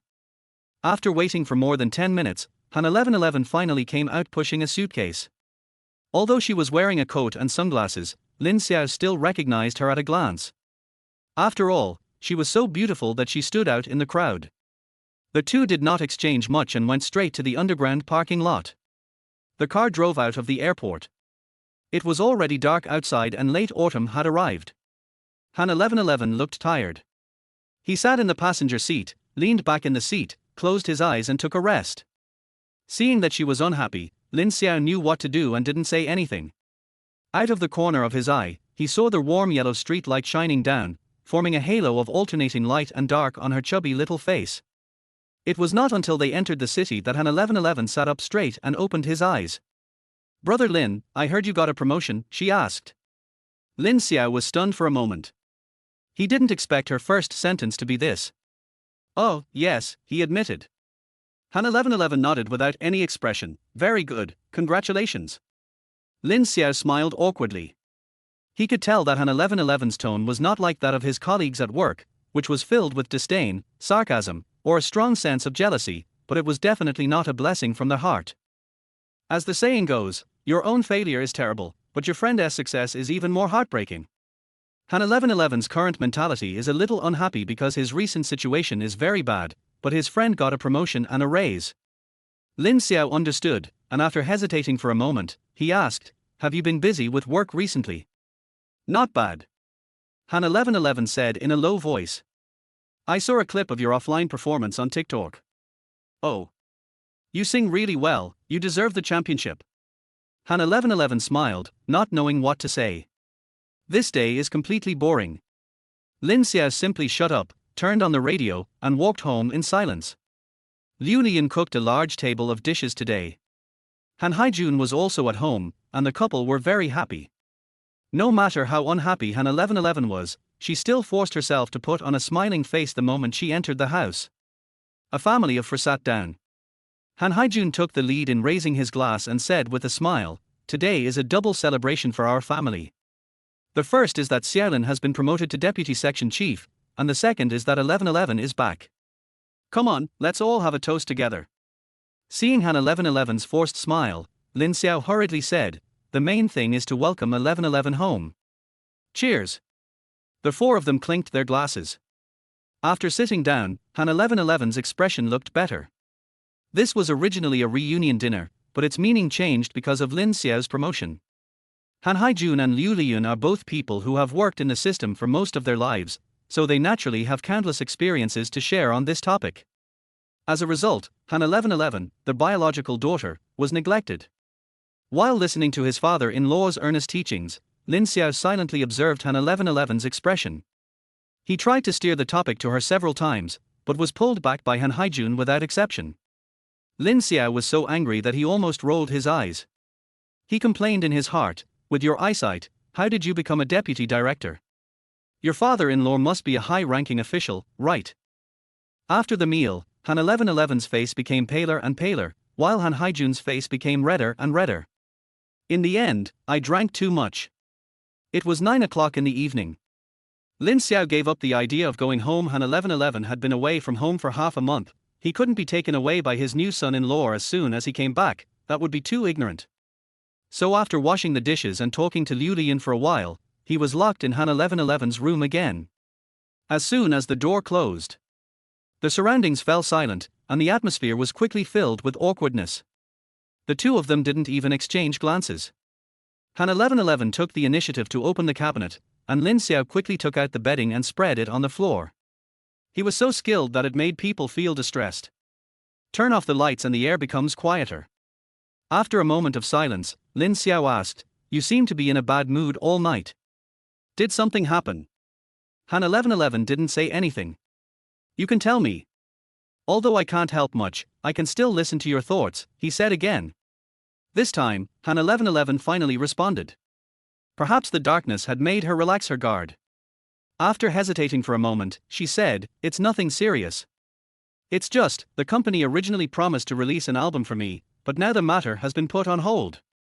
Lin Xiao frowned. "Is it because of your declining reputation?" Han 1111's throat rolled. In the dark night, Lin Xiao did not answer. "Brother Lin, are you asleep?" Han 1111 asked. "No." "Well, then why aren't you talking?" "I don't know how to comfort you." Lin Xiao smiled and said, "But I think that since you are still young and have such a recognizable voice, you will have many opportunities in the future. Your company signed you, which means they must recognize your value. So, releasing an album is only a matter of time, so don't be too discouraged." Although these words are of no use. But Han 1111 still felt very warm after hearing it, and the haze in his heart was swept away. "I understand, thank you, Brother Lin." "You're welcome, I can't help you with anything. It's been very useful. Good night." Good night. Chapter 27 Han 1111's wife style. The next morning, Lin Xiao suddenly caught a cold. Aki. He kept sneezing, and when he turned around, he found that Han 1111 was already wearing a mask. Lin Xiao spread his hands, meaning, "Aren't you too snobbish?" Han 1111 said awkwardly, "I still have several performances to perform, I can't catch a cold." Lin Xiao was speechless. Liu Lian specially made ginger soup for breakfast, but she was still puzzled. "It did get a little cold yesterday, but I changed the quilts in your room in advance. How come 1111 didn't catch a cold, but you did? Are you too tired from work lately and haven't rested well?" What can Lin Xiao say? You can't say that you slept on a cold floor, so the thick quilt and the person inside it were both asleep, right? So I can only admit awkwardly that I have been feeling a little weak recently. Han 1111 knew that he caught a cold because he slept on the floor, and felt ashamed, so after dinner he said directly, "Dad, Mom, let's go to Lin Xiao's house tonight, to sleep." Han Haijun was very surprised. "Why do you have to go?" Liu Lian understood immediately and smiled happily. "Okay, you guys go, the young couple still needs their own world, why do you always have to get together with us old men and women?" Han 1111 and Lin Xiao's faces turned red due to the teasing. Liu Lian thought they were shy, but in fact one was guilty and the other had a fever. After finishing their meal, the couple packed up and left. Han 1111 sent Lin Xiao to his workplace, then took the house key he gave her and went directly to Qianlanyuan. Waiting for Lin Xiao to come home from get off work. Because the key was given to Han 1111, he could only knock on the door. He knocked for a long time before the door opened. Then Han 1111 stood at the door with a panicked look on her face and messy hair. This scene made it difficult for him not to think of the various videos on TikTok that caught his wife cheating. Before I could ask, a strong smell of paste hit my nose. Lin Xiao hurried to the kitchen and found a soup pot on the stove. The countertop was covered with spilled porridge. The pot had burned dry and was a black mess. This. Lin Xiao tilted his head to explain. Han 1111 said apologetically, as if she had done something wrong, "I'm sorry, Brother Lin, I saw that you had a cold, so I wanted to make you some porridge, but I was so engrossed in listening to music that I forgot something was still cooking in the kitchen. When I smelled the burnt smell, it was already like this." After listening to this, Lin Xiao felt a little touched and funny. Well, at least this heart is worth affirming. "Go out and eat later," he said. Han 1111 stood at the kitchen door and originally wanted to ask if there was anything he could do to help, but when he saw the horrible stove, he swallowed his words and went out obediently. Half an hour later, dinner was served on the table. 2 simple dishes, 1 meat and 1 vegetable, and a pot of very thick vegetable porridge. Han 1111 was surprised. "You're so fast." Lin Xiao was so anxious that he kept coughing. "My goodness, is it okay to say this to a man? Why is your cold getting worse? Didn't you take medicine?" Han 1111 asked with concern. "Eat, it's too much work." "All right." Han 1111 pursed her lips, not knowing what to say. Lin Xiao smiled and said nonchalantly, "Eat it, it's just a home-cooked dish." Han 1111 grinned and said, "That's good enough. I didn't help you at all and even caused you trouble." Lin Xiao waved his hand, poured himself a bowl of porridge, and ran to the living room. "What's wrong?" Han 1111 was puzzled. "Oh, it's okay, I was afraid of infecting you." Han 1111 thought he was making fun of her for wearing a mask in the morning. But seeing his serious expression, I believed that he was really thinking about me, and I felt inexplicably good. The two of them finished the meal quietly, one in the living room and the other in the dining room. After dinner, Lin Xiao quickly put on a mask. Han 1111 offered to wash the dishes, but he refused. At night, the two of them lived in peace. When it was time to go to bed, Lin Xiao still insisted that Han 1111 sleep in the master bedroom and wanted to change her bed sheets. "You have a cold, let me change." 1111 offered.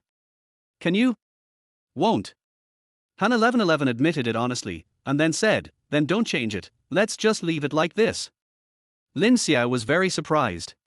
Han 1111 added, "It's okay, I'm not that picky. And I slept in the afternoon," she said silently in her heart. Lin Xiao wanted to persuade her again, but he felt a little dizzy at the moment, so he could only let her take the quilt and spread out in the second bedroom, then turned off the lights and went to sleep. Master bedroom.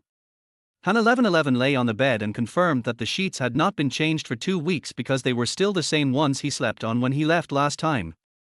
The quilt and pillows already have a little smell. The smell couldn't be called stinky, but it was very special. If you smelled carefully, you could smell Lin Xiao's scent. Han 1111's mood was complicated. "I took a nap in bed in the afternoon without changing into any outer clothes or covering myself with a blanket, so the feeling of shame was not that bad." But now, she was lying in bed in her pajamas, smelling Lin Xiao's scent, and the scene of Lin Xiao hugging her inexplicably emerged in her mind. She didn't know why she thought this way and felt ashamed, but the picture just wouldn't go away from her mind. Then, consciousness began to slowly fade. She hasn't had a good night's sleep in the past 2 weeks. "I'm used to sleeping in a different bed, and after finally getting used to the apartment arranged by the company in Haicheng, I had to perform everywhere, so I had to stay in hotels. The bed was different every night, and I couldn't sleep at all. And now, this bed where she slept soundly is still the same as before, with the addition of Lin Xiao's scent, which makes her feel even more at ease. She falls asleep in an instant, just as if she had taken a knockout drug. In the middle of the night, there was a sudden rustling sound beside me. Han 1111 woke up in a second. I plucked up the courage to reach out and touch it, and then I felt something warm, and the air froze for a moment. The next second, screams echoed throughout the house. Han 1111 jumped out of the bed. At the same time, the hot thing also woke up and quickly turned on the light, its face even. She couldn't help blushing. She imagined the current scene in her mind. In Lin Xiao's house, in his room, she was wiping his body with warm water. She's really becoming more and more like a wife. Chapter 28. Han 1111 is sick. The next morning, Lin Xiao's fever went down and his cold was cured. Han 1111 fell ill instead. When she took the temperature, it was 38.5. She bought the thermometer when she bought medicine for Lin Xiao last night. Lin Xiao felt embarrassed when he saw Han 1111 lying on the bed with a red face and ears due to fever. Thinking about how I accidentally walked into the master bedroom last night, I felt even more embarrassed. As the instigator, he had to take leave to stay home to take care of Han 1111. He gave her medicine and cooked porridge. There was little else he could do, so he had to come over every once in a while to take her temperature to see if her fever had subsided. Every time he came in, he could see Han 1111's grateful eyes. I have a performance in Yunju tomorrow night. What should I do? Oh, you should have a good rest first. Lin Xiao scratched the back of his head, looking embarrassed. Maybe it's like me. It will be fine after tonight. It won't affect my performance tomorrow. Han 1111 looked at him resentfully and took a deep breath. I hope so. But she knew in her heart that this was unlikely. I have had a weak constitution since I was a child. Every time I catch a cold or a fever, it takes at least a week to recover. Not like Lin Xiao at all. Last night I had a fever as if I was about to die, but when I woke up this morning I was full of energy and was completely fine. Han 1111 really wanted to doubt, was his sudden appearance in the master bedroom last night really an accident? Slept on and off all day. By the evening, Han 1111's fever finally subsided, but she began to cough incessantly, and her tonsils swelled up like basketballs, making it difficult for her to swallow, let alone speak or sing. Han 1111 looked at Lin Xiao with an even more resentful look. At this time, Agent Zhu Hui called. 1111, why don't you drive directly to Yunju tomorrow morning? It's not far from Ninghai anyway. We'll meet at the hotel at 11 o'clock and go to the gymnasium for rehearsal in the afternoon. Okay. Han 1111 said with difficulty. What's wrong with your throat? Zhu Hui pricked up in an instant. What follows is a long period of communication. Han 1111 endured the severe pain of swallowing and explained that he had a fever, then said that he would go to the hospital for an drip in the evening, and he should be better tomorrow after the inflammation was gone. Zhu Hui was still worried, and the person on the other end of the phone couldn't help but get angry and scolded her, as if as an artist she had to be able to precisely calculate and control even a cold or fever. The call was on loudspeaker and Lin Xiao was listening on the side. He was very unhappy. After hanging up the phone, he frowned and asked, do you really want to get antibiotics? Han 1111 said helplessly, then, what should I do? Lin Xiao was helpless. In the current situation, apart from antibiotics and anti-inflammation, there is really no way to guarantee that her throat will be better tomorrow. He wanted to persuade her that at worst she could just not attend tomorrow's performance. But as a top star in his previous life, he knew that artists did not have much autonomy in such matters. Especially since Han 1111 is still a newcomer, and his reputation has declined a lot compared to the early days. It's good enough to have a job opportunity, there's no need to be picky and act like a big shot. So when the words came to his lips, he swallowed them back. I'll go to the hospital with you, he said. Han 1111 had no choice but to agree. That night, she was fully armed and went to the hospital for emergency treatment accompanied by Lin Xiao. Fortunately, everyone in the emergency room was anxious at night and had no time to observe whether there was a big star here, so Han 1111 was not recognized. Soon, she was given in. In order to ensure that she would be well by tomorrow, she specifically asked the doctor to increase the dosage when prescribing the medicine. So the drip lasts for 3 hours. By the second half, Han 1111 was already cold all over, even though she was wearing a thick coat. Just when she felt like she was going to freeze, Lin Xiao took out a hot water bottle from somewhere and placed it under the palm of her right hand where she was receiving the drip, then took off his flight jacket. You should wear it. Your fever has just subsided. Han 1111 refused. I'm fine. Tomorrow and the day after tomorrow are weekends.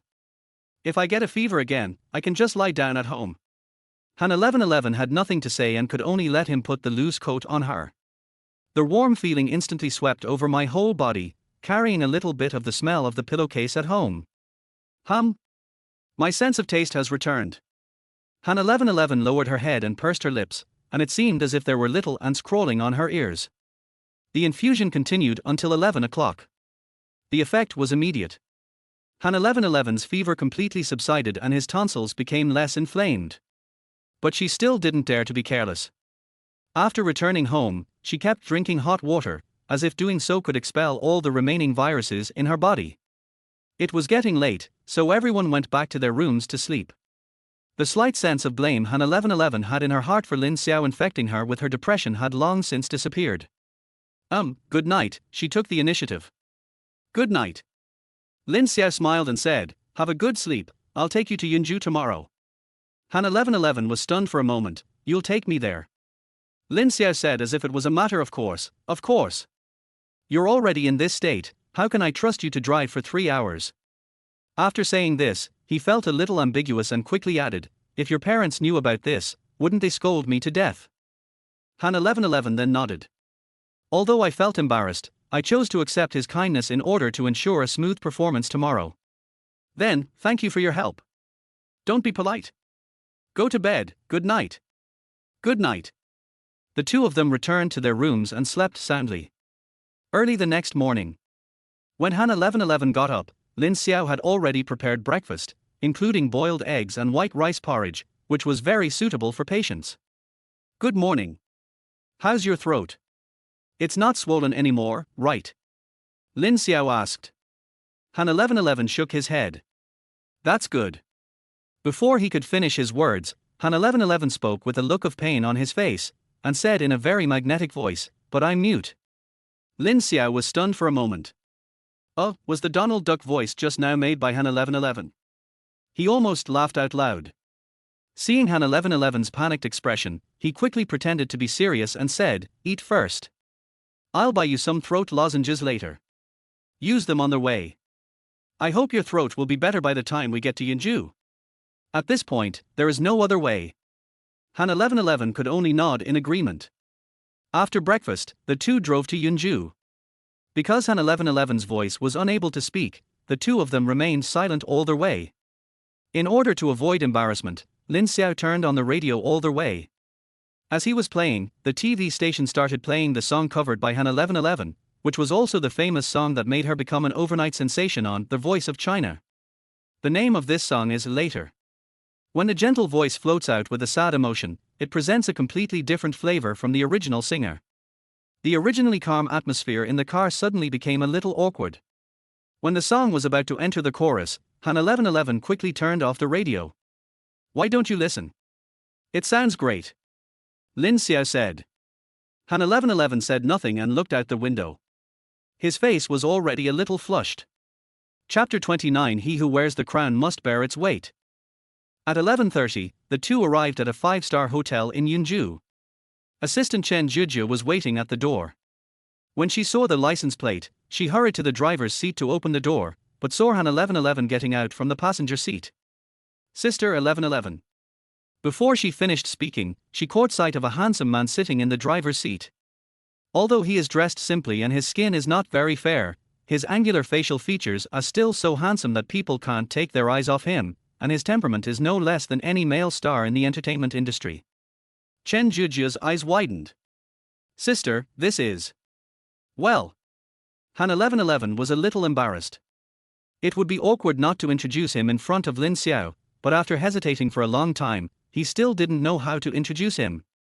So it took him a long time to utter, he's the one on my, marriage certificate. Chen Jujia lost 10 brain cells before she understood this sentence. His eyes suddenly lit up. Oh, it's my brother-in-law, she shouted loudly, and her whole body became clear. Before she was hired as Han 1111's assistant, she was just an ordinary junior college student and also a fan of Han 1111. As a die-hard fan, she was quite unhappy when she heard Han 1111 officially announced her marriage. However, this emotion instantly disappeared after seeing the official photo full of atmosphere. She instantly went from being a fan of Han 1111 to a CP fan of her and her newlywed husband even though the man didn't even show up. But the more this happened, the more Chen Jujia, who was deeply in love, could use her imagination. Just by looking at a picture, she became dizzy and unable to extricate herself. Because I was too involved. So when they learned that Han 1111's so-called official announcement was just a whitewashing operation devised by the company, and her husband was just a contract worker, Chen Jujia's heart was broken. However, now, a handsome guy appeared in front of her, even more handsome than she had expected. Chen Juju immediately sat up in shock from her dying illness and felt that she was able to recover. The word brother-in-law came out of his mouth. When Han 1111 heard the assistant call him that, his face suddenly turned red and he was extremely nervous. Jiao, stop yelling. I'm not yelling nonsense. He and you are married, so he is your husband in the legal sense. Isn't he my brother-in-law? Han 1111 was speechless. Don't say that. If Sister Hui hears. Don't worry, sister, I'm tight-lipped. Chen Juju patted her flat chest to assure him, but her eyes were always stealing glances at the two of them, watching Lin Xiao skillfully carry Han 1111's luggage and medicine, and the blush behind Han 1111's ears that never faded away. Chen Juju's lips were about to break from pursing. You call this a contract couple? Real couples don't have you guys, so naturally, okay. I'm so embarrassed, she said excitedly. Lin Xiao had no idea what this little girl was going through. Han 1111's voice was still a little hoarse when he heard her speak just now. He hesitated for a moment and said, don't try to be brave in tonight's performance. If your voice is really not in good condition, ask your agent for leave, okay? Han 1111 nodded. Then I'll go first. Call me if you need anything. Lin Xiao nodded, still feeling a little uneasy. However, knowing that it was pointless for him to stay, he drove away. Han 1111 watched the taillights of the car disappear around the corner, and his tense mood finally relaxed. When I turned around, I saw Chen Juju's starry eyes full of emotion, and I was shocked. Jiao, you. Don't worry, sister. I'm tight-lipped and I promise I won't say a word. As she spoke, she even made a serious gesture of zipping her mouth. Han 1111 frowned. No, what are you promising? After a lunch break. By the afternoon, Han 1111's voice had improved a little, but it was still a little hoarse. Go to the performance venue for rehearsal. As soon as the smoky voice version of Later came out, Agent Zhu Hui and the organizers of the performance all frowned. Han 1111 became popular on the stage of The Voice of China because of her extremely clean and ethereal voice. The original singer of the song Later has a relatively deep voice, and the feeling of singing it is also heart-wrenching. Therefore, it became a hit on the entire internet as soon as it was released 6 years ago, and has become a highly praised heartbreak song among contemporary young people. But Han 1111's voice brings a different interpretation to this song. Under her interpretation, there is no heart-wrenching pain. The tone of the whole song is relief and calmness, with a hint of regret. It is hard to say which of the two singing styles is better. But it is undeniable that Han 1111's version is eye-catching. I didn't expect that Later could be sung so fresh and clean. She became an instant hit because of this. But now, the smoky version of Later on the stage lacked any ethereal quality. At first listen, it was a complete imitation of the original. No wonder everyone frowned when they heard it. After the rehearsal, manager Zhu Hui anxiously asked the organizer, "How is it going? Can our 1111 perform normally tonight?" The organizers looked helpless. The singing lineup has long been announced, so it's definitely not possible to replace her at the last minute. But her performance, the audience will boo her later, you'll have to bear the consequences. Zhu Hui was speechless and could only nod in agreement. At this point, we can only leave it to fate. The performance officially begins at 7 p.m. Lin Xiao did not leave Yunju, but found a hotel opposite the stadium where the performance was to take place tonight and booked a room there. The room window faces the gymnasium. Although it's not as immersive as the live performance, I can enjoy the entire show without paying for the ticket, so what else do I need? After taking a shower, he sat on the balcony with his legs crossed and waited for more than 2 hours before Han 1111 finally appeared with the hoarse version of Later. It was obvious that her throat was still not healed. Although she tried hard, the overall flavor of the song was completely different from her highly acclaimed version. Lin Xiao actually thinks this version is also good. Except that their voice is not as good as before. Han 1111's breath control and emotional expression from beginning to end are first class. And his voice became hoarse, which was an accident and the audience should understand. However, when the show ended, when Lin Xiao opened Douyin and clicked on the local page, he found that the sky had fallen. What the hell is this song? The harder some people work, the more it proves that their championship title is undeserved. This is the strength of the champion. I now truly believe that she won this championship thanks to the help of her sponsor. You said your voice is hoarse, so what? Isn't it your job as a singer to protect your voice? I paid full price for my ticket. Refund my ticket. I came here today just for the song and later, but this is all I got to listen to. Lin Xiao watched dozens of videos in a row. Except for a few who expressed understanding for Han 1111's condition, the vast majority of people made all kinds of ugly complaints and insults. They obviously felt that even if her voice was not in good condition, she should bear the consequences herself, and the audience should not pay the price. Lin Xiao felt that it was understandable that netizens were so angry. People have spent real money to watch the show. If you have a cold or fever, it's your business, not a reason for you to feed everyone shit.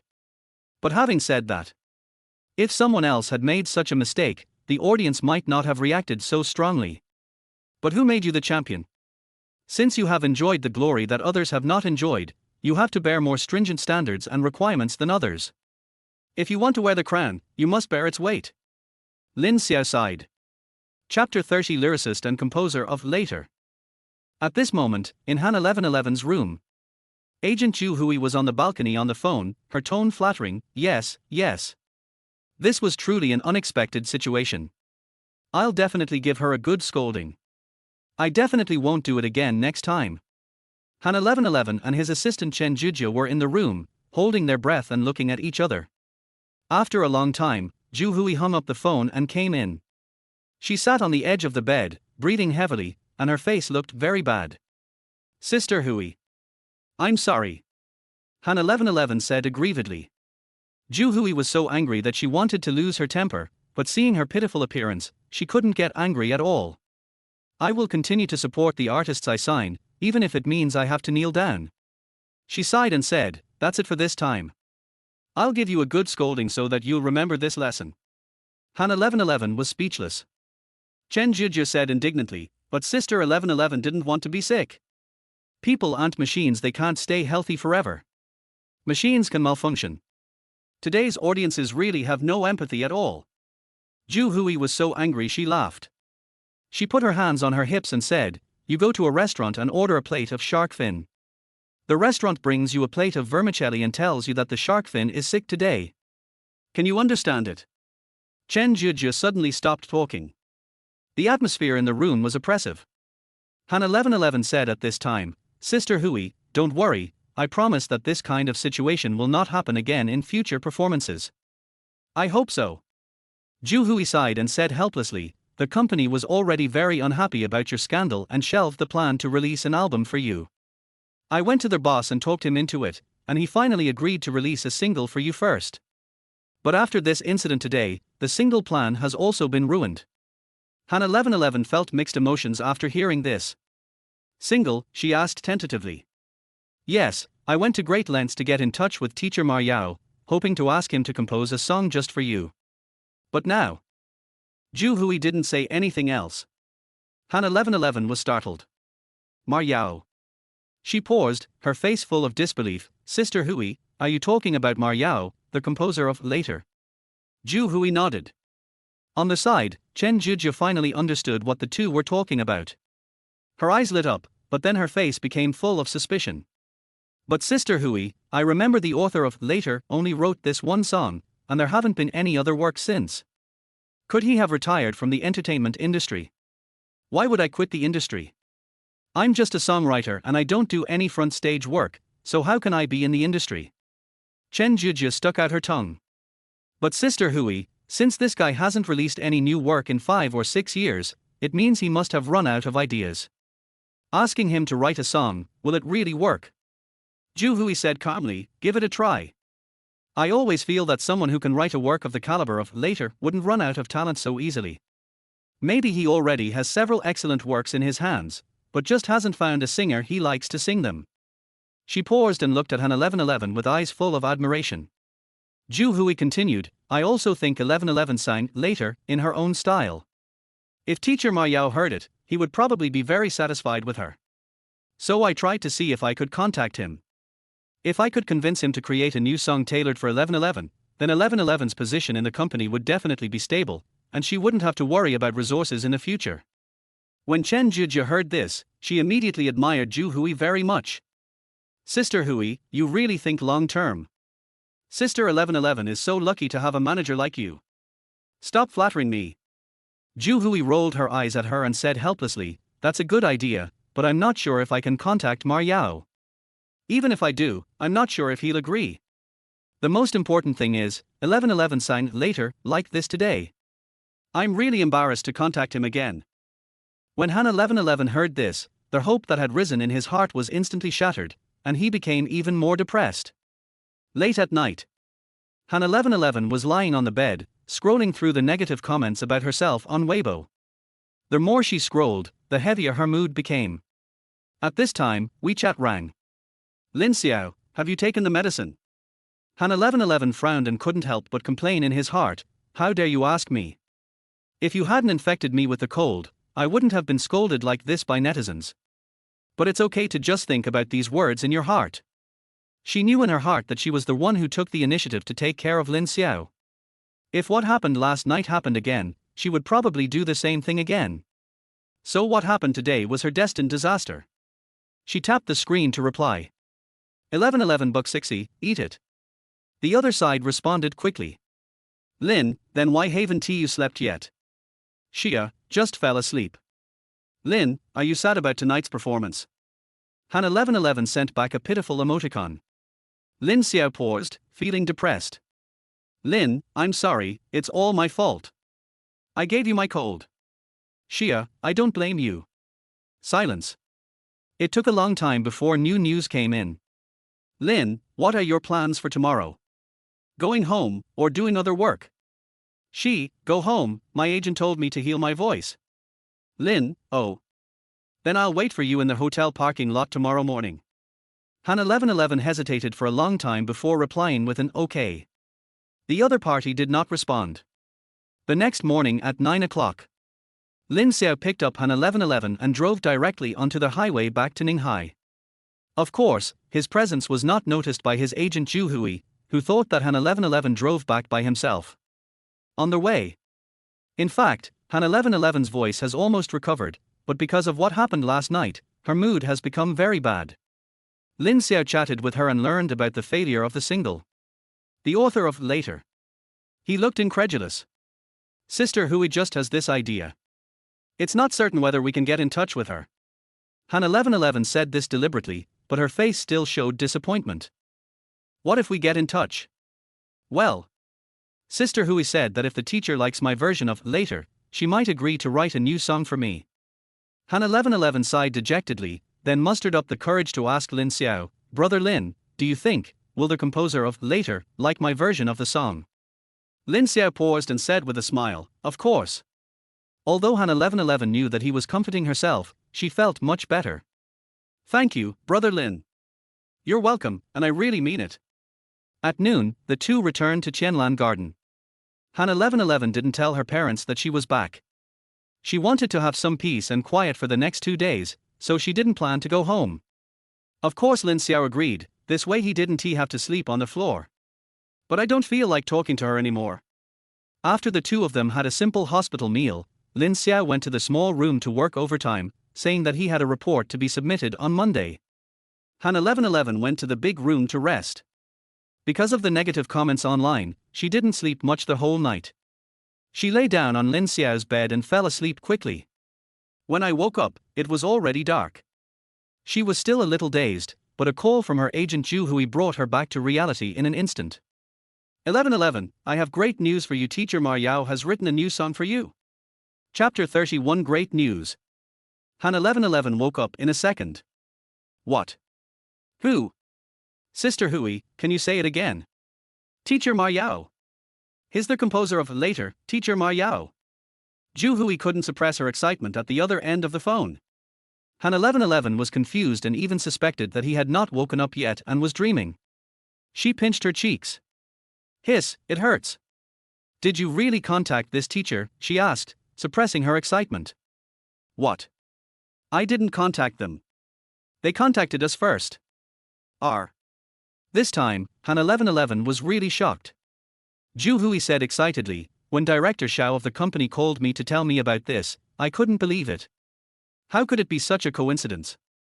We just mentioned him yesterday. I wouldn't dare to do this in my dreams. Han 1111 suppressed the excitement in her heart and asked, "Did you contact him before, so he agreed to write a song for me?" Zhu Hui laughed and said, "What contact? I haven't been able to contact him at all." But didn't you say yesterday? I mean, I wanted to contact him, but there's very little information about Mr. Ma Yao, and no one has ever seen his real face. I actually contacted the producer of Later and asked him to help connect me, but he was actually very reluctant and said that Mr. Ma Yao is unlikely to write songs for others anymore. I said he was just perfunctory, and now look, isn't it written for you? He wrote it for you on his own initiative. Zhu Hui grew increasingly excited as she spoke, proudly saying, "It seems I was right. This teacher Mar must have been so impressed by you after hearing you sing Later that he took the initiative to write a song for you. Oh, with my comprehension, if I didn't quit being an agent and became a singer, maybe I could make it big too." Han 1111 was speechless. "Sister Hui, this song. The music has been received, and the music department is working on it." Zhu Hui said excitedly, "Although I don't understand the song, I saw Director Xiao's expression when he saw the music score. This song is definitely of good quality." After hearing her say this, Han 1111's tense heartstrings relaxed a little. I became more and more curious about this song. Hang up the phone. When Han 1111 came out of the master bedroom, Lin Xiao had already prepared dinner. "Wake up, let's eat." "Yeah." Han 1111 couldn't hide her smile and asked him, "Have you finished writing your report?" Lin Xiao smiled and said, "I finished writing it and have already submitted it. I hope it will get good reviews." Han 1111 laughed, "When you write work reports, do you also have the concept of giving positive reviews?" Lin Xiao smiled and said, "Of course. If the superiors are satisfied, then it's a good review. If they are not satisfied and send it back for revisions, then it's a bad review." Han 1111 nodded and did not continue the topic. Lin Xiao served her a bowl of seafood porridge. Seeing that she looked cheerful, completely different from that in the morning, he couldn't help laughing. "It seems like you slept well, your face looks rosy," he said. Han 1111 was a little embarrassed, so he quickly lowered his head and drank a mouthful of porridge to avoid the other person's sight. It's delicious. Did you cook it?" "No, it was sent by the neighbor next door." Han 1111 was surprised. "Is your neighbor so nice?" "Yes, this house was given to me by him." Han 1111's eyes widened. "This is unlikely." Lin Xiao rolled his eyes. "Of course not. There are only two of us in this house. If I didn't cook the porridge, who else could have done it?" Han 1111. "That's right, why would you lie to me? My mom even said you're honest and steady. But it's really delicious." Han 1111 drank one mouthful after another and soon finished the whole bowl of porridge. She pursed her lips and looked at the casserole again. Before she could open her mouth, Lin Xiao took her bowl. I can do it myself." She was very embarrassed. Lin Xiao said calmly, "Eat some food, it's very light and suitable for you." Han 1111 sat down obediently and looked at the mushrooms and rapeseed, steamed egg custard, and fried eggplant with beans on the table. Although they were all very ordinary home-cooked dishes, Lin Xiao made them bright, fresh and attractive. Han 1111 had a big appetite and took a bite as well. Delicious," she praised sincerely. "Eat more and recover." Lin Xiao said this and put the porridge in front of her. Han 1111 was not polite either. He ate with relish, spoon after spoon. Soon the second bowl of porridge was finished, and most of the dishes on the table were eaten. Hiccup tilde. Han 1111 burped, covered his mouth, and looked shy. "It seems like I ate them all. It's specially made for you." After Lin Xiao said this, he realized that it was a bit ambiguous, and quickly added, "I made you catch a cold, so I have to take responsibility to take good care of you." Han 1111 smiled and nodded, feeling happy. After dinner, Lin Xiao cleaned the kitchen while Han 1111 took a shower and changed into new clothes. It was not yet 7 o'clock. After drying her hair, Han 1111 received a message from Zhu Hui, asking her to go to Haicheng tomorrow and be ready to record a new song at any time. Han 1111 frowned for a moment. Still reply, "Okay." Coming out of the room, she told me that she was going to Haicheng tomorrow.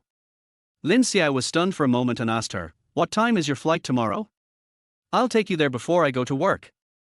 Han 1111 shook his head. No need, I'm taking the high-speed rail this time, and my assistant will come to Ninghai to pick me up first. Lin Xiao nodded. That's good. There was no conversation for a moment, and the two were silent. After a long while, Han 1111 asked tentatively, well, do you want to go out for a walk? Lin Xiao was a little surprised. Both of us. If it's inconvenient for you, forget it. It's not inconvenient at all. Lin Xiao smiled and said, I was just a little surprised. I didn't expect you to like taking a walk. Han 1111 felt a little embarrassed, scratched his head and smiled. I really don't like it, but I ate too much tonight. As he said this, he touched his belly. This look was so cute that Lin Xiao couldn't help laughing out loud. Han 1111's face turned even redder. The two put on their coats and walked around the neighborhood. Jianlanyuan is a property that meets basic needs. The community is very large, with a circle of high-rise buildings outside. The green space inside is well planned, and many people exercise and take walks in the evening. The lights in the community were dim, and Han 1111 rarely did not wear a mask. The two walked side by side.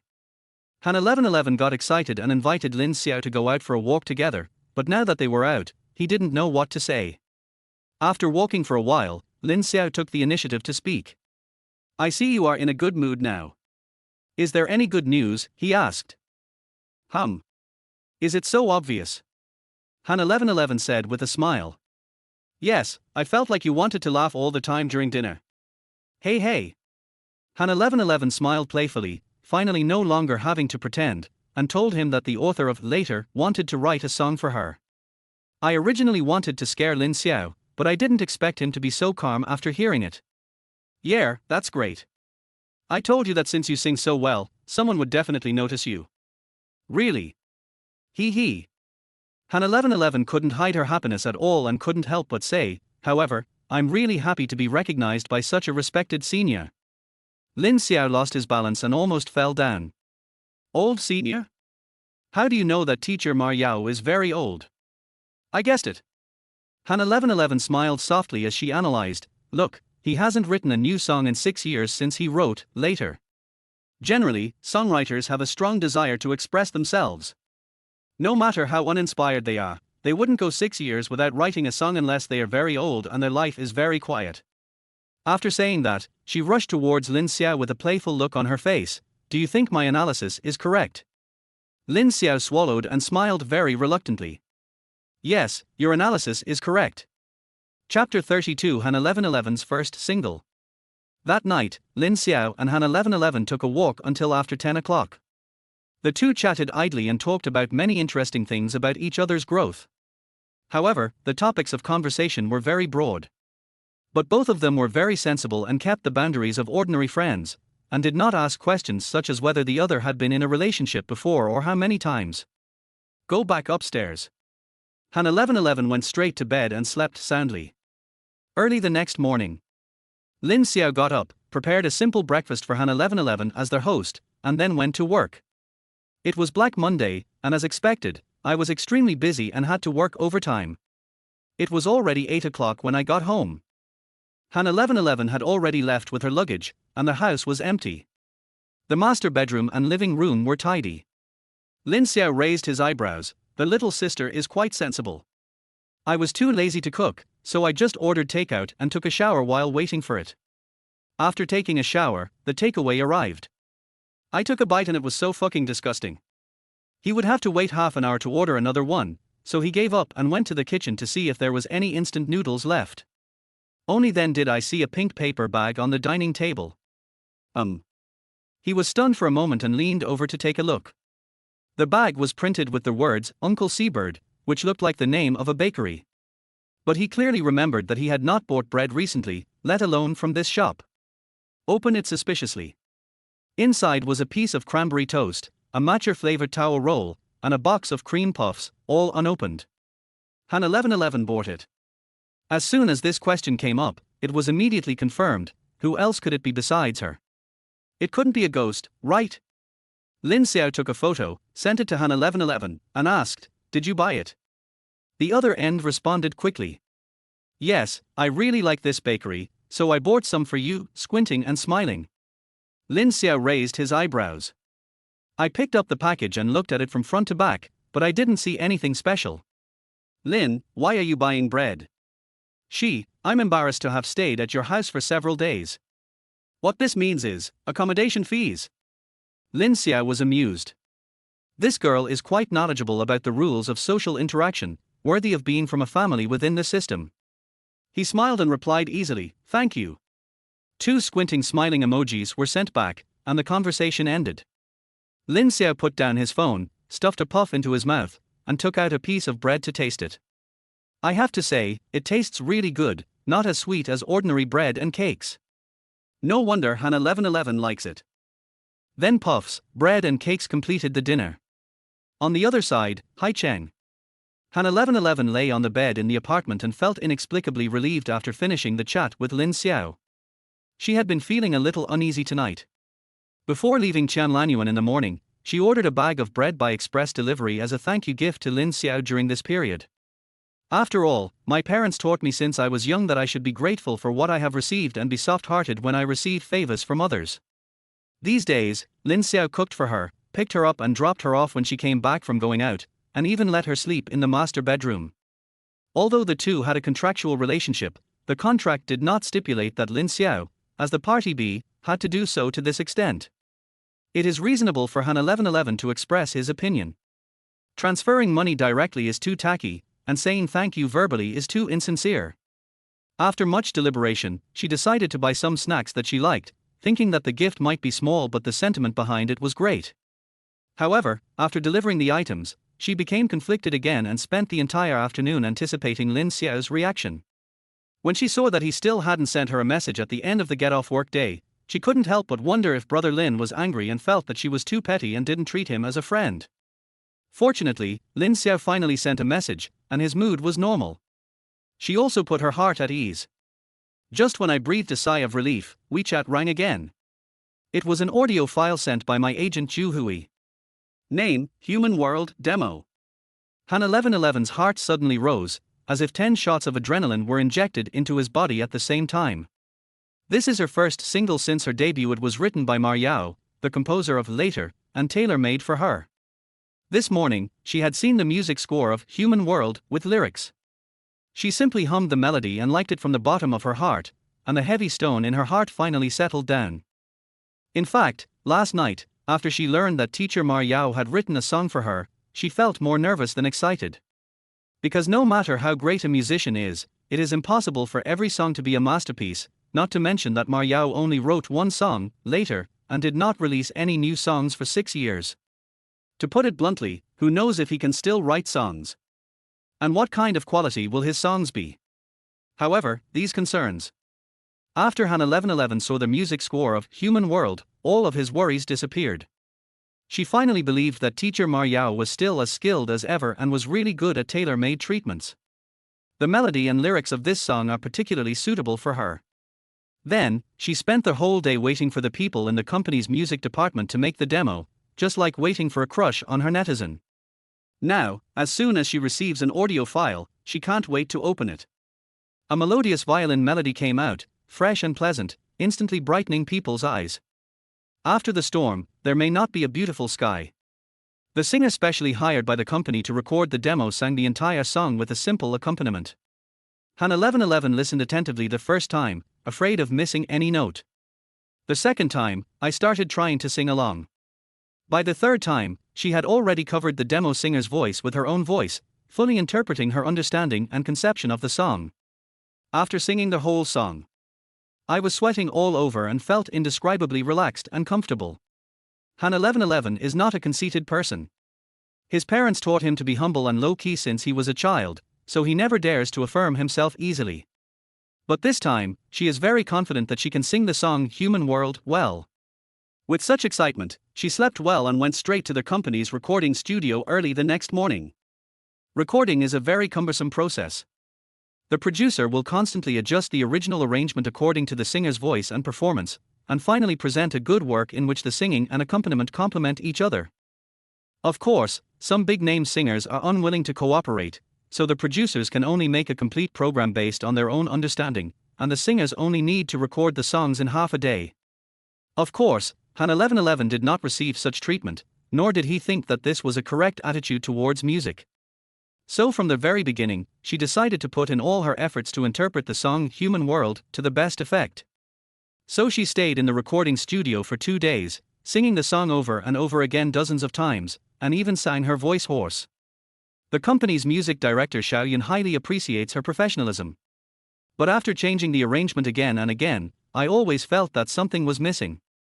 Finally, adhering to the principle of it's better to be critical of others than to embarrass yourself, he said to Han 1111 with a sullen face, "Is this the level of the champion of the voice of China? Do you even understand the connotation of the song Human World? Go home and figure it out before recording. You're wasting my time." Han 1111's voice was hoarse and he was exhausted. When I heard the producer's comments, I felt like the sky was falling. Chapter 33, asking Lin Xiao for help. Han 1111 returned to the recording studio with a depressed look on his face. Along the way, she was thinking about what the music director Xiao Yun had just said. He said that he did not understand the connotation of human world, which simply means that he did not fully understand the lyrics, so the emotional expression was biased. But in the car, she looked at the lyrics over and over again, but didn't think the song was very profound. "I have no idea where to start." Return to the apartment. Han 1111, who was extremely inconfident, no longer dared to do reading comprehension blindly. After much thought, he decided to seek external help. But she was troubled again when it came to choosing reinforcements. Of course, classmates and friends outside the circle cannot be contacted, because Human World has not been released to the public yet, and rashly transmitting and discussing it may easily lead to leaks. It's even more difficult to find friends in the circle. Han 1111 is simple but not stupid. Her upbringing has taught her that she should always be on guard against others. Most of the teammates I met during their China's Good Voice competition have now entered the music industry. To put it nicely, they are teammates, but in fact they are already competitors. If you ask others for their opinions on a new song that was tailor-made for you by a great artist, anyone will think you are showing off. There is a high possibility that you will not get any advice in the end and will attract a lot of hatred in vain. So finally, Han 1111 searched through the people he knew and found that the only person he could ask for help was Lin Xiao. Of course, she had good reasons to think of Lin Xiao, and it was not a last-ditch effort. First, he knew that Ma Yao had composed a new song for him. Second, the two have a contract, and all content related to career development cannot be disclosed to the outside world. The third and most important point is that Lin Xiao studied Chinese, so his ability to understand words should be of great reference value. After the above complicated mental journey, although Han 1111 was a little embarrassed, she still gritted her teeth and sent a WeChat message to Lin Xiao. 1111 buck 60, are you there? Ninghai, hundreds of kilometers away. Lin Xiao had just finished dinner, changed into his sportswear and put on his sneakers, ready to go out for a run. Han 1111's WeChat message surprised him. He subconsciously thought that she had encountered some accident and squatted down at the entrance. "Lin, yes, what's up?" "Xia, I have something I want to ask you. Is it free for you now?" This made Lin Xiao even more curious. "Lin, it's convenient, you decide." There was a pause of more than 10 seconds on the other end, and then an audio file was sent over, titled, "The Demo Version of Human World. XH, this is a new song I recorded today. Can you give me some suggestions?" Lin Xiao didn't expect this to happen. "I finally felt relieved, as long as nothing happened. But then I changed my mind." It was quite surprising that Han 1111 came to him for advice. I didn't think much about it at the moment, just clicked on the audio and listened quietly. First there is a violin prelude, which is similar to the original version on Earth. After the prelude, Han 1111's soft and ethereal voice sounded. "After the storm there may not be a beautiful sky. There won't be a rainbow if the sky is clear." The demo version is less than 2 minutes long, the arrangement is not mature enough, and the accompaniment is relatively simple. But Han 1111 has already brought her voice characteristics and professional skills to the extreme, so she immediately attracted Lin Xiao. He listened to it twice in a row before switching the screen back to the chat interface. "Lin, you sang very well. Hope." Lin Xiao frowned as he looked at the string of ellipses. "What does this mean? Do you think my praise is not exciting enough?" Just as I was wondering, the other party made a voice call directly. After the call was connected, Han 1111 told him about the criticism he had received today. Lin Xiao then realized why she came to him for advice. So, you're asking me this because I studied Chinese in college? Yes, I'm really not good at reading comprehension. Han 1111 was very embarrassed. Lin Xiao couldn't help laughing, but quickly regained his composure. After reading the lyrics twice, I had a rough idea in my mind. Let me ask you, what type of song do you classify Human World as? He asked. What type? Han 1111 thought for a moment and said, a love song. Lin Xiao remained non-committal. Why do you think it's a love song? Han 1111 said seriously, the lyrics are always in the second person, as if the singer is confiding in someone. And then there's the line, I wish your eyes could only see smiles, and if heaven and earth are truly worth singing about, it's because of you that they become so noisy. Aren't these all confessions? Aren't they love songs? When Han 1111 expressed this opinion, he was actually not very confident. Because except for these two sentences, the rest of the lyrics are ambiguous and specious, and do not clearly express the feelings, which is completely different from those lyrics about love. Han 1111 didn't quite understand it, so he didn't dare to judge it as a love song. Lin Xiao then smiled and said, if you say this song is about confiding in someone, you're not wrong, but I think that you in the lyrics is more likely referring to myself. Han 1111 was stunned for a moment. You mean, this isn't a confession to a lover, but a monologue? My personal understanding. You might as well try to understand it from this perspective. Han 1111 suddenly felt like a new door had opened. She switched the screen and looked at the lyrics again. All the vague and ambiguous feelings she had while recording the song during the day suddenly became clear. So, this is not a love song, but a song of inner monologue. Han 1111 expressed his opinion. What do you mean? Lin Xiao was not in a hurry to express his opinion. Look at the verse. There's not always a bright future after a storm, and not all relationships have a beginning and an end. These are life lessons.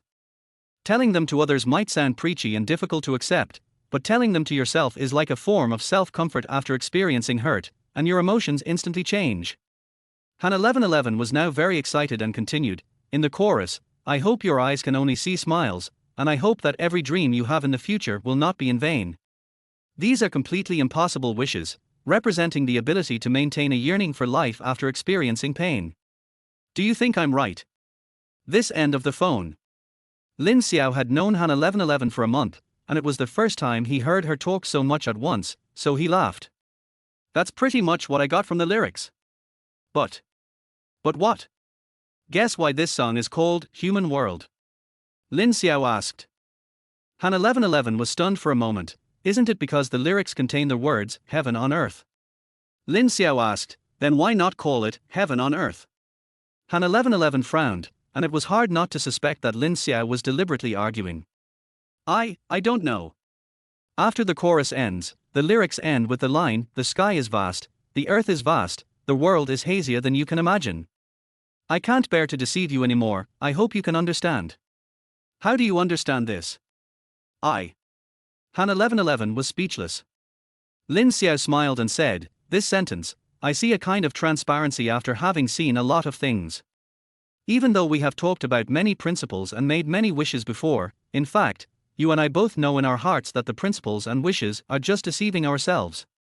So the phrase, I hope you understand, is actually just trying to make us face reality and acknowledge that many things in life don't go as planned. Knowing more truths won't necessarily lead to a good life, but this is precisely the meaning of living in this world.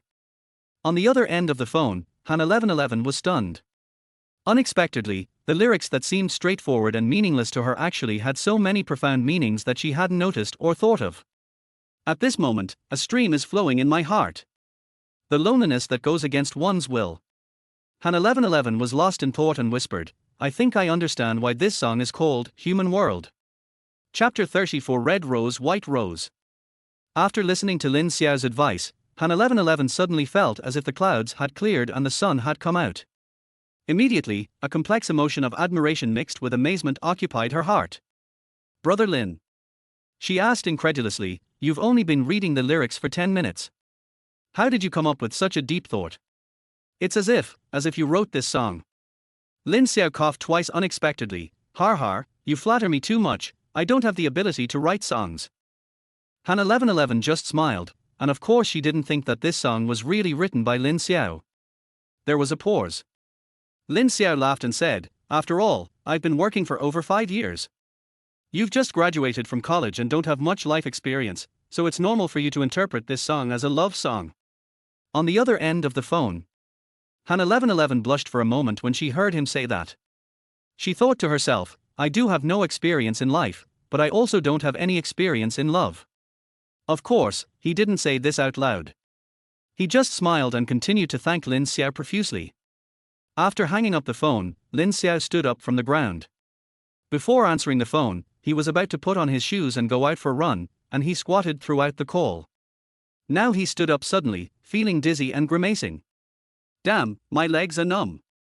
At this moment, in a music bar in Haicheng, Xiao Yun, the music director of Fei Hong Entertainment, was sitting in a booth at this time, listening to the band's performance and drinking alone with a heavy heart. As a musician, alcohol and music are his best stimulants, so he often comes to this bar, not only to find inspiration for work problems, but also to occasionally discover some talented amateurs. But today, after drinking 3 glasses of wine here, he still had no idea what was wrong with the song Human World. At this moment, a short-haired woman with a graceful figure and seductive makeup came in front of him wearing high heels. Her 2 long legs in fishnet black stockings caught the eyes of all the men in the bar. Xiaoyun followed the long legs all the way up and stared for a long time in the dim light before he could see the woman's face clearly. "Yonner?" He was a little surprised and asked with a smile, "Why are you here?" Of course he knew this person. The company's newly signed female singer, who joined the company together with Han 1111, is one of the new talents currently being promoted.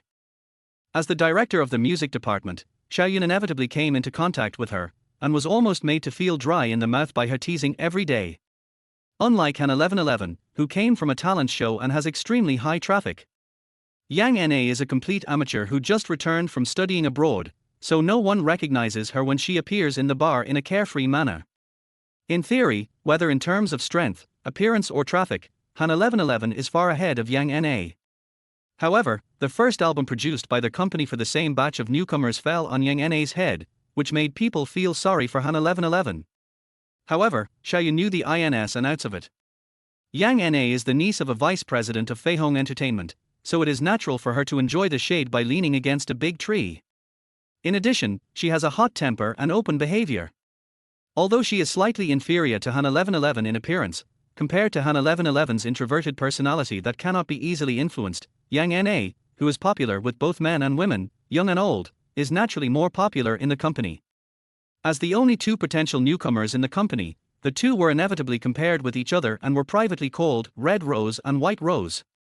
3 days ago, Yang Na's Red Rose was always the better choice, but when the news came out that the author of Later had tailored a song for Han 1111, it's hard to say who will win or lose in the first match between the 2 newcomers. At the moment, when Xiaoyun saw Yang Na suddenly come here to find him, he had already guessed her purpose, but he just remained calm. Yang Na sat down next to him and ordered a dry martini. Xiaoyun smiled and said, "This wine is strong, are you sure you can drink it?" Yang Na tossed her short chestnut brown hair back and smiled seductively, "Strong liquor is good. If you drink too much, you can do bad things. What do you think, Mr. Xiao?" Xiaoyun raised his eyebrows, very pleased with the title. Director Xiao and President Xiao, there is only one word difference between them, but the impression they give people is very different. It's like handsome and pretty handsome, cool and pretty cool. Sometimes fewer words are better than more. Xiaoyun considers himself not a gentleman, but he is not a sex-hungry ghost who has never had a full meal. Yang Na's tricks are not enough to make him unable to walk. However, she had Vice President Zhang behind her, which forced Xiaoyun to be more patient with her. "Just say what you want to say. I don't like beating around the bush," he said directly. Mr. Xiao is straightforward. Yang Na smiled, "Then I won't hide it anymore. I heard that the company is recording a new song for Han 1111, and it was written by the same composer of Later." Xiaoyun nodded, "That's true. The whole company knew about this, so there was no need for him to hide it." Yang Na's face darkened and she asked directly, "Can you give me this song?" Xiaoyun was stunned for a moment and almost burst out laughing. "Good boy, I want it alive." "Does Vice President Zhang know that you are here to steal the song?" he asked. "I know, but he doesn't agree." Yang Na was also frank. Then why did you come to see me? Xiaoyun now thinks this is quite interesting. Yang Na sneered, opportunities are earned by oneself. How can you know if you don't try?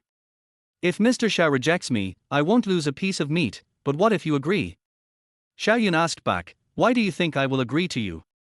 Yang Na said confidently, I found out everything.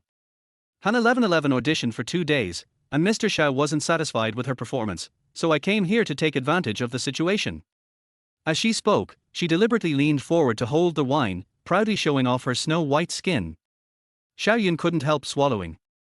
This woman has made no secret of her ambitions and will surely achieve great things in the future. Xiaoyun smiled and said, if it were a song written by one of these musicians, I would definitely give Vice President Yang a favor. But unfortunately, this song was obtained from outside, and they specifically asked Han 1111 to sing it, otherwise they wouldn't even sign the copyright agreement. He spread his hands, indicating that he could do nothing to help. Yang Na's face showed disappointment for a moment, but she soon regained her composure, lowered her crossed legs, and a gloomy look appeared under her short skirt. I know all this, and I'm not here to embarrass Mr. Xiao today. She smiled seductively, however, although Ma Yao specifically designated Han 1111 to sing Human World, he certainly wouldn't mind having another choice, right? Xiaoyun's brows jumped, you mean? Yang Na said proudly, let me also record a version of Human World. I believe that with my ability, I will definitely be recognized by that weird old man. When he specifically asks me to sing, the company can't object anymore, right? Xiaoyun raised his eyebrows and wondered who gave you the courage to be so confident? He was not very satisfied with Han 1111's performance. But to be honest, her singing was already 90 points, and he was not satisfied only because he always strives for perfection. If someone else were to sing, he was sure that among all the newcomers in the company, no one would sing better than Han 1111. Including Yang Na. But now, all she wants is a chance to compete fairly, which is not too much to be honest. There was no need for Xiaoyun to keep people at a distance, so it was not worth it to offend Vice President Yang. He thought for a moment and said, come to the recording studio tomorrow and let me see your skills. Yang Na achieved her goal. She touched the man's thigh with her toes and smiled swayingly, I still have a lot of skills. Mr. Xiao, you can learn from me slowly in the future. Chapter 35, Get Ready to Become Famous. The next day, Han 1111 came to the recording studio full of confidence, ready to bring a completely different version of Human World. As soon as I went upstairs, I saw a familiar face sitting there from a distance. Beside him stood an assistant who looked like a human-shaped storage rack, holding a bag, a kettle, coffee and some miscellaneous things in his hands. She suddenly had a bad feeling. Yonner? She walked closer and greeted her. Oh, you're here. Yang Na smiled provocatively, and did not stand up, but continued to mutter to the 2 pieces of paper in her hands. This attitude made Chen Jiujie, the assistant following behind Han 1111, very angry, but she didn't dare to say anything more. After all, although Yang Na is a newcomer, she has the support of her uncle, who is the vice president, and this is known to the whole company. Within the company, even many well-known artists didn't dare to mess with her, let alone her, a small assistant. Han 1111 didn't take her arrogant attitude seriously. With a quick glance, I saw that she was holding a music score with the word Human World written on it. Her heart suddenly tightened. After hesitating for a moment, he asked, Yonner, where did you get this score? Director Xiao gave it to me. Yang Na said with a matter-of-fact look, sneering, Director Xiao is not satisfied with your performance, so he asked me to give it a try. Don't you know? Han 1111 frowned.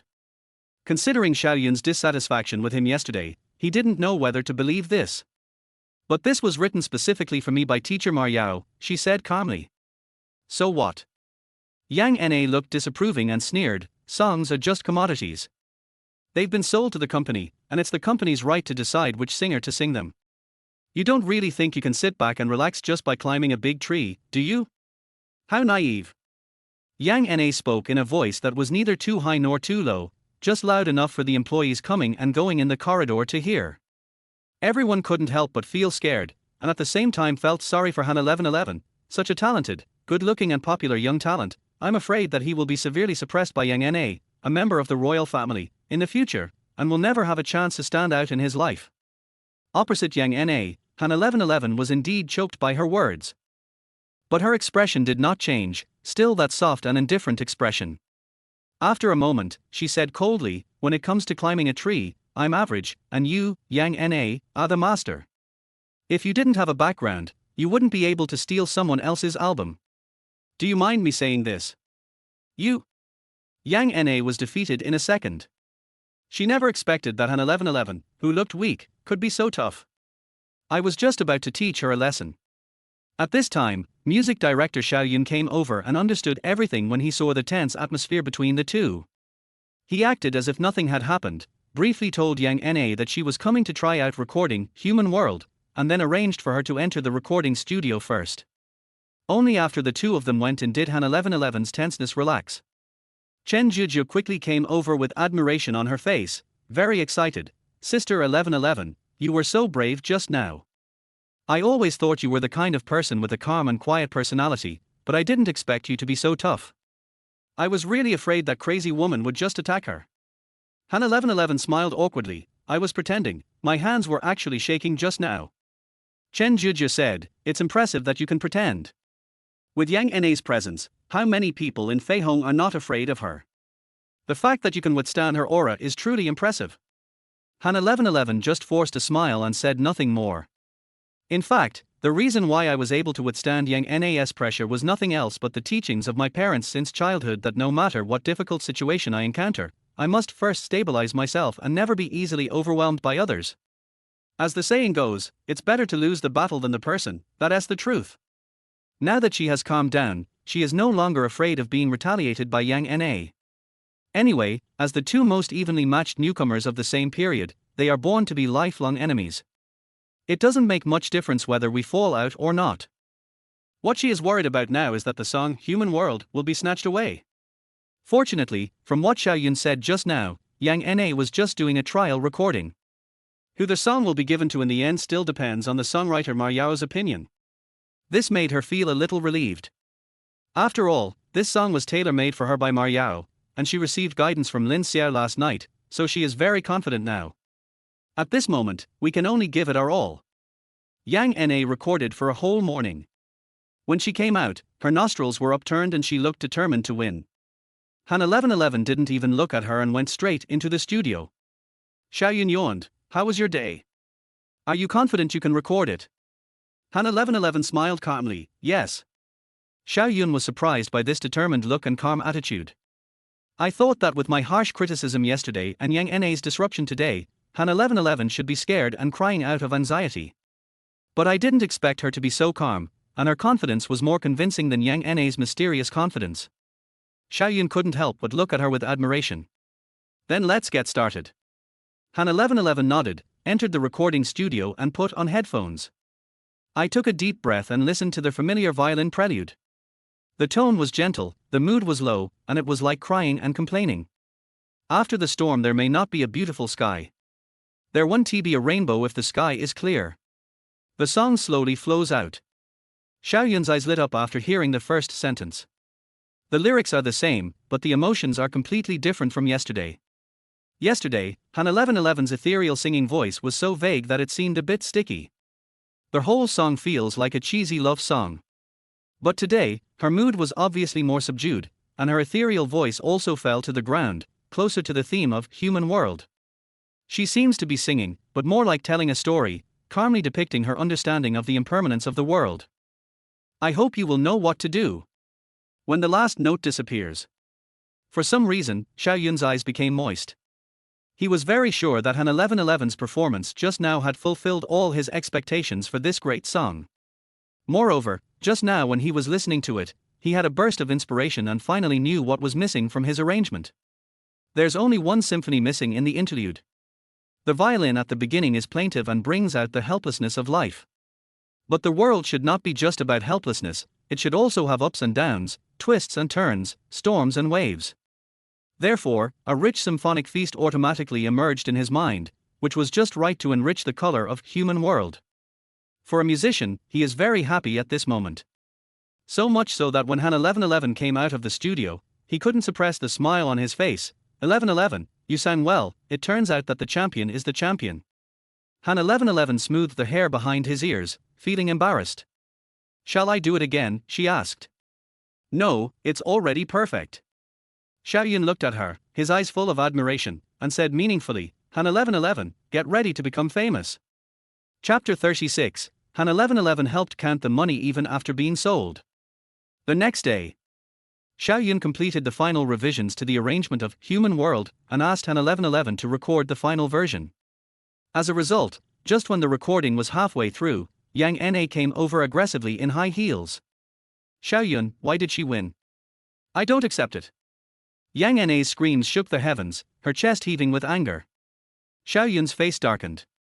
After all, he is the director of the music department, has produced hundreds of classic works, and is well known in the music circle. Now he was being addressed by his name by such a newcomer in such a rude manner. Even the best manners could not hold it in. Nana, I gave you a chance. It's you who can't compare to Han 1111. Who can you blame? Xiaoyun said coldly. You mean, Ma Yao chose her and not me? Yang Na looked incredulous, as if this was outrageous. Xiaoyun sneered, can I still lie to you? Yang Na crossed her arms and refused to give in. I don't believe it. Call Ma Yao now. I want to hear what he says in person. The situation has become so serious that many employees have come to check it out. Xiaoyun sneered, do you want to listen to what you're saying? Even I'm not qualified to meet or talk with a talented musician like Ma Yao, so why should you? When these words came out, everyone was shocked. I never expected that this teacher would be so mysterious. Even Director Xiao had never seen him before. Then how did you know that he chose Han 1111 and not me? I have my own ways. Xiaoyun was extremely impatient at this time, but he also knew that Yang Na relied on her backing and would never give up until she achieved her goal today. So he took out his cell phone and made a call. While the call was still waiting, he explained, this is a well-known producer from Tianxing Entertainment named Cao Yung. It was teacher Ma Yao who asked him to pass on the score for Human World to me. I also passed on the trial recording you two made yesterday to teacher Ma Yao through him, and he told me that teacher Ma chose Han 1111. After saying this, Yang Na's face turned even worse, but she still refused to give up. The call was connected at this time. Hey, Lao Xiao, what's going on? Yung, let me ask you, have you let teacher Ma Yao listen to the two versions of Human World that I sent you yesterday? Xiaoyun said. I gave it to you. What's wrong? Teacher Ma Yao definitely chose Han 1111, right? Of course. He wrote this song specifically for Han 1111, so why would he choose anyone else? But Ma Yao also said that Han 1111's performance far exceeded his expectations. She sang very well, and he was very, very satisfied. Hearing Cao Yung say this, Han 1111 was excited and a little shy. Yang Na was so angry that she was gasping for breath. Xiaoyun hurriedly asked, what do you think of the other version, teacher Ma Yao? Cao Yung laughed. Speaking of the other version, you said you could just send Han 1111's version, so why did you send the demo as well?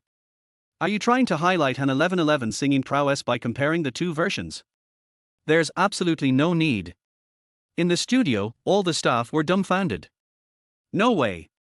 Did this musician just now use Yang Na's version as a demo? It's not so discouraging, is it? At this moment, the small recording studio was so quiet that only Yang Na's gradually boiling breathing could be heard. Come to think of it, your Fei Hong is getting worse and worse. The level of the demo singers has obviously dropped.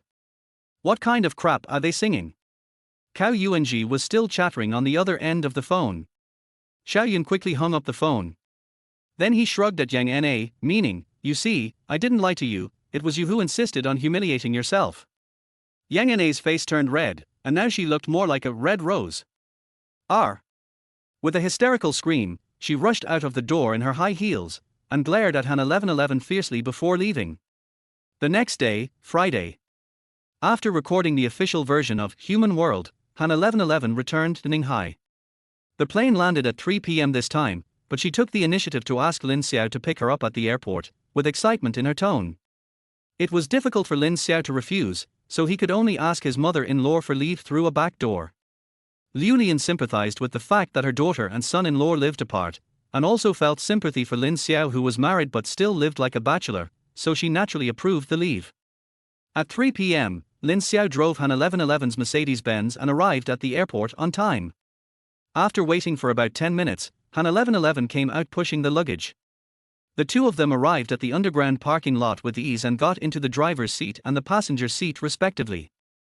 As soon as the car door closed, Han 1111 smiled excitedly and said, "Brother Lin, my rendition of Human World received high praise from the songwriter, Mr. Ma Yao. I'm so happy. I was able to perform so well thanks to you. I have to treat you to a big dinner." Ever since Lin Xiao met her, she has always been cold and indifferent, and even when she smiles, it is just a smile. This is the first time he has seen her so emotional. He was inexplicably a little scared. No need to eat. He thought to himself, if you really want to thank me, just pay the 100,000 down payment agreed upon in the contract. Just as he thought of this, Han 1111 said, "By the way, Brother Lin, when we signed the contract, we agreed to give you 200,000 yuan as a cooperation fee. My agent said that once the song Human World is released, I will be able to make money. Counting the income from commercial performances during this period, it will be hundreds of thousands. Then I can give you the money and you won't have to default on it anymore." As soon as these words came out, Lin Xiao was stunned. He didn't expect that the two of them were so in tune with each other. But the thought changed, and he felt uncomfortable again. Using the money I earned from the songs on Human World to pay for my fake husband's expenses?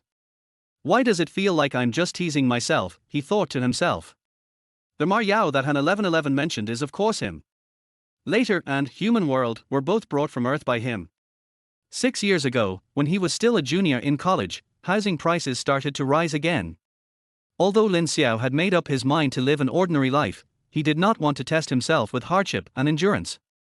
So I wrote a song called Later and sold it to a music company through Cao Yung, a senior whom I met through the university guitar club.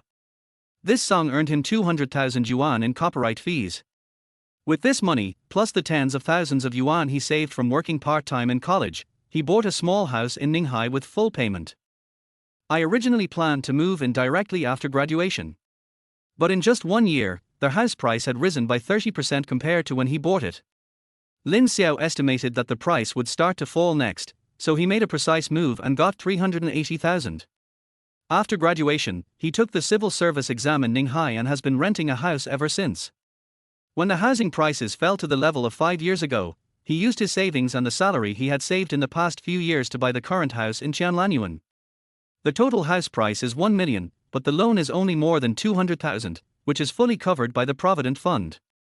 But when Zhang Peng saw that the house was next to the subway, he subconsciously thought that he had emptied his parents' savings to pay the down payment.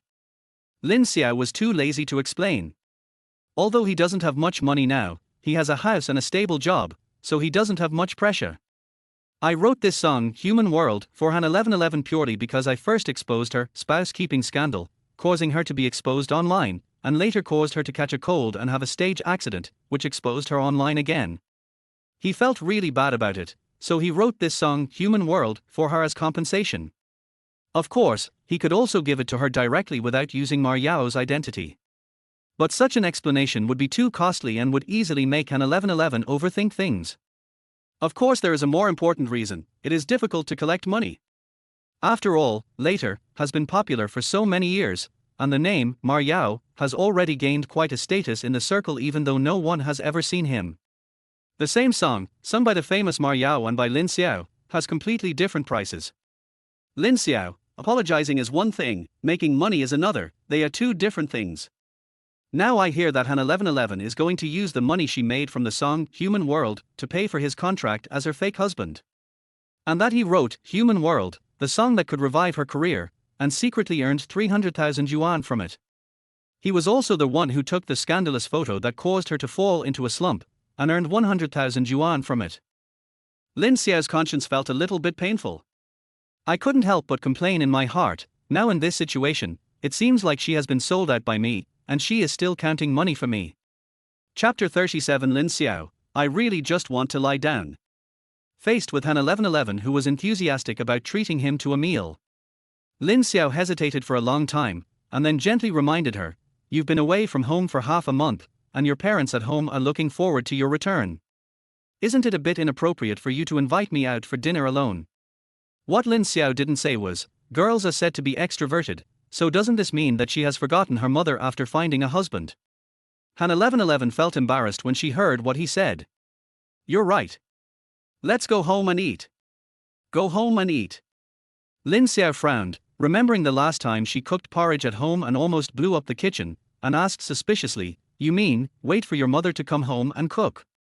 Han 1111 tilted his head, No. Is it not possible? Lin Xiao was speechless. But on second thought, it seems reasonable. Han 1111 grew up in a spoiled environment. It wasn't that she had everything provided for her, but it was almost the same. Her mother would prepare all her meals for her when she came back from school. Now that she has a job, she naturally enjoys the care of her parents with greater peace of mind. But Lin Xiao comes from an ordinary family and has been taught since childhood that children from poor families should grow up early. So now at 3:30 in the afternoon, if he returns home, he will definitely take the initiative to cook dinner so that his parents will have something ready to eat when they get home from get off work.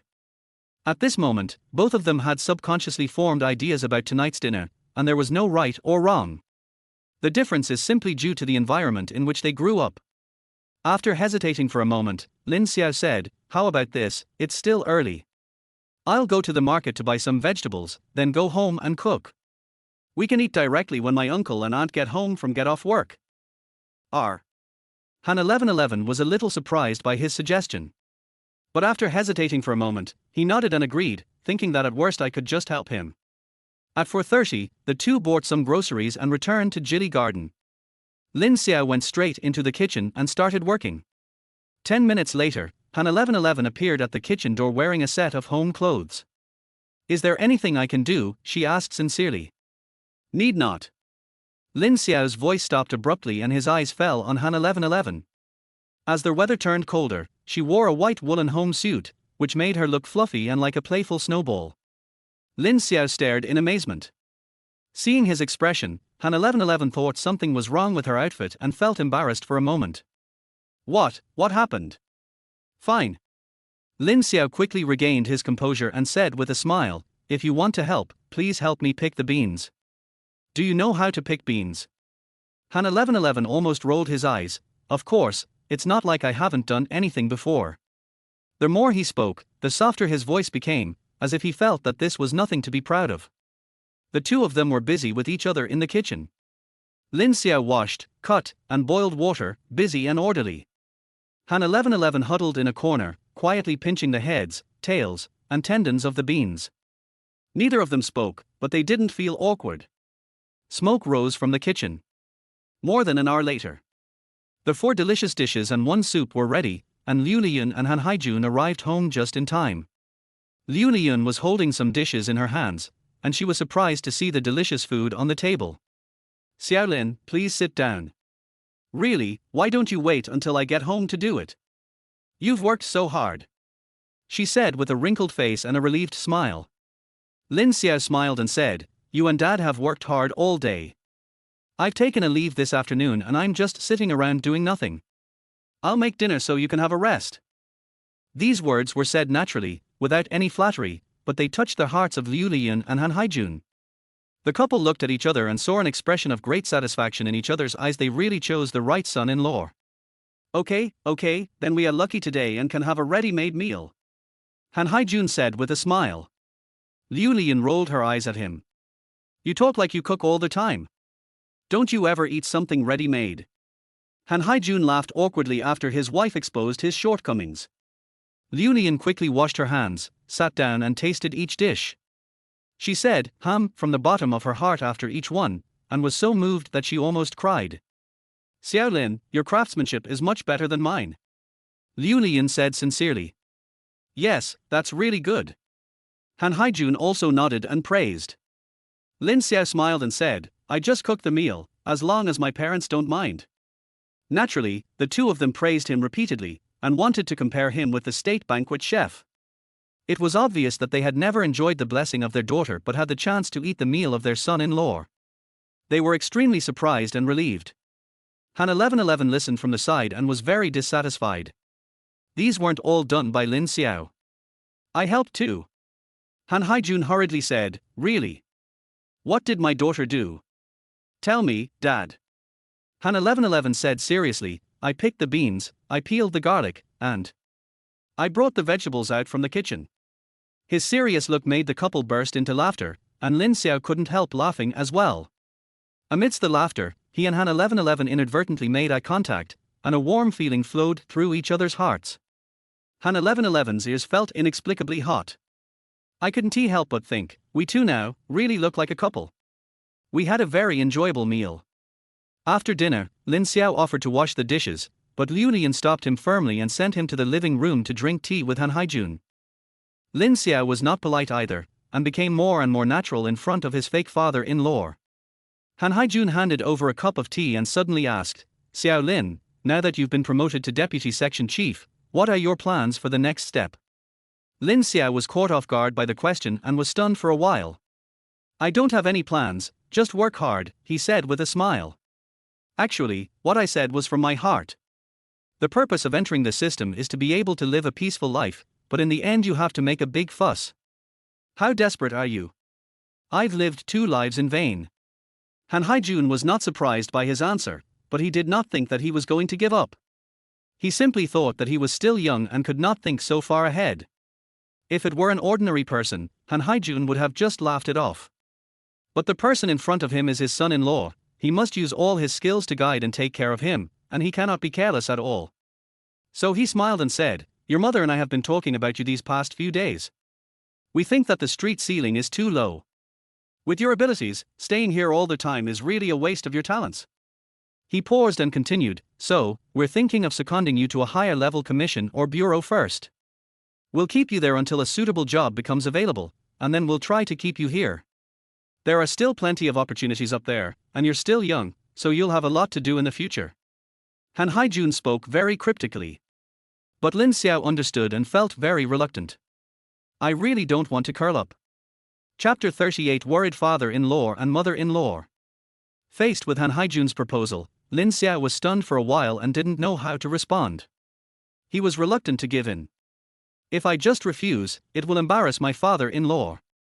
He felt that it was inappropriate. At this moment, Han 1111, who was pretending to play with his phone, noticed his dilemma and quickly spoke up to support him. Dad, let Lin Xiao figure out the work himself and don't worry so much. Seeing his daughter's anxiety, Han Haijun quickly smiled and said, I'm just worried that Xiaolin will take a DTIC. Okay, let's not talk about it for now. Xiaolin has just been promoted anyway, so there's still time to slowly plan it later. What he meant was that he would not mention it for the time being, but he would take care of Lin Xiao's work to the end. Lin Xiao was not someone who couldn't tell good from bad. Although he rejected this matter from the bottom of his heart, he still poured a cup of tea for Han Haijun and said sincerely, Thank you, Dad. Han Haijun smiled with a rosy face and nodded repeatedly. Well. After sitting at the Han family for a while, Lin Xiao and Han 1111 prepared to leave. After the last time Lin Xiao slept on the floor and got a fever, the two of them have now reached a tacit understanding. As long as Han 1111 comes back, she can go back to her parents' house for dinner, but she has to sleep at Lin Xiao's house. The amazing thing is that Han Haijun and Liu Lian also accepted this matter very smoothly. Han Haijun was a little reluctant at first, feeling that every time he saw them go out, he was sending his daughter off to get married. But after dinner today, he accepted the idea that Lin Xiao was his half very smoothly, and even took the initiative to ask them where they would sleep tonight. Lin Xiao and Han 1111 also took the opportunity to say goodbye. At this time, Lin Xiao received a call from his father Lin Jianping. What's wrong, Dad? Xiao Xiao, your mother twisted her waist and refused to go to the hospital. I can't persuade her, so you talk to her. Lin Jianping said angrily. How did you get twisted? Why didn't you go to the hospital? Give her the phone. Lin Xiao's tone suddenly became serious, and Han Haijun and his family of 3 also looked serious. 3 minutes later on the phone, Lin Xiao took the initiative to say, Well, Dad, Mom, my mom twisted her waist at work, so I have to go home overnight. 1111 should sleep at home tonight. Before he finished speaking, Liu Lian came out of the room carrying 2 gift boxes, and said with concern, A twisted waist is not a small matter, I have to go back and see a doctor. Han Haijun also nodded repeatedly. 1111, come with us. You are married now, and it is natural for a daughter-in-law to meet her parents-in-law. It's just right that you can drive together, so you can take care of each other on the road. Liu Lian said again. This sudden proposal made Lin Xiao and Han 1111 stunned for a moment, and then they looked embarrassed. Give these things to your parents. They are a token of appreciation. Liu Lian stuffed the gift box into Lin Xiao's hand. Lin Xiao was surprised at the efficiency of this family's social skills. After a long while, he smiled and said, "Thank you, Mom. Let's go now." Han 1111 was still standing at the door with a confused look on his face. After hearing Lin Xiao's words, she realized that she really had to go. She quickly went back to her room, changed into outer clothes, and followed him out. Han Haijun and Liu Lian took them downstairs. Seeing the taillights of the car going away, Han Haijun frowned and asked, "Why did you let 1111 go back to her hometown with Xiaolin? The parents of both parties haven't met yet, and their wedding hasn't taken place yet." The tone seemed quite dissatisfied. Liu Lian rolled her eyes at her husband. Young people who are in love and are discussing marriage still have to meet their parents separately. They've already obtained the marriage certificate, and Xiaolin is doing this and that at our house. It's only right that your daughter should go visit him. Besides, Xiaolin's mother is sick, and she, as the daughter-in-law, knows about it but doesn't show up. What a shame! How can Xiaolin not think about it? After hearing what his wife said, Han Haijun nodded in understanding. Yes, you are really thoughtful. The couple started walking in the community. By the way, did you just mention the secondment to Xiaolin? Liu Lian asked suddenly. I said it. What's his attitude? Well, not very active. Han Haijun told the truth. Liu Lian was a little surprised. It shouldn't be, this child. Han Haijun shook his head and sighed. You're still young, and you can't let go of your ideological burdens. You always feel ashamed of stealing your father-in-law's limelight. Liu Lian laughed. It's a good thing for a young man to have backbone. Do you think you appreciate a son-in-law who fawns over you every day and begs you to pave the way for his future? Han Haijun was stunned, then burst into laughter. 2. There's no rush for this. Let's plan it slowly. Xiaolin has to figure it out himself. Liu Lian changed the subject and said seriously, I just remembered another important matter. Han Haijun asked, what? Liu Lian said, Xiaolin's house is a small 2-bedroom apartment in the suburbs, so it's too far from our home. He and 1111 are married now, and they need their own space, but running back and forth isn't a good idea. If they have a baby, they won't have enough space, and it won't be convenient for me to help them during the confinement period. She paused and continued, we still have a house on hand. We were planning to sell it and buy 1111 an apartment in Haicheng for her to live in. Now that she's married, she'll definitely move her family to Ninghai with Xiaolin. I'm planning to talk to Xiaolin about selling his current apartment, and then we can pool our money and buy a bigger one in the new development next to ours. That way your daughter can live comfortably, and it'll be convenient for us to take care of her in the future. What do you think?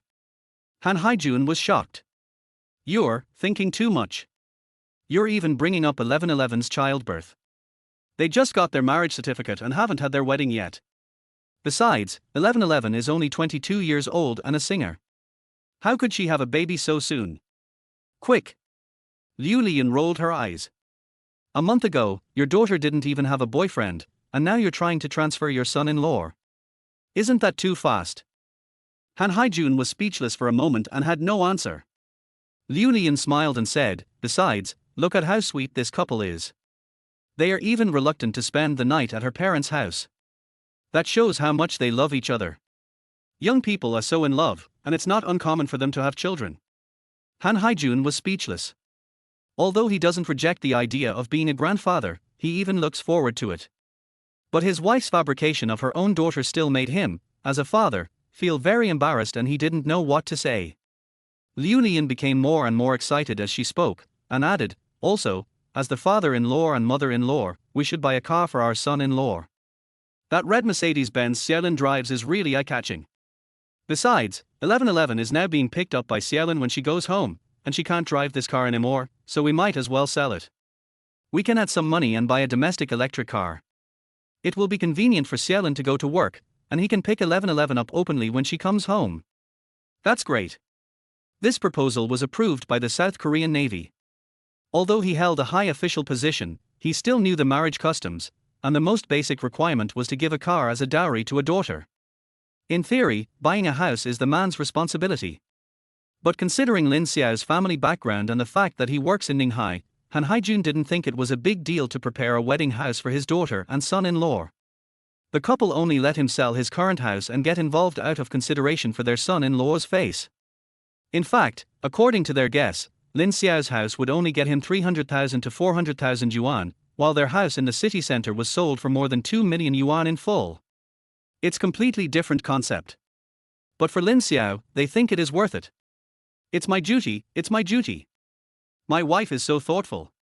Han Haijun held his wife's hand and smiled innocently. Humph, that's for sure. Liu Liyun is over 50 years old, but she still inadvertently reveals her girlish charm in front of her husband. Chapter 39 Their Dilemma. On the other side, in the car. In the evening, Lin Xiao accompanied Han Haijun for a drink, so Han 1111 was driving today. Take me to their high-speed rail station. Lin Xiao suddenly said. Han 1111 was surprised, aren't we going there by car? Lin Xiao frowned and turned his gaze from the phone screen to the person in the driver's seat. Us. Yeah, right, didn't you say I'd go with you? Lin Xiao was stunned for a long time before he laughed. Your mother said that just now, and I can't refuse her bluntly. But once we leave that house, we don't have to act anymore, so you can stay at my house for the next 2 days, I can go back by myself. Han 1111 blushed, realizing what he meant. Oh. She pursed her lips, a little embarrassed. I was so proactive just now, as if I really wanted to go back with him and play the role of daughter-in-law. But he's been performing with me for over a month, so it's not impossible for me to go and perform with him. It's almost 9 o'clock now. Are there any high-speed rail tickets left? Han 1111 changed the subject. Yes, I just bought it and will be in Anyang at 10 o'clock. Oh, that's good. Han 1111 nodded, turned right at the intersection ahead and drove towards the train station. There was silence for 2 minutes. She took the initiative to speak. Why do you look reluctant about my father's proposal just now? Lin Xiao didn't expect her to ask this and was a little surprised. You mean, he used his connections to get me transferred to the district organization department? Well, how can I put it? Lin Xiao smiled and said seriously, 2 reasons. First, I really don't want to go. I don't have such big aspirations. I just want to lie down in my current position and live a stable life. I'm not cut out to be an official. Do you think I'm useless if I say this? Han 1111 smiled and said softly, no. My parents are both career-oriented people. They've been busy with work for so many years, especially my dad. As far as I can remember, he's been traveling back and forth across the province. I rarely see him at home. Talking about her childhood, she looked lonely, then suddenly smiled. I grew up at my grandmother's house, so, from my perspective, I not only understand your thoughts, but I also support them. This attitude surprised Lin Xiao and he started laughing. What's the second reason? Han 1111 asked. The second reason is of course our contractual marriage. Lin Xiao smiled awkwardly and said, your parents seem to really treat me as a family member now, so they care so much about my future. They may think this is what they should do, but I can't take it for granted. When our contract ends and the divorce certificate is slapped in front of the old couple, they will definitely be heartbroken. And then they will think that all their plans for me have gone down the drain, then they will be even more heartbroken. These words caught Han 1111 off guard. When I think about it, it makes perfect sense. You're right. She said in a soft yet serious tone, but when our contract expires and we get the divorce certificate, I will tell my parents that it was my fault and I won't let them hate you, don't worry. So, for the next year, you can use my parents' influence in any way you want at work, but if you don't want to, forget it. Lin Xiao nodded, feeling relieved. He was really worried that in order to earn the 200,000 yuan fake husband service fee, Han Haijun and Liu Liyun would bear a grudge against him. Especially since Liu Liyun is the head of his unit, how can he live a good life in the future? Now after hearing what Han 1111 said, he was completely relieved. At the same time, I couldn't help but think, from the employer's perspective, this girl is very kind and righteous, so I give her a thumbs up. The traffic conditions were easing at night and we soon arrived at the train station. Lin Xiao thanked him, got out of the car and left. Han 1111 looked at his back, feeling inexplicably lost, but she herself didn't know what she was lost for. Lin Xiao boarded the high-speed train and arrived in the small county town of Anyang 23 minutes later. He wanted to take a taxi home, but when the taxi driver heard that he lived in a village in the suburbs, he looked at him as if he were a lamb to be slaughtered, and asked for 30 or 40 yuan, which was more expensive than Lin Xiao's high-speed rail ticket from Ninghai. Although he knew he was being ripped off, Lin Xiao had no choice but to get in the car. Smelling the stench in the taxi and riding home for 20 minutes, Lin Xiao suddenly realized that he should buy a car. It was already 10:30 in the evening when I got home. Mother Zhu Shuping was lying on the bed with a plaster on her face. Seeing her eldest son come back, she couldn't help but complain, "Look at you, I just twisted my waist slightly, it's nothing serious. Why did you come all the way back?" Although he was scolding, his tone was guilty. Lin Xiao said with a stern face, "He's lying on the bed and can't move, and he says it's nothing serious. Come with me to the hospital for an X-ray tomorrow." Zhu Shuping looked horrified. No, why go to the hospital for back pain?" Lin Xiao said angrily, "It doesn't cost much to take a film, and it's covered by medical insurance. What are you afraid of? Which is more important, this 100 or 80 yuan, or your health?" Zhu Shuping said seriously, Xiao, it's not that mom is reluctant to spend money on medical treatment, it's because our factory has a rule that if you take 2 days off in a month, half a month's salary will be deducted. Last week, your grandma twisted her ankle. I've already taken 2 days off to take care of her. If I take another 2 weeks off, all my work will be in vain.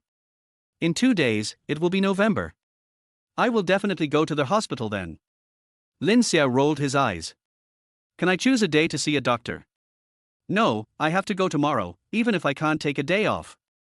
Zhu Shuping still refused to do so. She couldn't bear to see the 2,000 yuan salary she had worked hard for go to waste. Lin Xiao was also troubled. "My mother works in a steamed bun factory. She is paid by piecework. The more you work, the more you earn, and the less you work, the less you earn. She works all year round. Sometimes when there are few orders in the factory, workers will be given holidays. But now that winter has arrived, orders for semi-finished steamed buns have surged, and the factory's assembly line has to run for more than 16 hours a day, and the supply still cannot meet the demand. There is no possibility of taking a holiday.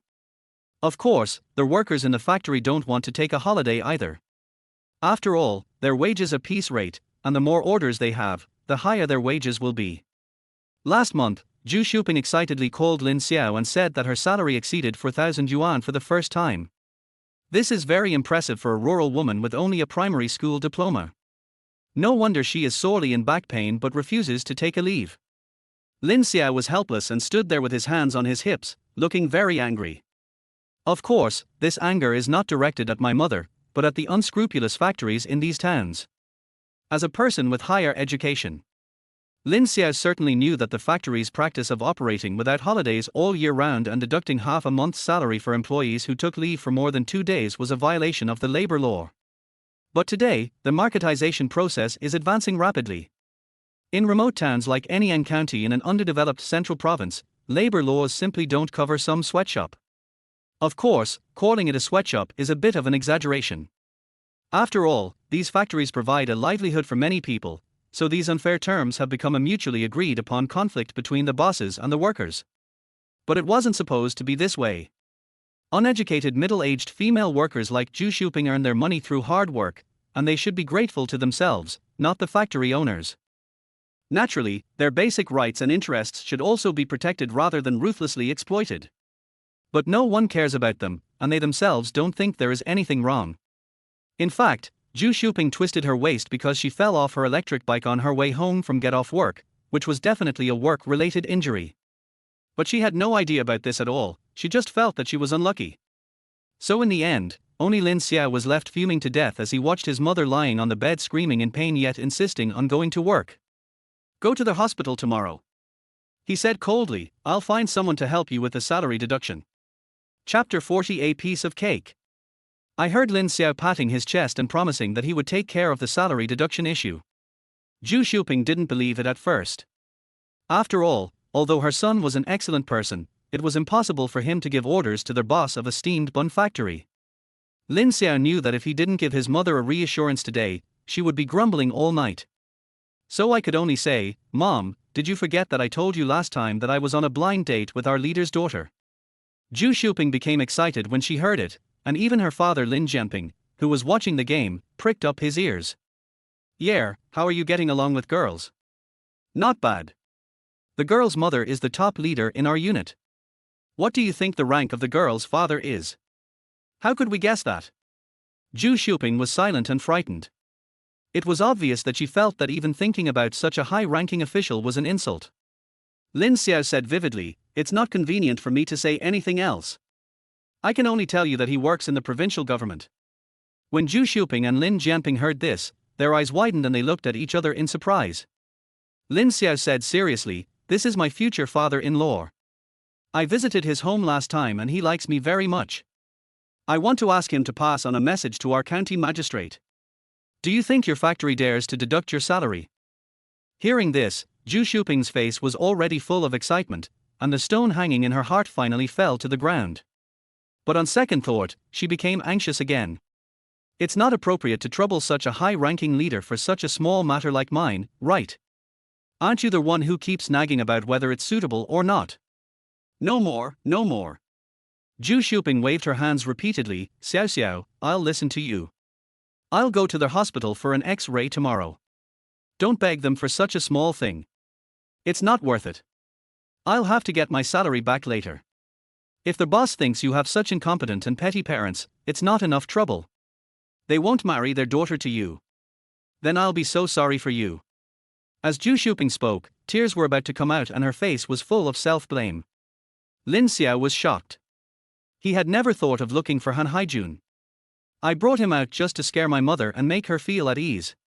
Unexpectedly, this triggered such emotion in her, and he suddenly felt a little guilty. "Fortunately, my mother finally agreed to go to the hospital tomorrow." Early the next morning, after breakfast, Lin Jianping went to work at the construction site as usual, and Lin Xiao took his mother to the hospital in a taxi. After a round of examinations at the hospital, it was confirmed that Zhu Xiuping's waist was accidentally stretched and the ligament was sprained. She just needed to rest at home for a few days to recover. They prescribed some ointment and let me go home. The doctor specifically advised not to do physical work in the next few days. When Zhu Xiuping heard this, she knew that she would not be able to go to work in the factory for the next few days and her entire month's salary would be gone. She felt even more upset. At that moment, the factory manager suddenly called her and said, "Lao Zhu, you hurt your back, didn't you? I've consulted the factory director. You fell off your electric scooter on your way home from work. It's considered a work-related injury, and the factory will subsidize you 3,000 yuan. You should rest well these few days, and your piecework wages for this month will be paid as usual. Don't worry." Zhu Xiuping was stunned and couldn't believe it was true. After hanging up the phone, he asked his son, "Xiao Xiao, you still called the girl's family? Didn't I tell you not to contact them? How embarrassing." Zhu Xiuping was almost crying out of anxiety. "I didn't look for him, and I'm not stupid." Lin Xiao was speechless. "That factory. I did look for someone, but it wasn't my future father-in-law, it was my high school classmate." "High school classmate?" Lin Xiao told the truth. "A classmate of mine from high school is now working as a secretary for the county magistrate in Anyang County. After graduation, he worked in a big city for 2 years. Later, he wanted to take the civil service exam. Knowing that I had just graduated and started working, he added me on WeChat to ask for advice. I was the one who helped him pass the exam. I called him while you were getting the inspection just now. He's only the county magistrate secretary, but all the businesses, big and small, in the county have to give him face. A small matter like yours would be just a matter of a word to him." Zhu Xiuping was stunned when she heard this. "And this matter, wouldn't this be too much trouble for me?" "What's the trouble?" Lin Xiao said helplessly, "Even if I didn't help him, we were high school classmates. Now we are both in the system. I am in the provincial capital and he is in the county. We can exchange information more in the future. It's only natural for us to help each other. Don't mind the trouble." Zhu Xiuping felt a little dazed when she heard her son say these words with a calm expression. Only then did she realize that the little boy who had hidden behind her when he encountered wild dogs had now grown into a towering tree that could shelter her from the wind and rain. In an instant, she felt sad and relieved. That's good, that's good." She was filled with emotion. When she got home, Zhu Xiuping's back injury had improved a lot. She didn't know if it was because of her good mood. She washed her hands and prepared a big meal for her eldest son who rarely came home. Lin Xiao rolled his eyes and held her down, then went to the kitchen to make a simple lunch and dinner. In the evening, his younger brother Lin Yu was now in the second year of high school and lived on campus, and didn't come home on weekends. My dad just came home from work and the three of us had dinner together. At the dinner table, Zhu Shuping immediately exaggerated the story of her son's extraordinary performance during the day, her pride evident in her expression. Lin Xiaoping was also excited when he heard this, but he couldn't help but sigh. We had a very enjoyable meal. Zhu Shuping had been holding it in for the entire day, and finally couldn't help but ask, Xiao Xiao, what about the girl you went on a blind date with? Is she a good person? Lin Xiao just laughed. Seeing his mother wanting to ask but not daring to, he knew that he must have scared her when he mentioned Han Haijun's official position last night. As a country girl, my mother had no idea what such high-ranking officials were. Based on her imagination alone, she would inevitably associate the only daughter of such a family with an image of being willful, capricious, and difficult to serve. It's no wonder she thinks so. Lin Xiao thought so too before he met Han 1111 for the first time.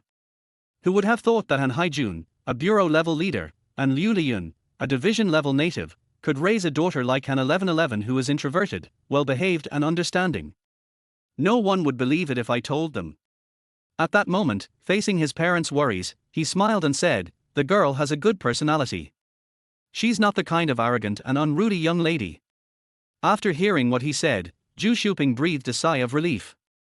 However, Lin Xiao changed the subject and said, but, she and I don't have any feelings for each other, so you're holding on to too much hope. Zhu Shuping was quite surprised and asked anxiously, how could I not feel anything? Didn't you say you got along well last night? Lin Xiao sighed, getting along well means we don't dislike each other, but that doesn't mean we can be together. Besides, she's the only daughter of a high-ranking official's family. Why should I, a poor boy from the countryside, be with her? After these words were spoken, Zhu Shuping and Lin Jianping fell silent and sighed at the same time. In the end, they were the ones holding their son back. Chapter 41, Red and Warm Han 1111. Lin Xiao really didn't mean to upset his parents. But it is better not to give them hope in the first place than to give them hope and then let them down.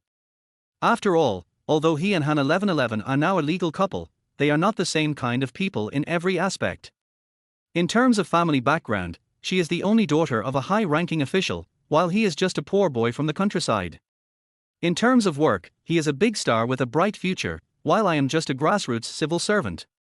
In terms of personality, Han 1111 is new to society and has a simple mind, while he has lived two lives and has a very mature mentality. When their one-year contract expires, they are destined to go their separate ways. Therefore, Lin Xiao had no intention of letting his parents know about this. This is also why he rejected Han 1111's offer to accompany him to perform at his home. He had mentioned his blind date with Han 1111 to his mother before, just to discourage her from arranging a blind date for him. But now seeing that his mother had such high hopes for this matter, he didn't dare to lie anymore and had to tell the truth. After all, Han Haijun and Liu Liyun are knowledgeable and can withstand the blow of their daughter's quick marriage and divorce. His parents can't stand it. So now, he had to personally extinguish the flame that had been ignited in his mother's heart by his casual mention. I took care of my mother at home for another day. On Sunday afternoon, Lin Xiao bought a high-speed rail ticket back to Ninghai. It was dark when I got home. He opened the door with his key, the one he gave to Han 1111 the day before yesterday, which was a spare key specially given to her. The house is spotless and looks like it has never been lived in. At first, Lin Xiao thought that Han 1111 had not lived at home for the past 2 days, but after taking a look around, he found that the house was even cleaner than before he left on Friday morning. The pillows on the sofa in the living room were neatly arranged, obviously having been carefully placed by someone. Only then was he certain that Han 1111 had been staying at his house for the past 2 days. This sister is quite well behaved. He smiled. Having lost confidence in takeout, he decided to make dinner himself. When he opened the refrigerator, he saw the familiar Uncle Seabird bread bag. When I opened it, I saw a bag of slices, a box of matcha cake, and a large chocolate-flavored bread. The overall portion is even bigger than last time. Lin Xiao felt inexplicably good after seeing this. After eating the bread from this shop last time, he really thought it tasted good and was thinking of buying it again when he had the chance. But then I always forget. Now, it's just the right time to prepare dinner. He warmed up the slices in the microwave, fried himself an egg, and added 2 leaves of lettuce and tomato to make a simple sandwich. Before eating, I took a photo and another photo of the bread bag and sent them to Han 1111. Lin, thank you for the bread, laughs. That side. Han 1111 had just arrived at the apartment in Haicheng. When she heard the WeChat message, she didn't even pack her luggage. I quickly sat down and typed a reply. 1111 buck 60, you're welcome tilde tilde. Lin Xiao looked at the small waves behind the Chinese characters and sensed a hint of playfulness. Just when I was wondering whether to continue replying, Han 1111 came back again. Xia, by the way, how is auntie, are you okay? Lin Xiao raised his eyebrows. I didn't think much about it and replied naturally, and the two of us started chatting casually. Lin, I went to the hospital and took an X-ray. It's nothing serious. I'll be fine in 2 days. Xia, that's good, smiles brilliantly. Lin, thank you for your concern. Xia, you're welcome. I can't really help you much. Pause. Lin, by the way, you said last time that the recording of Human World has been completed. Is it going to be released soon? Well, I'm going back to Haicheng this time to shoot a poster. I guess it will be soon. Lin, looking forward to the official version. Xia, awkward. Pause. Han 1111 inexplicably wanted to chat with him for a while longer, but didn't know what to say. So I feel a little confused. At this time, my mother called and my assistant Chen Jujia just came back with dinner. Hey, Mom. 1111, have you arrived in Haicheng? Liu Lian asked on the other end of the phone. Yeah, we're already at the apartment. Good. Liu Lian quickly skipped over this topic and got to the point. By the way, how was your trip home with Xiaolin this time? What were his parents like? Were they nice to you? Did they give you any trouble? When Han 1111 heard this question, he glanced at his assistant awkwardly. But he still forced himself to make up a lie. No. Mom, they are very nice people. They cooked a big table of food for me. Liu Lian easily found the loophole. Didn't she say her mother twisted her waist and couldn't move? How could she still cook for you? Han 1111 also reacted quickly, which was rare. It was his father who did it. Liu Lian thought for a moment and said, oh, yes. Xiaolin is such a good cook, so it's normal for your father-in-law to cook. The atmosphere in their family is quite good.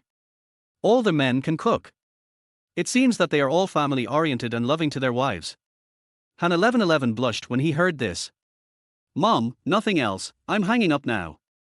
Why are you in such a hurry? Mom hasn't finished asking questions yet. Liu Lian unraveled the mystery and asked Han 1111 everything about his first visit to her husband's house, even asking whether he and Lin Xiao slept in the same room at night. Han 1111 was so embarrassed that he could only tell one lie after another to cover up the first lie. In order to reassure her mother, she kept saying good things about Lin Xiao's family. In the end, even she felt that she was giving it away. The call lasted about 10 minutes. Liu Lian got the answer she wanted and hung up the phone contentedly. Han 1111 breathed a sigh of relief. When I put away my phone, I found a pair of burning eyes staring at me, and the small apartment was filled with an atmosphere of excitement. Let's eat, Jujia. She tried to evade the question. Chen Jujia, however, refused to let go of such a good opportunity to eat melons.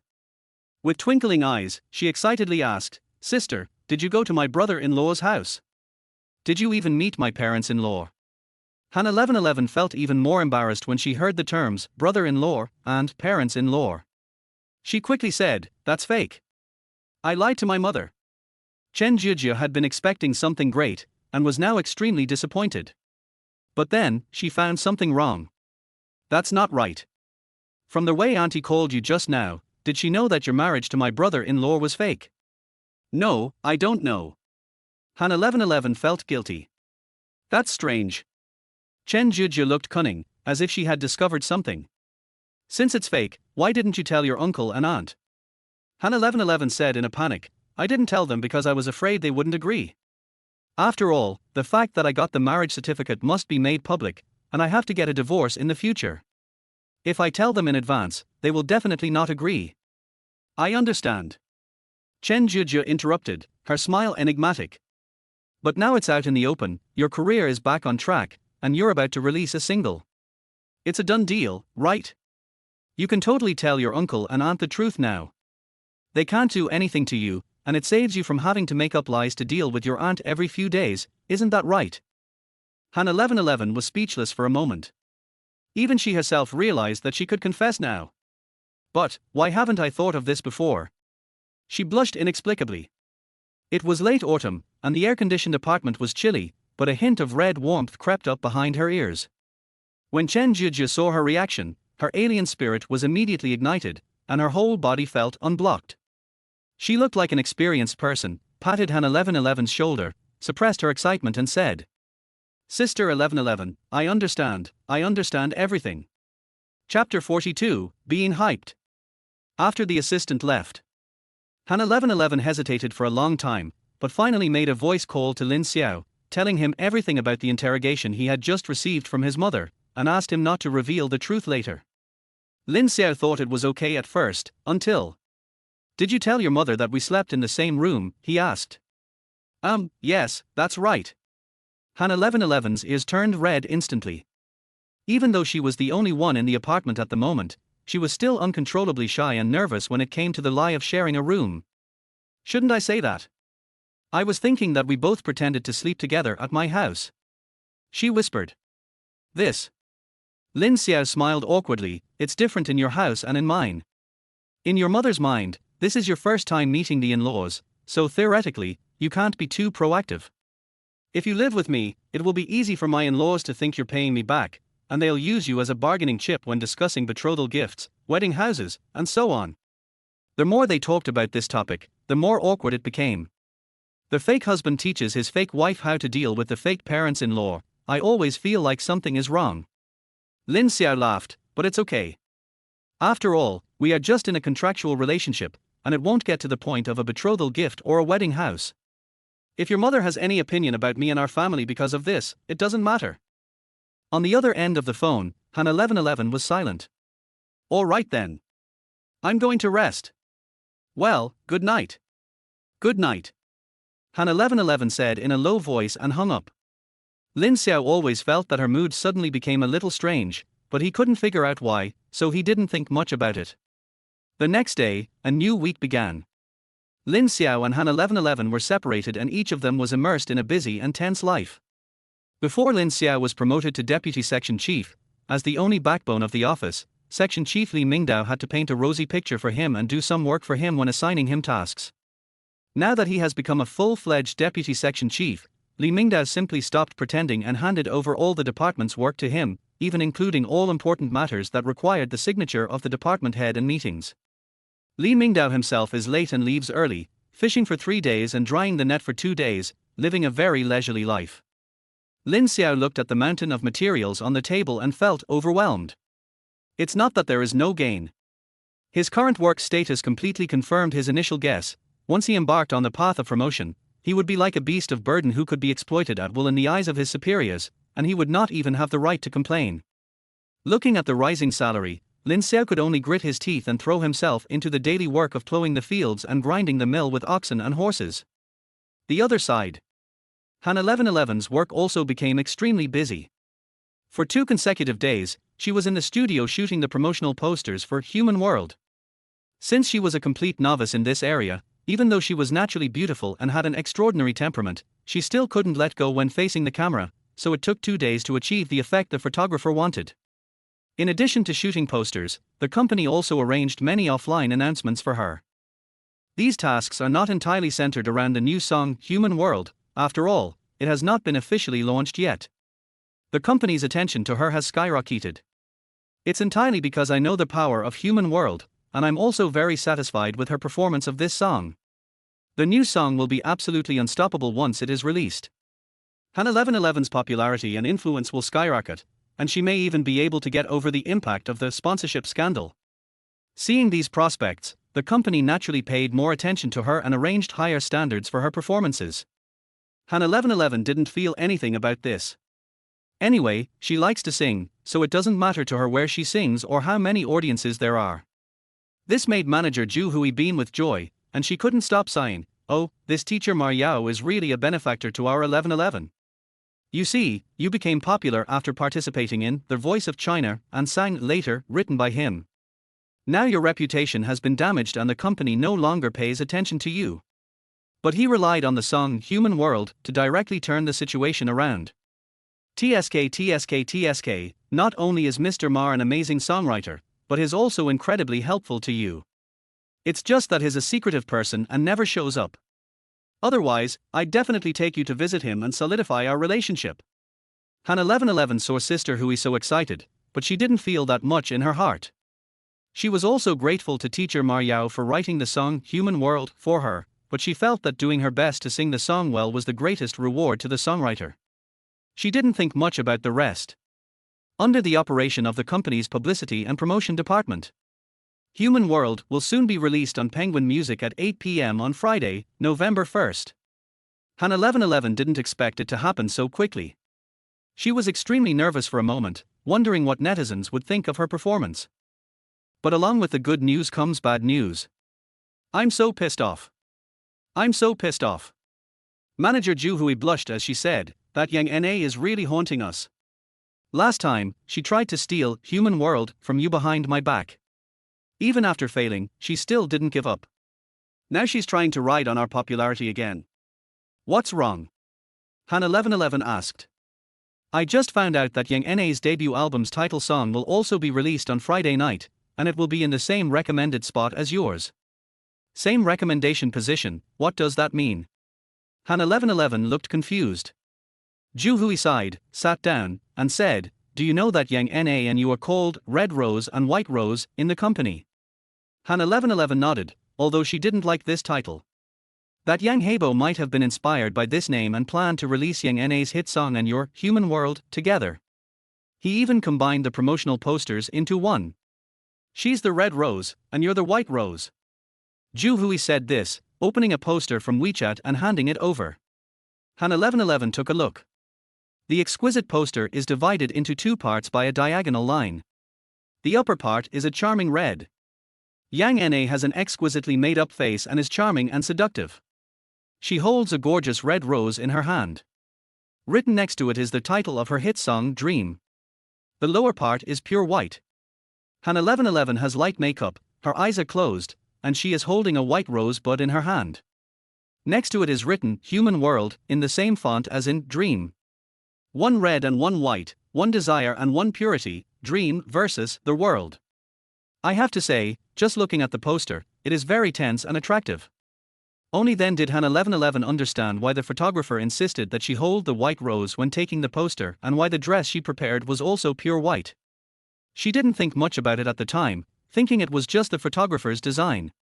Only now did she realize that she had been ambushed over there at that time, and she couldn't help but find it funny. Now know the truth. Han 1111 was not as excited as Zhu Hui, but said calmly, "Is this a PK? I'm not afraid of her. I have confidence in my song." Chapter 43 Win Big. Soon it was Friday. At 8 o'clock in the evening, Human World and Fantasy Dream were released on Penguin Music at the same time. Feihong Entertainment is one of the most famous entertainment companies in mainland China. The company's music industry is particularly outstanding, having produced many big-name singers over the decades. Feihong Entertainment has a good relationship with Penguin Music, the largest music streaming platform in China. So this time, although the new songs were released by two new singers, Penguin Music still gave them the best recommendation position on the homepage, and started warming up 2 days before the songs were released. Therefore, the news that Han 1111's new song will be released tonight was already known to the entire network 2 days ago. Should I say it or not? Although Han 1111's popularity plummeted due to the sponsorship scandal before National Day, her pure image was also greatly affected. But in the hearts of the public, her singing skills are still worthy of recognition. After all, the competition clips of The Voice of China are still available on the internet. If they sound good, and that cannot be faked. So, even though her popularity is not as high as it was during the competition, and even the official announcement of her marriage did not save much, netizens are still secretly paying attention to her new songs. Some black fans are even holding back their enthusiasm, wanting to see what kind of song she can come up with.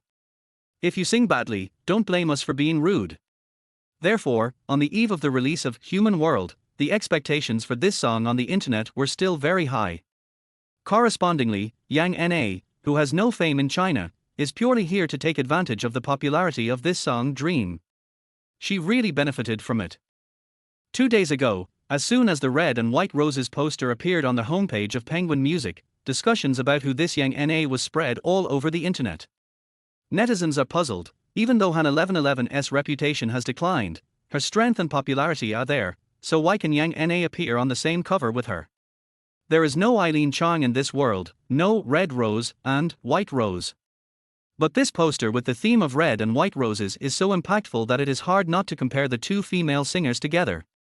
As a result, Yang Na's team's goal was successfully achieved. Ju Hui was so angry that she was foaming at the mouth as she watched the discussion about Yang Na soar like a rocket online. But at this point, there is nothing we can do. The only option is to fight to the death. At 8 o'clock in the evening, the two songs were released on time. Lin Xiao was at home after get off work. After eating and washing the dishes, he was just about to go out for a run. Suddenly I remembered that Human World will be online tonight.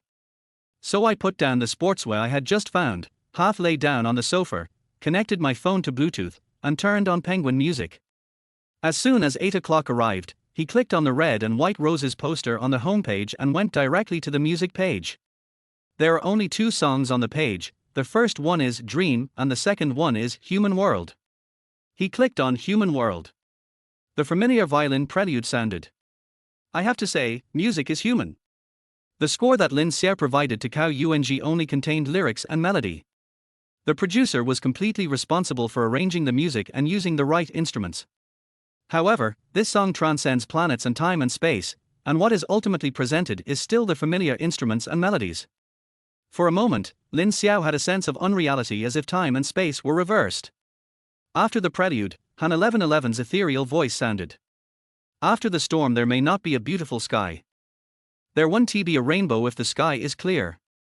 The breath is steady, the voice is ethereal, but the emotions are firmly planted on the ground.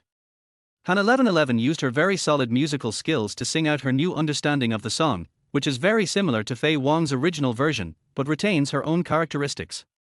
If this version were to be released on Earth, it would definitely be considered a poor imitation of the original. But there is no Fei Wang on Blue Star.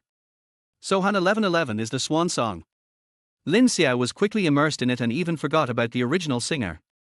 The only thing in his mind was Han 1111's pure and ethereal voice, which was so shocking that he almost cried. Of course, his big reaction was due to his unique perception as a time traveler.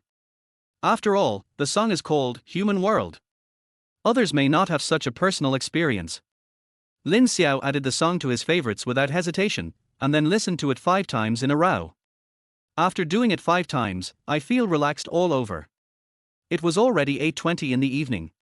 Lin Xiao returned to the playback page and found that the number of collectors of Human World had reached more than 2,000, and every time it was refreshed, the number would increase by more than 10 or 20. This data is very scary. After all, the new song has only been online for less than half an hour. Even if it is recommended on the homepage, the fact that it has gained so many collections in such a short time is enough to prove the quality of this song. Clicking into the comments section, his inference was confirmed. I cried after hearing this. Han 1111's voice is absolutely amazing. The strongest newcomer in recent years. Is everyone okay with me saying this? As expected of the composer of Later, the songs he wrote have such a lasting effect. There are no high notes or showy techniques in the whole song, but Han 1111's voice just goes straight into your heart. It's absolutely amazing. Hat fans, just keep saying that my sister she is the worst champion. I won't comment on Han 1111's character, but her singing skills are definitely this good, thumbs up. I was just contaminated by the song next door. I came back to clean my ears. Lin Xiao then remembered that there was another song next door that was trying to ride on the popularity of the song called Fantasy Dream. Out of curiosity, he clicked on it and listened. After a strange electronic music prelude, a monster-like voice came out, almost making his ears explode. He quickly clicked pause, his brows furrowed. How to put it? The style is avant-garde, the arrangement is bold, the lyrics are carefully polished, and Yang Na's singing voice has its own reverberation, which is a very rare type in the mainland music scene. Lin Xiao can't go on. This is shit. He couldn't help but complain. Although he really didn't want to be partial to his fake wife, he had to admit that Han 1111 was far better than Yang Na. See the comments section. The netizens' comments were like poison, and the style was completely different from the next door human world. This isn't a dream, this is a nightmare. This sister can sing like this and still share a poster with Han 1111. Her family must be quite rich, right? I ask again, when will Penguin Music's compensation system for bad songs be implemented? You sang very well, but don't sing it next time. As a passerby, Lin Xiao felt embarrassed and didn't dare to scroll down. I exited and looked at my collection, 205. Good, there are 200 more people who don't care about their lives in this world. He couldn't stand it anymore, so he quickly left and listened to Human World twice to cleanse his ears. Only then did he forget the melody of Dream. Put down your headphones. He hesitated for a moment, then clicked into the chat box with Han 1111 and sent a message. I listened to the new song, it was sung very well, congratulations. After waiting for a moment, there was no reply. He didn't think much about it and prepared to go out for a run. At this time, my mother-in-law Liu Lian called and said, Xiao Lin, are you free tomorrow at noon? Come over for lunch. Lin Xiao heard the uncontrollable joy in her tone and knew that it must be good news. As the head of an organization, Liu Lian is not someone who easily reveals her likes and dislikes. So even if you don't want to go. But he still didn't want to spoil the fun, so he agreed, okay, Mom. Chapter 44, Chosen Son-in-Law Lin Xiao. The next day, Saturday. Lin Xiao slept until he woke up naturally, had a quick breakfast, and then simply tidied himself up from head to toe. He left home at 9:30 and arrived at Han's house at 10 o'clock. Although Liu Lian asked him to come for lunch, it would be too ignorant if he really came at lunchtime. Lin Xiao brought a bag of fruit and a bottle of camellia oil to the door. Liu Lian saw this and complained, why are you buying so many things again, kid? We're a family, why are you still going through all this trouble? Lin Xiao could see that she was really angry and not just being polite. He smiled and said, I didn't buy anything. These green dates and kiwis are low in sugar. Dad's blood sugar is a little high, so eating this regularly to supplement vitamin C won't cause blood sugar to rise. This camellia oil is from camellias that my mom picked and squeezed herself. It can soften blood vessels and lower blood lipids. You can put some of this in your cooking. It's better than the cooking oil you buy. Liu Lian took it and looked at it. Sure enough, there was no label on the oil barrel, and there were some oil stains at the bottle mouth. Lin Xiao's words warmed her heart. You are such a thoughtful kid, you are so much better than that damn girl 1111. Then I will accept it, and you must thank your parents for me. Liu Lian spoke sincerely. Lin Xiao agreed, washed his hands and went to the kitchen to help. When he found out that Han Haijun was not at home, he asked, Dad, aren't you going to rest today?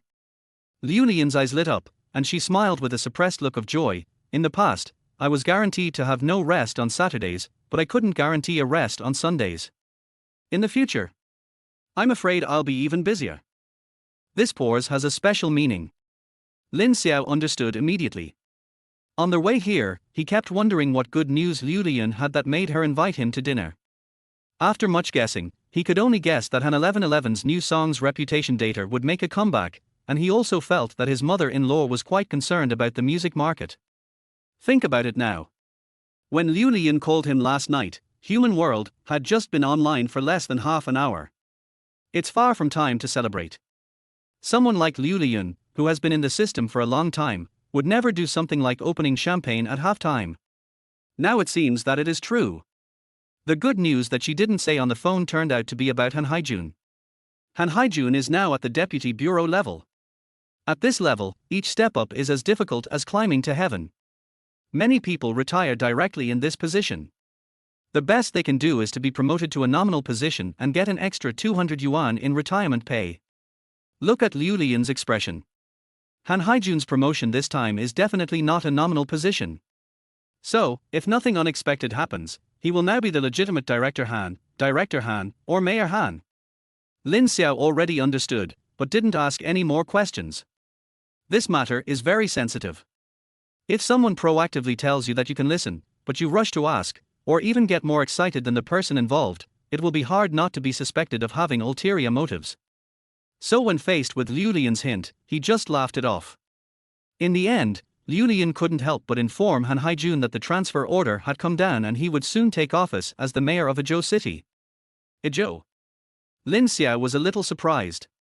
What a coincidence, it happens to be the prefecture-level city above my hometown, Anyang County.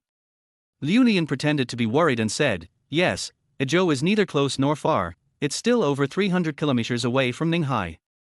After taking office, running back and forth every day is definitely not an option. I'm afraid it will take 10 days or half a month to come back. Although they were words of complaint, Lin Xiao could not hear any sadness in them. But think about it, no matter who this happens to, it will be a good thing that will make their ancestors' graves smoke green smoke. They are so happy that they can't even wake up. Still worried. Burn it.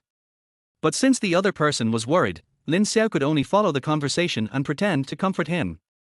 As they were talking, Lin Xiao suddenly remembered Han 1111's sponsorship scandal a month ago. Although Han 1111 later explained to him that the reason for not clarifying was that he was afraid of affecting his father Han Haijun's career. But Lin Xiao couldn't accept it at that time. Because according to his later contacts with the Han family, Han Haijun was the type of person who kept himself clean and worked hard during his tenure as an official, and it was absolutely impossible for him to be a corrupt official. As the saying goes, a man of integrity fears no crooked shadow. If Han Haijun was really innocent, why would he be afraid that his identity would be questioned by netizens after Han 1111 clarified the matter? But now, Lin Xiao suddenly realized. There is a set of procedures for cadre promotion. The higher the level, the more complicated the procedure and the longer it takes. The Korean Navy has now issued a redeployment order. In other words, this matter had been brewing at least half a year ago, and he himself had known about it for at least 2 months. Once you sort out the timeline, everything becomes clear. Don't be afraid of rumors. But he couldn't just watch the promotion opportunity he had worked so hard to get go to waste, so Han 1111's so-called star journey had to be sacrificed. Regarding the promotion of the Han Navy. No matter how happy Liu Lian was, her communication with Lin Xiao was limited to the point. Changing the subject, she suddenly said, Xiao Lin, your dad and I discussed it last time and we plan to buy you a car. Lin Xiao was cracking garlic and almost hit his finger with a kitchen knife. Why are you so surprised? Liu Lian smiled and said, according to custom, a daughter must be given a car as a dowry when she marries. Although 1111 has one now, it is old after all. We plan to sell it and buy a new one for you to drive. It will be convenient for you to go to get off work and it will be more convenient to pick up 1111 in the future. It will be more useful than the current one. Lin Xiao smiled ashamedly. Although Han 1111 has bought this red Mercedes-Benz for 3 years, she studied in Haicheng and entered the entertainment industry directly after graduation. She rarely drives it and it is basically as good as a new one. Liu Lian clearly knew that this car was not suitable for him to drive, so she took the initiative to suggest changing it, but she didn't say it explicitly and insisted that it was old. Lin Xiao felt sorry for Xiao Ben. But on the other hand, his mother-in-law was really considerate of him. She paid for the car and also considered his face. He didn't know what to say for a moment. Liu Lian thought he agreed and moved on to the next topic. And their SA house. Liu Lian smiled and said, ordinarily, the woman buys the car and the man buys their house, but our family doesn't care about that. Buying a house has never been the man's obligation, and we don't sell our daughters, right? Lin Xiao could only say yes awkwardly. Liu Lian laughed even more heartily, and continued, so, your father and I are considering buying a new house together. The housing prices have fallen over the years, and now they are finally picking up a bit. We have another house we're planning to sell. The one you're living in now is nice, but it's a bit out of the way. On a selfish note, I'm thinking, why not just sell it too? We can pool our money and buy a bigger one downtown. It'll be comfortable for you and 1111 to live in there. What do you think? Lin Xiao's eyes widened and he was so scared that he started swallowing his saliva. No. The mother-in-law's standards are so confusing.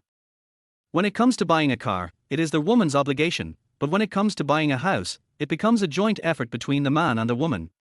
Lin Xiao didn't dare to speak.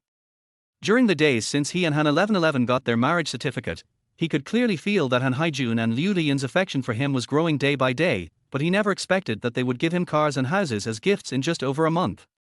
Not only was it delivered, but it was also delivered very smoothly, without losing face at all. In fact, he had considered these things before agreeing to Han 1111's contract marriage.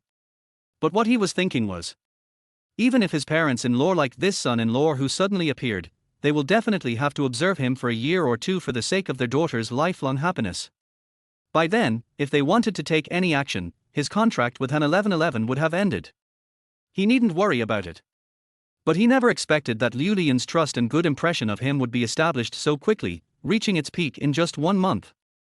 Lin Xiao almost began to doubt his life. Could it be that the most suitable career for me in this life is being a son-in-law?